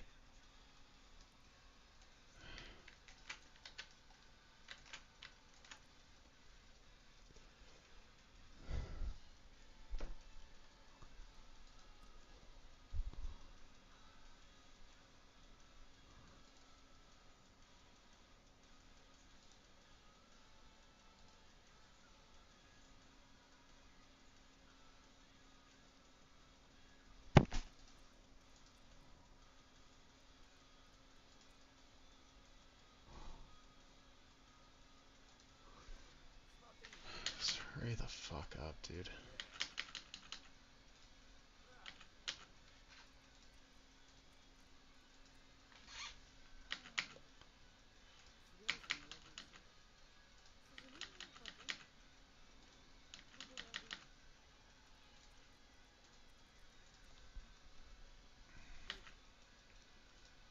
Знаю такую. Короче, был у меня кент один. Жестко. Чё?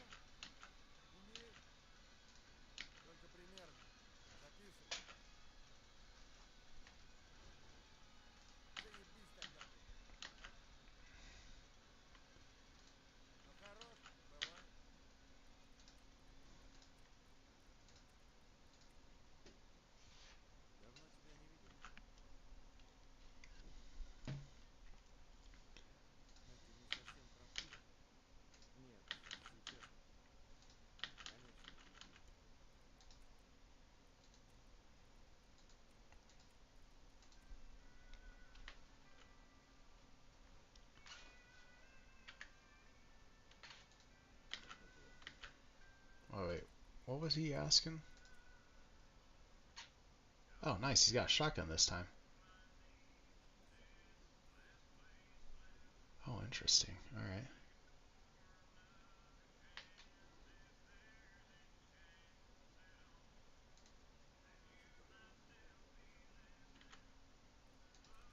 Well, it looks like I need to go to Labyrinth.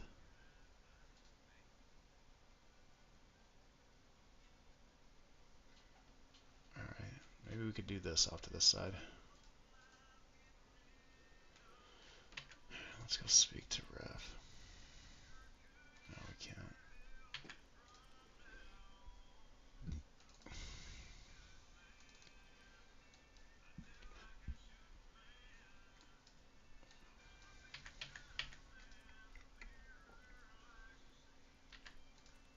No, let's go back to the hideout. Maybe that fixed the radio. Alright, we'll reset. I want to find out more about what I need to do, though.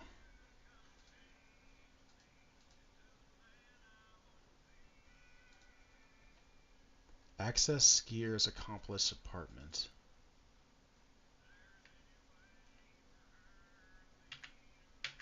Alright, we're going to reset that.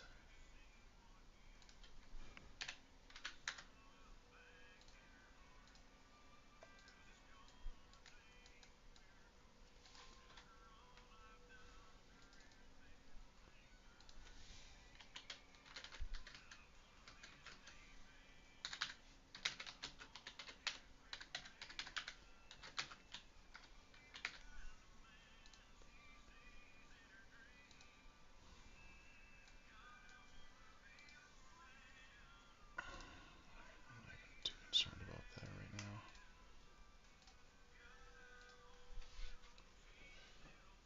now. Alright, I have this key too. That's just by chance too. I'd seen this key on streets and I looked into it. You can find Bitcoin there.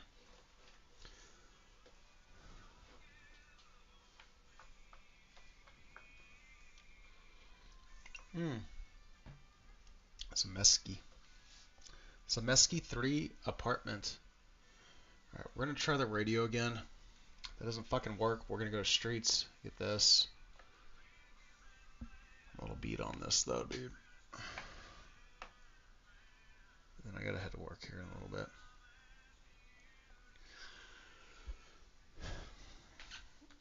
$35.70 is what we need.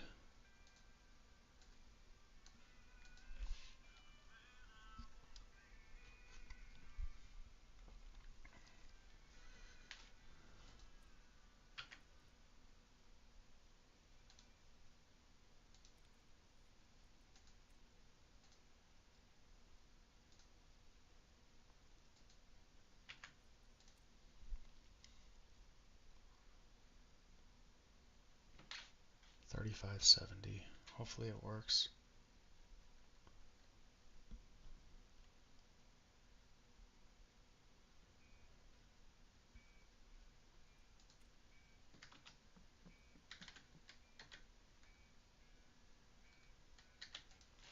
Lovely. Nope. Nope, it doesn't give me the option.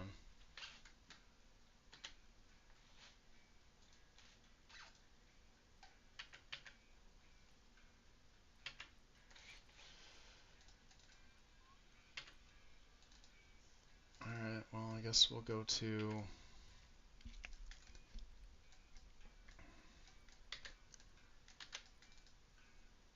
Alright, we have all the keys.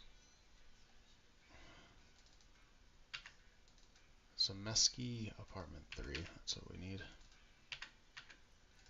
I have a green flare, I do.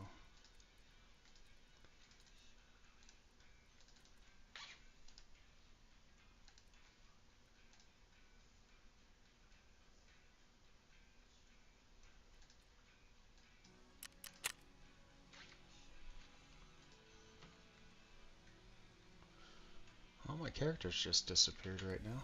Oh, there he is.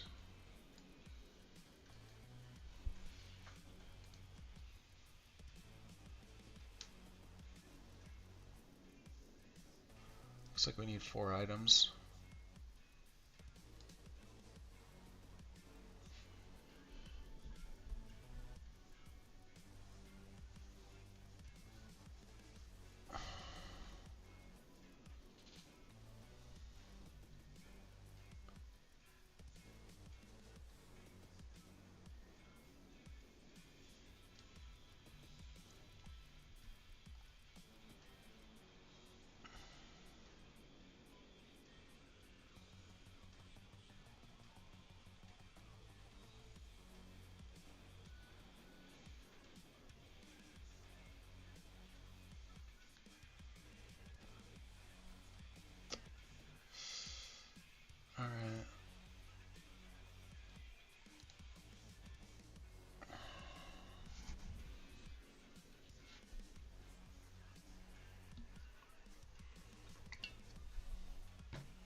interesting. It looks like it's right there. We have the correct key, though. This is just wearing me down, dude. This is so fucking dumb, dude. That Batya shit, it's something with it is bugged with me, dude. And, you know, I don't even fucking know. Inside of the Epstein files. Also, Jerry Seinfeld are going to be sailing around. Oh, this is his boat, or maybe his island. I don't know. I can organize for them to come to the island for lemonade. Wow. Maybe that actually is lemonade for once. Jerry had a 16-year-old girlfriend. Don't lie about that. She was only 17. So she was 17. He was 38. That's a big difference. Yep. That's right. That's a bit of a difference. Yeah. And it's old enough for her to be his kid. That's right. And so still in school. So he met her whenever she was a high school senior. Oh, that's great. Wow. Well, and he's talking about eating human flesh, too. And he's in the Epstein files as well. I mean, guys, as I said before, I'm not a conspiracy theorist, but whenever you look at points on the graph, they make a line. They do. They make a line. And it doesn't mean it happened. But, like, damn, guys. Like, what are the odds of that, huh? Wow. Point on the graph, like I say with everything. And too many lines, I say, yep. Epstein discussing, and this is the big one people wanted me to talk about, discussing pushing transgenderism on minors.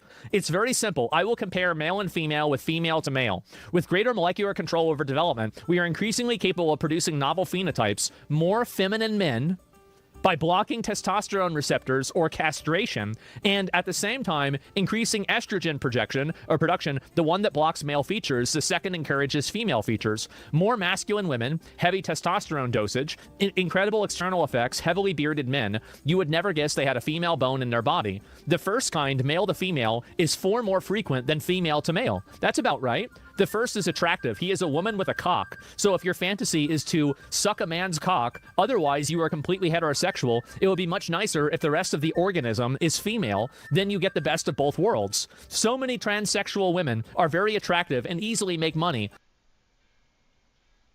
That is fucking gross, dude.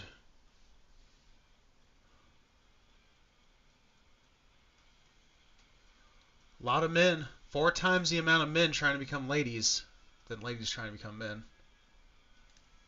Which in turn they assert promotes their prostitution, since they have to pay hefty fees for injections every week, but they are sexually happy. Once you've reached manhood, even castration does not prevent the sensation of orgasm. Contrast the poor female to male versions. They are unhappy and lonely. They are men with mum-pums, the worst of both worlds. If you like smelly masculine men, you want that hard cock that comes with the show, and you do not want nature's more complex and variable structures that as an acquired taste, but not with a man. There are also hundreds of female trans videos and websites. I have never seen a male one. By the way, we are now pushing the intervention earlier, so you notice your 3-year-old son has trans tendencies, so now you intervene with hormones. I would be frightened. Well, I got like one of the worst spawns. Fuck, I don't want to go that way.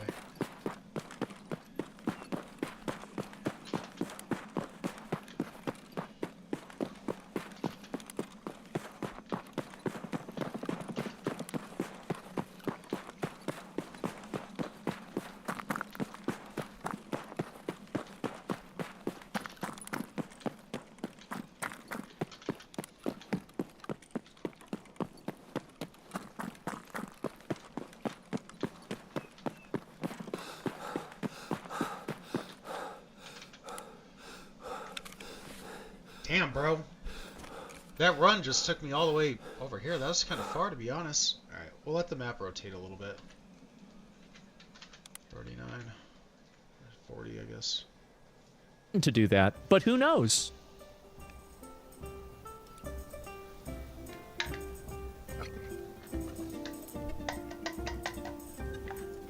Wow. 3 years old. This was in 2018. Isn't that amazing? Wow, what are the odds of that? Is right over there. Yes, I mean, oh my God. People eat, people eat this shit up. They do. They've been going crazy on this. I can't believe it. And also, by the way, FBI, the hacking of Epstein was carried out from the Vatican.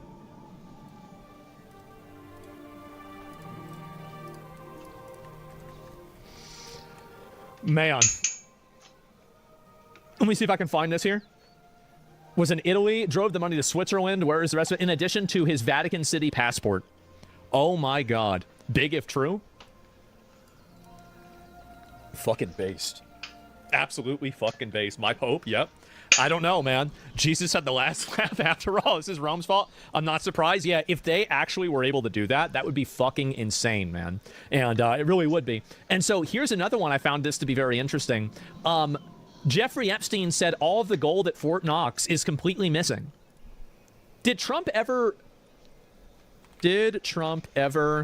find out where the gold at Fort Knox went? No. Huh. So no visit by Trump or Musk to Fort Knox happened. No audit was publicly conducted. By mid-2015, 2025, the topic faded. Trump dropped mentions after late February. Musk stopped around April, and reports described it as all talk or abandoned. Huh. How about that? Wow. Oh, man. They'll use it for the third temple? Yeah. So, wait a minute. So, you're saying that Jeffrey Epstein knew that the gold was stolen and it's being used to build the third temple in Israel? Is that right? Former IMF charged and jailed for U.S. sex crimes after his discovery that all of the gold held in the United States Bullion Depository located at Fort Knox was, quote, missing and or unaccounted for. According to the FSB secret report, Strauss-Kahn had become increasingly concerned earlier this month after the United States began stalling its pledged delivery to the IMF of 191 tons of gold. So there's a chance the gold could just be gone too. Huh. Well, how about that? Tons of gold. That's a lot of gold, guys. It really is. And so, here's another one too, guys. This is a nice little surprise. Epstein and Gates plan to get rid of all the poor people. I mean, that means we're all going to be rich, right? Cool. I'm excited. Also, I've been thinking a lot about that question you asked Bill Gates. How do we get rid of poor people as a whole? And I haven't. You guys can't see the whole thing. How do we get rid of poor people as a whole? And I have an answer. Comment regarding that for you. When can I call you today to discuss this?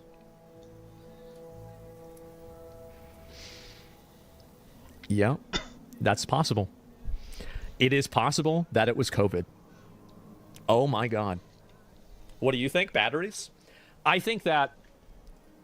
I don't know. I have no idea. It could have been COVID, right? COVID is fake too. Maybe you're right. Diddy reportedly offered Epstein to be featured in a music video in which Epstein declined. So this is a big deal because basically Jeffrey Epstein considered Diddy, this is completely unverified by the way, considered Diddy as potential competition. It's kind of like McDonald's and Burger King.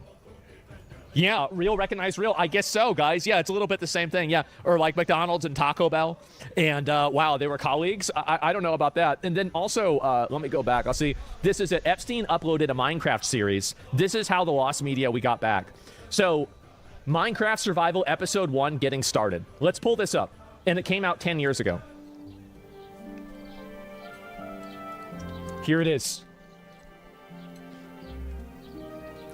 Oh my God. World for all. So we could be.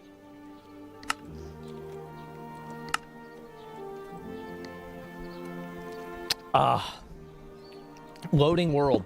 So this is a whole. Wait a minute. So he only made 3 videos for this. And so here's. All right. So this could be Jeffrey Epstein's YouTube channel.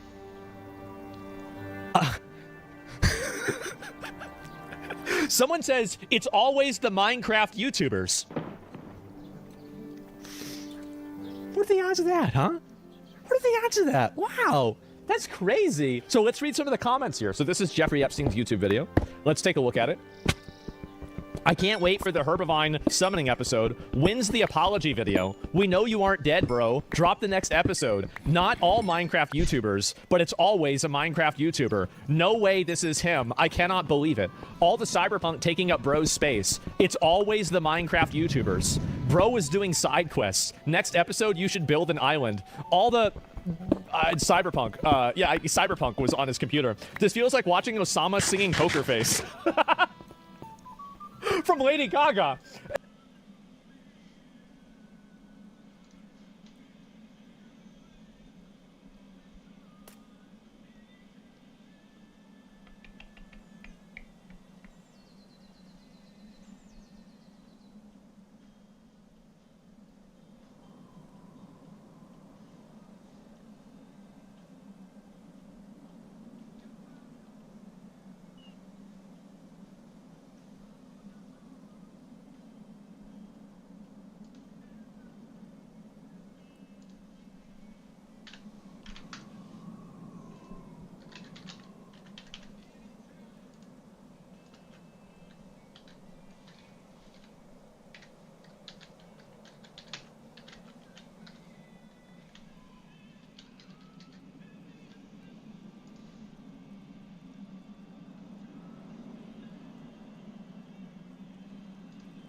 Hey guys, this is a guide for the story mode quest called Accidental Witness. Hey guys, this is a guide for the story mode quest called Accidental Witness. And firstly, I will let you guys know that you do require 3 keys during the progression of this quest line, with them being the Dorms 110 key, the Zemeski 3 apartment key, and Rochelle's bunkhouse key. Now, you can find all 3 of these keys in the pocket and bags of scabs, as well as in jackets or in drawers, and Rochelle's bunkhouse key also does have a fairly high spawn chance on Rochelle himself if you do happen to kill him. Or if you do meet the level requirements to purchase keys from the flea market, then you can always just buy them directly from there just to save yourself some time. Now, you will also require access to both Streets of Tarkov and Shoreline to complete this quest line, so if you didn't pay Therapist the rubles yet during your tour story mode, then you will have to go ahead and do so now to unlock Streets of Tarkov, and then you will also have to go and work through the tour quest mode to the point that you do unlock Shoreline as well. Now, to start or trigger this quest line, then you will have 2 options. You can firstly go to the courtyard between the 2 dorms buildings on customs, then just outside the elbow of the 3-story dorm building will be some graffiti covered vehicles, and then as soon as you do walk over next to these vehicles, then you will get a notification for this quest being triggered. Now, if you were purposely planning on starting this quest, then I recommend that you just go ahead and bring in the Dorms 110 key with you to prevent having to go and extract to then come right back to do the next objective. But obviously, if you triggered this task accidentally, then you couldn't prepare for that. So then your next step would be to go and get yourself a Dorms 110 key. And then once you do have it, then your next objective will be to come back into customs and then go into the 2-story dorm building and then come down the hallway outside the 110 room. And outside the 110 room is going to be a note. Now, this is also the way that you can bypass the car portion entirely by looking at this note. And so it will be on the right hand side of the 110 room. And so this debt note is going to be similar to other. What up, Whip? Bro. My fucking, my quest is like, fuck, dude, on Batia. That's not going to show it here, but I can't get the right frequency, dude. It's driving me insane. Right now I'm just doing Accidental Witness. Alright, so we got both those notes. We're going to go to Zemeski 3. I just want to watch this video, though, first. Request in the story mode where you will need to make your PMC read the note in order to get credit for finding it, and by reading it, then you will progress to the next objective. So after reading it, then your quest will update and ask you to find out what cause level is involved in, and then to complete this, then you will have to gain access into the 110 room. So opening up this door, once inside, then you will find a note on the bedside table beside the mug. Now after you read this note, then your objective will update, and upon leaving your raid, then you will have to speak with Skier again regarding a woman named Anastasia. And after you're finished talking with him, then he will ask you to go to Streets of Tarkov to access his accomplice's apartment, and this is where we will use the Zemeski 3 apartment key. So here's a map of Streets, and where we will be going is the apartment building in between the population census building and the back of the Brodion pub. So my PMC is here on Streets behind the Check 15 building, and then the playground's going to be right here, and then the population census building will be just to the left of it. Now going through this gate towards the population census building, we want to keep to the left, and then the first door that we do come to on our left will be the apartment that we have to go into, and then our first door upon entering this apartment building will be where we can use the Zemeski 3 apartment key. Now heading inside this apartment, then there will be a few things for us to grab, and all of them will have multiple potential spawns. So the main document, which is a report, can be immediately on our left upon entering the living room underneath the television in the open drawer, or it can also be in the windowsill, which I will have a picture of what it looks like when the task is active if it did happen to spawn there. And after this, then we will be looking for a briefing from newspaper article, which does have a spawn in the bottom row of the bookshelf just to the left of the initial report spawn, which will be 2 shelves below the statue. But where it actually did spawn for me in my raid is the opposite side of the room in the bottom row of this bookshelf. Now around this room there will also be 2 notes that are called the 9th circle that I did find, but these will be optional. It does seem that they have random spawns on the walls, so just make sure to look around all the different walls for these potential notes. And again, I just want to emphasize the importance of going into your stash and reading all of these items just to get progress towards the objectives and make sure that you're not missing anything. Now after you've located all these items, then you will be asked to survive an extract from a raid on Streets. And when you end up surviving from the raid, then you will firstly be asked to go and speak with Skier, who will then prompt you to go and speak with Ragman. Now Ragman will give you your next objective, which is to locate Anastasia's apartment. So here's another map of Streets, and the location that we have to go to this time is going to be close by the Check 13 marked room. And so my PMC's here in a raid on Streets. The back of the Check 15 apartment building is going to be right here, and turning around you do want to go down this road and then turn left and go past the vet clinic. Now you do want to go through the gate here and then keep to the right hand side of this little garage building, and then you want to continue on past this SUV, which will lead to the entrance of an apartment which was newly added in 1.0 that you can now go into. So once you do go into this apartment and start going up the stairs to the 2nd floor, then you will get the objective complete once you do go up to the last room on the left hand side, which is going to be apartment number 7. Now at this point then you can check your objectives, and it will ask you to learn more about Anastasia and also to investigate the entrance of her apartment. So heading back down to the entrance, there's a mailbox on the wall just to the left of the door, and you can go ahead and grab a couple of items here, being the letter from the mailbox and also the newspaper article. And once you go ahead and double click and read both of these notes, then it will complete both these objectives. At this time then we'll update to the next step, which is to locate the Courier Pasha. So once you do extract from your raid on Streets, then we will be going back to customs because the objective does say to look around the dorms building. So we will actually be going behind the 2-story dorm building, and it will be at one of the large boulders, which I will show you guys in raid now. So my PMC's here in raid on customs, and the 2-story dorm building is going to be right here in front of me. And as we do run in behind it, then you will go past the first large boulder that we come to, and then actually go towards the second one, which is deeper into the trees. Now as you get closer to this boulder, then you will notice a little bit of blood on the rock, as well as a knocked over bicycle, and then just to the right of the bicycle will be a note. So you will be able to pick up this note, and again just make sure that you do read it in order to get the objective and progress for the quest, and then you will be able to go and extract from customs, and then you will be open drawer, or it can also be in the windowsill, which I will potential spawns. So the main document, which is a Alright, let's go to the Zemeska 3 shit. We'll get that knocked out.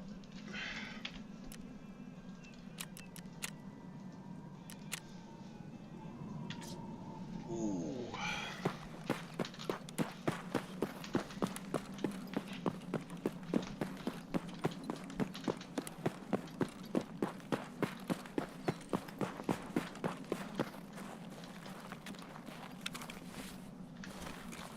We have a green flare. We'll probably take green flare to get out of here.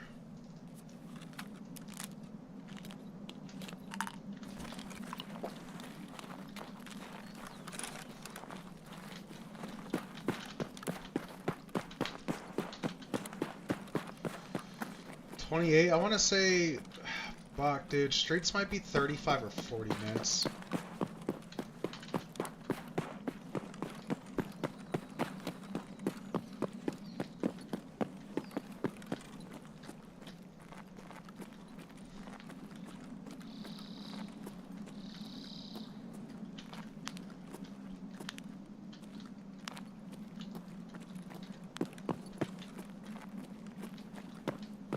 I don't know if that was a scav or a PMC. If that was a PMC, it seems like a pretty naked type of feller.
Well, pretty good, man. Pretty good. Unfortunately, that quest I was trying to do earlier is pretty bugged significantly. So right now I'm just doing something else in the meantime. All right. So we gotta survive streets.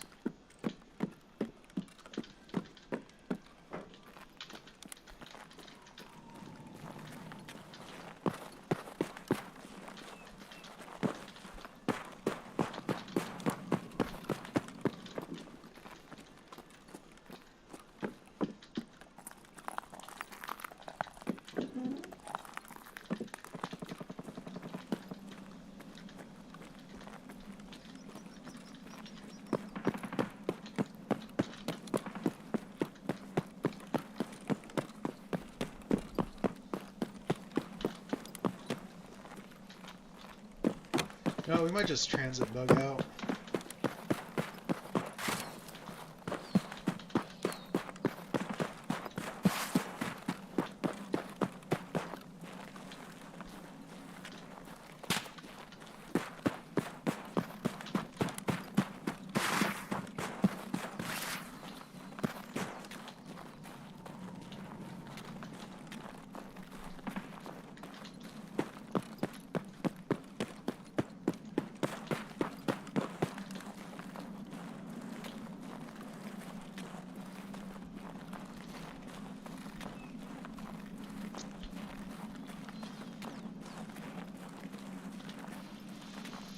Fuck it.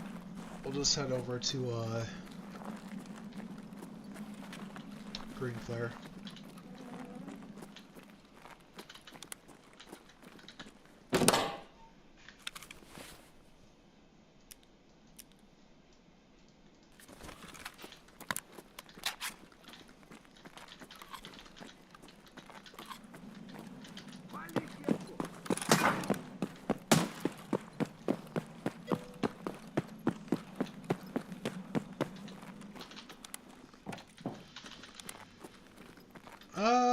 I'm not the biggest fan of tea, to be honest, Paula. I mean, I'll have it every once in a while, but no, my coffee's treating me pretty good, to be honest.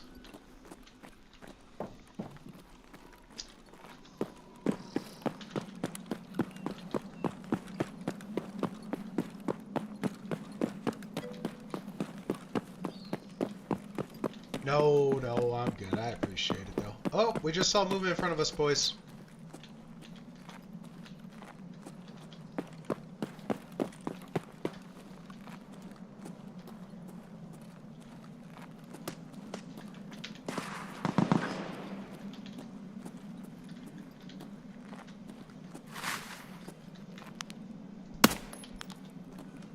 What the fuck was that dude doing?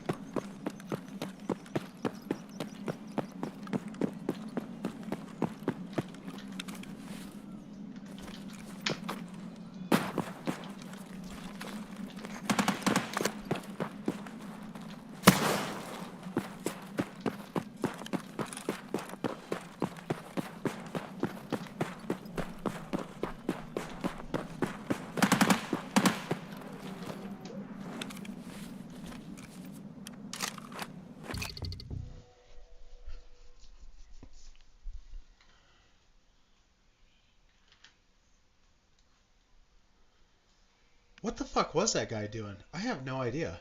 He like ran across and then went prone in a bush or something. Report can be immediately on or left upon entering the living room underneath the television in the open drawer, or it can also be in the windowsill, which I will have a picture of what it looks like when the task is active if it did happen to spawn there. And after this, then we will be looking for a briefing from a newspaper article, which does have a spawn in the bottom row of the bookshelf just to the left of the initial report spawn, which will be 2 shelves below the statue. But where it actually did spawn for me in my raid is the opposite side of the room in the bottom row of this bookshelf. Now around this room there will also be 2 notes that are called the 9th circle that I did find, but these will be optional. It does seem that they have random spawns on the walls, so just make sure to look around all the different walls for these potential notes. And again, I just want to emphasize the importance of going into your stash and reading all of these items just to get progress towards the objectives and make sure that you're not missing anything. Now after you've located all these items, then you will be asked to survive an extract from a raid on streets. And when you end up surviving from the raid, then you will firstly be asked to go and speak with Spear, who will then prompt you to go and speak with Ragman. Now Ragman will give you your next objective, which is to locate Anastasia's apartment. So here's another map of streets and the location that we have to go to this time is going to be close by the Check 13 marked room. Apartment. So here's another map of streets and the location that we have to go to this time is going to be close by the Check 13 marked room and speak with Ragman. Now Ragman will give you your next. Alright, well I guess we're gonna go speak with Ragman.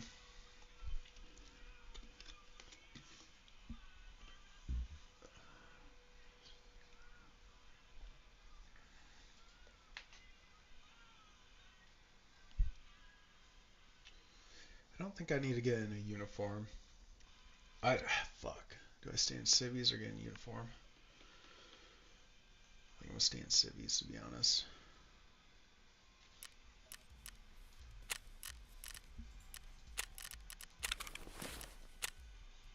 Whoa, what happened? Alright, alright, alright.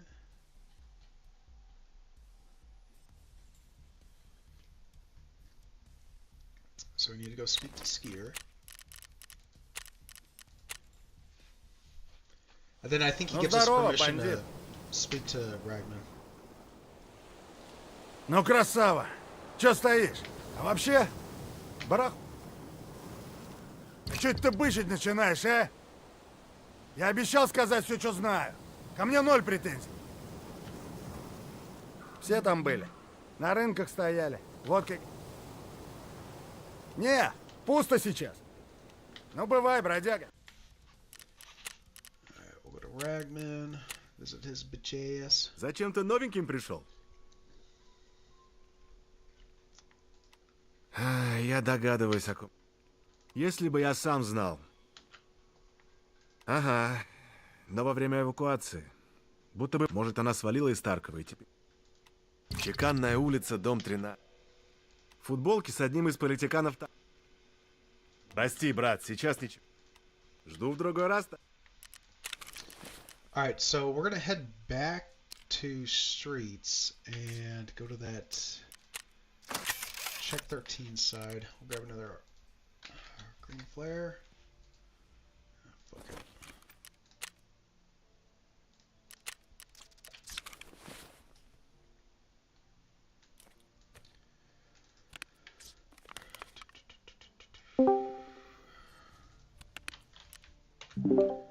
What up, Whippy Poo?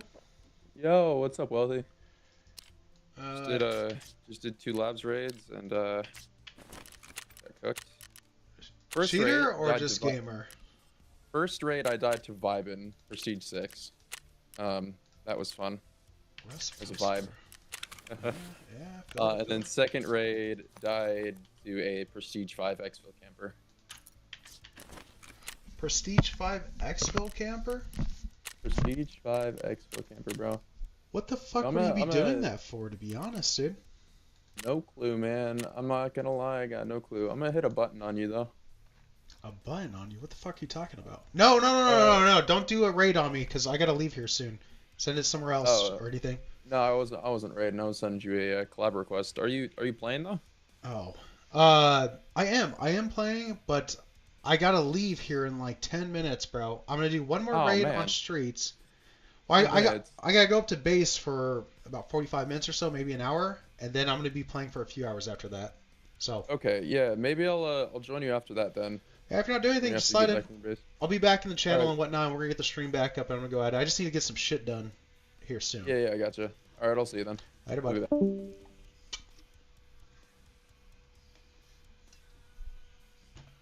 Bro, I did that with Dubs, WW Dubs. I sent him a raid right as he was sending a raid to someone else, and I didn't know if it went through. I hadn't done a raid in like fucking like 2 years, 2.5 years. But no, he got it. He was able to confirm with me because I was kind of curious. I thought OBS was bugging out, or maybe I forgot how to raid someone or whatnot. And I found him, so I didn't even kill him, or he didn't kill me. I didn't find him inside a raid or anything. He was just posting funny shit on like the Tarkov subreddit, dude. I was like, this guy's pretty fucking chill. All right, let's go take a look at some of this stuff.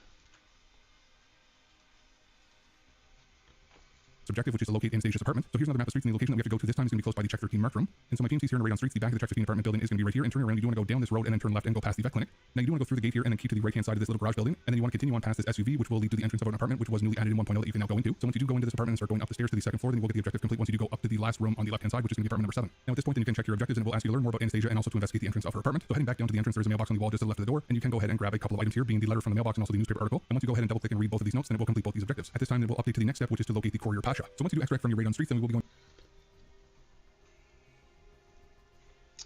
Oh, bro, yeah, it's on 2x right now. back to customs because the objective does say to look around the dorms building, so we will actually be going behind the 2-story dorm building, and it will... Alright, we're not too concerned about that just yet. Mailbox on the wall just to the left of the door, and you can go ahead and grab a couple of items here. Objective complete once you do go up to the last room on the left-hand side, which was newly added in one. Now you do want to go through the gate here and then keep to the right-hand side of this little garage building, and then you want to continue on past this SUV, which will lead to the... Alright, we're gonna go there next then. And the villager farm episode is gonna be... Dude. The villager farm episode? You really have to go and call it that? Like, that's crazy. Wow, top comment. Bro owns a damn island, but he can't afford a computer that can record more than 5 FPS. Why is it so laggy? A lot of cyberpunk, maybe. Bro, yo, Big E, what's the next part? You're in your cave looking for diamonds. What the fuck is all that extra noise, dude? I'm in the same cave looking for my... Oh god. Always the Minecraft YouTubers. This is him being a Minecraft YouTuber is peak divine comedy. Well, we don't know for sure, right? We're not sure that this is Jeffrey Epstein. That noise was from the lava, dude. I thought possibly like another tab was playing or something. Are there any old comments? Oh, can I look and see this? Sort by. Okay, 2000. It might take a little bit too long to scroll all the way down. I will though. I'll scroll all the way down. Crazy if this is real. I'm here before it blows up. When are you gonna release another video? Can we do a collab? I really love your videos when I was a kid. Pattern recognition. When's the apology video? Big Stein's playing better. The Big Stein. Where's part 2? Is that the New York financier? Of course it's Minecraft. Oh my god, yo, let's collab, bro. Epstein Gaming. This cannot be real. This is not Jeff. Why are people... Where's the upload, Jeffy? Hey, Jeff, your PC sucks. Oh my god. No, there are no other videos for this. What's your seed? Can I have your seed? No, you've got to go to the ranch for that. And, oh my fucking god. What if this was placed into files to distract people? Maybe that's it, right? Weirdo billionaire playing at 10 FPS on Windows XP. That's right. Honestly, that makes me believe it more. It does. You're really loving this? Look at oldest comments. You can't search by oldest comments on the YouTube filter. I'll show you. Sort by top and newest. That's it. Those are the only two you can search by. So there's a good chance that right now at this very... Can you say the N-word in Minecraft? Because maybe that's... I mean, because maybe that's why he was playing it, right? That could have been it. Yeah, can you say... You can. Top? Oh, top doesn't do that. Yeah, pick newest and then scroll down. Oh, I'm such an idiot. That's such a good idea. I don't know. Why didn't I think of that? It's actually a great idea. Give me a minute. Let me load all of them. Okay. What the fuck did I walk in on? Oh, those are the sounds. Never mind. That was Bill Clinton. You hear him? It's Prince Andrew. Yeah. Yeah, I've got them in the background right now. ASMR stream? Yeah, isn't that delicious? Oh, that one was Donald Trump. Oh, that's definitely Trump. Yeah, they just got the McDonald's DoorDash.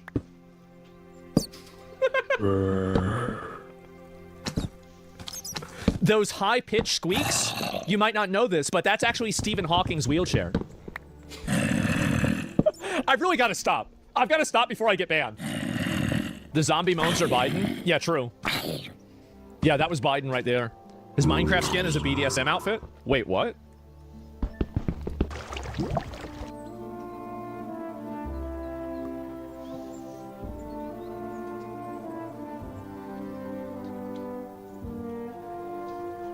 Oh boy.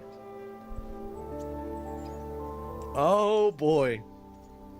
That's He-Man? Yeah. But what are the odds? What are the odds, Jeff?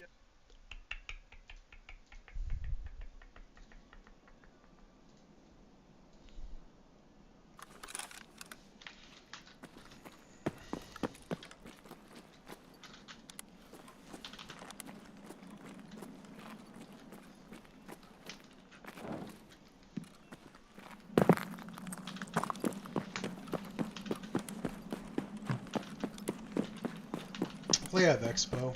Oh, thank God I do. Alright.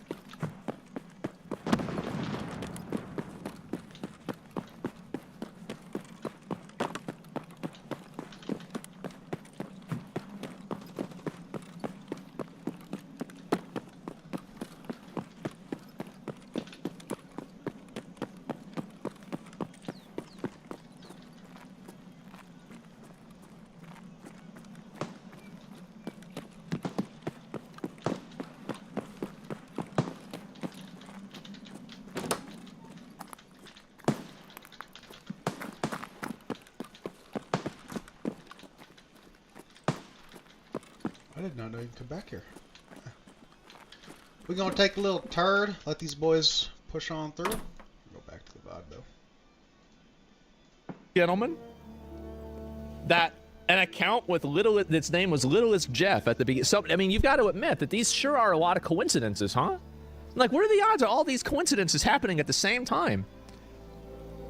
You're definitely going too deep? Am I? You think so? Well, I want to find the earliest comment. Wow. I mean, I can't believe it's Epstein playing genuinely. Yeah, he's not even modding anything. He's going in... Oh, I don't think I should say that.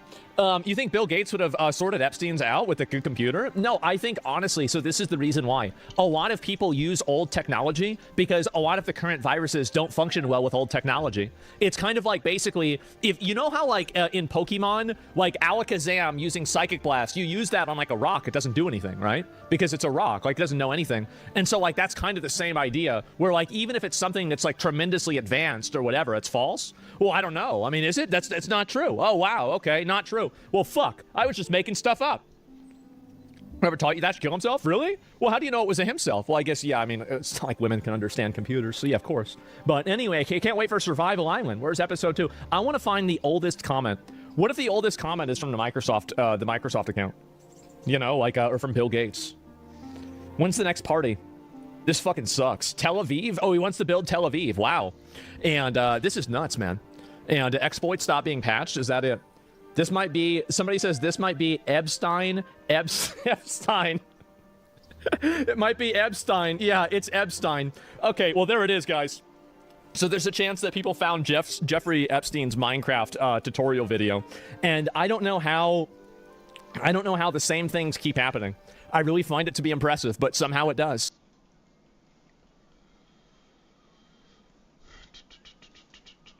So the Department of Justice has arrested... My name is Kyle, I'm Antifa, and there's so much rage in me that I've had to record this like 15 times trying to get the message out. They fucked up, okay? Go watch my other videos, doesn't matter if you're not here and you're not caught up, you've missed the fucking fight. But if you are, it's time to suit up. Boots on the ground, Nicollet and fucking 26th. My house is 4 blocks away. Anywhere between Franklin and Nicollet and 26th and Nicollet, show up. Ready to go. Ready to go. No, not talking about peaceful protests anymore. We're not talking about having polite conversations anymore. I'm talking specifically. All right, let's go in.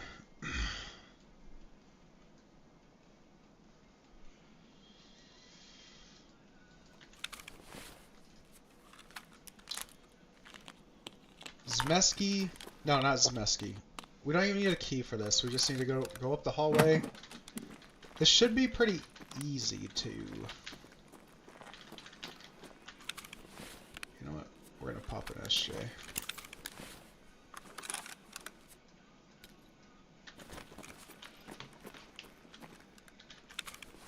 Well, that was very, very kind of him.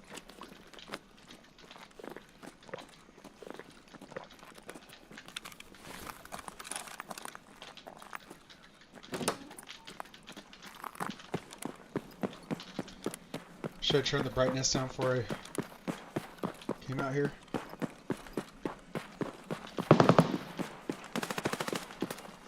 That's right where I need to go.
we just heard the BTR.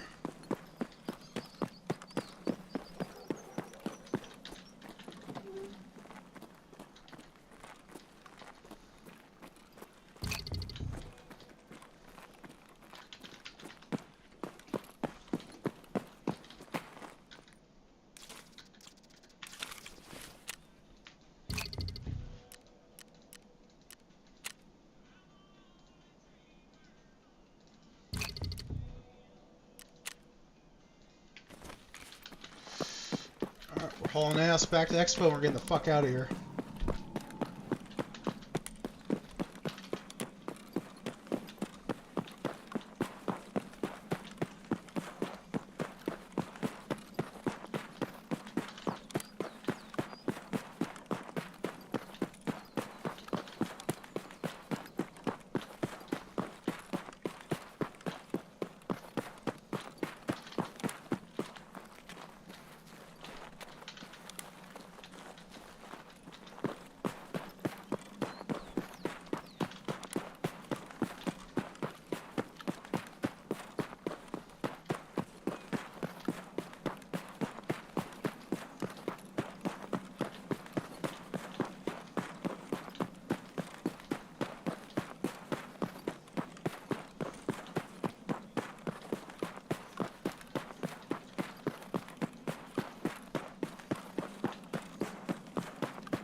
Found an exit.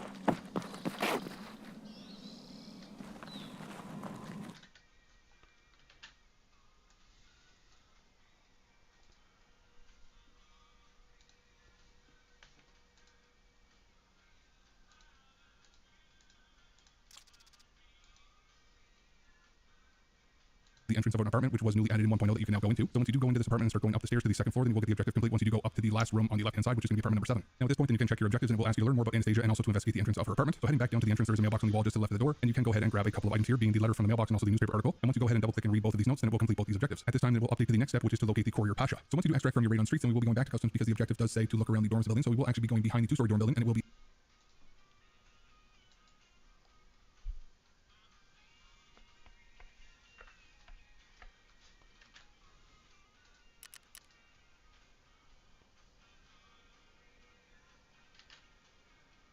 at one of the large boulders, which I will show you guys in right now. So my PMC is here in raid and customs, and the 2-story door building is going to be right here in front of me. And as we do run in behind it, then you will go past the first large boulder that we come to, and then actually go towards the second one, which is deeper into the trees. Now, as you get closer to this boulder, then you will notice a little bit of blood on the rock, as well as a knocked over bicycle, and then just to the right of the bicycle will be a note. So you will be able to pick up this note, and again, just make sure that you do read it in order to get the objective and progress for the quest, and then you will be able to go and extract from customs, and then you will be asked to talk to Skier again. Now, Skier at this point in time will ask you to locate Rashala's stash, and he does also give you the optional objective to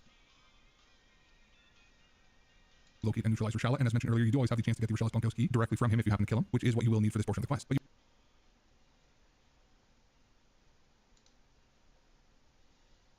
objective to locate and neutralize Rashala, and as mentioned earlier,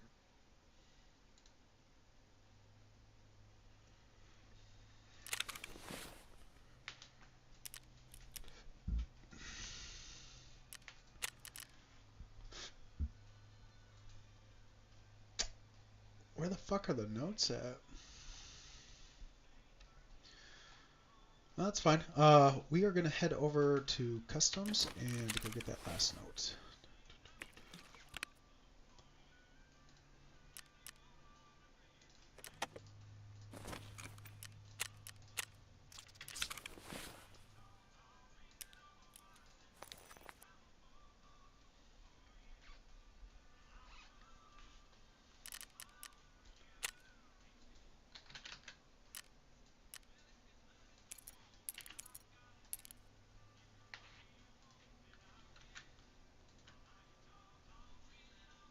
to talk to Skier again. Now, Skier at this point in time will ask you to locate Rashala's stash, and he does also give you the optional objective to locate and neutralize Rashala. And as mentioned earlier, you do always have the chance to get the Rashala's bunkhouse key directly from him if you happen to kill him, which is what you will need for this portion of the quest. But you can always just save yourself some time if you are trying to min-max these quests and just buy directly from the flea market as long as you do meet the level requirements to purchase keys. Now, once you do have the key, then we will be going to one of the bunkhouses in between the crack house and the repair shop. So my team's here in the raid on customs. The crack house is going to be right here, and then to our left along the string of bunkhouses is going to be Rashala's bunkhouse, and it will be right before these metal stairs. So you can just go ahead and use the key to open up this bunkhouse, and once you do go inside, then there will be a couple of notes that we can pick up. However, some of them are optional objectives, so I just made sure to read all of them until I did find the main objective note, which for me was in the back right-hand corner on the wall. So once you end up getting this main note, then you can just go ahead and survive and extract from the raid. And once you are at a raid, and you're again. Now, Skier at this point in time will ask you to locate. Let's go in.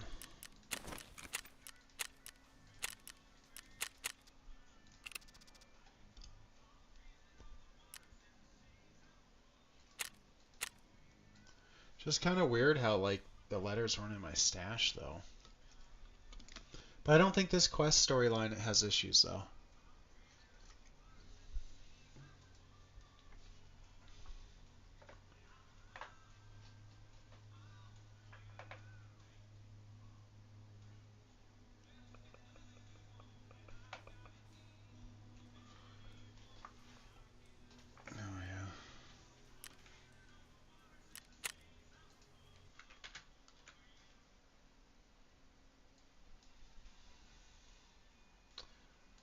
Batya. Batya.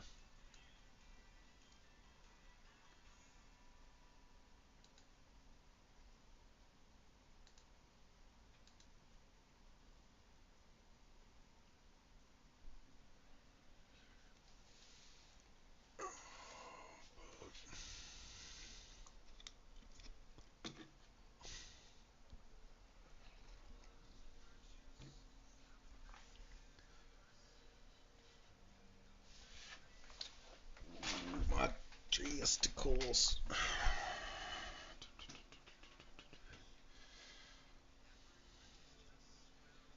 My game is like bugging out just a tad.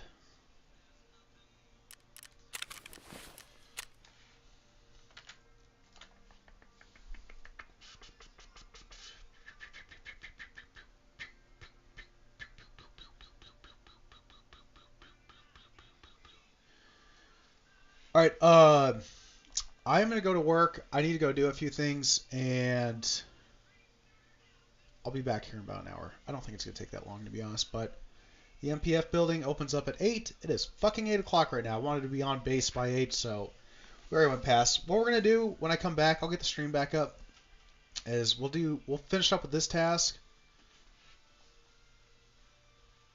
and go from there. We'll see. But we're gonna call it there for the time being, and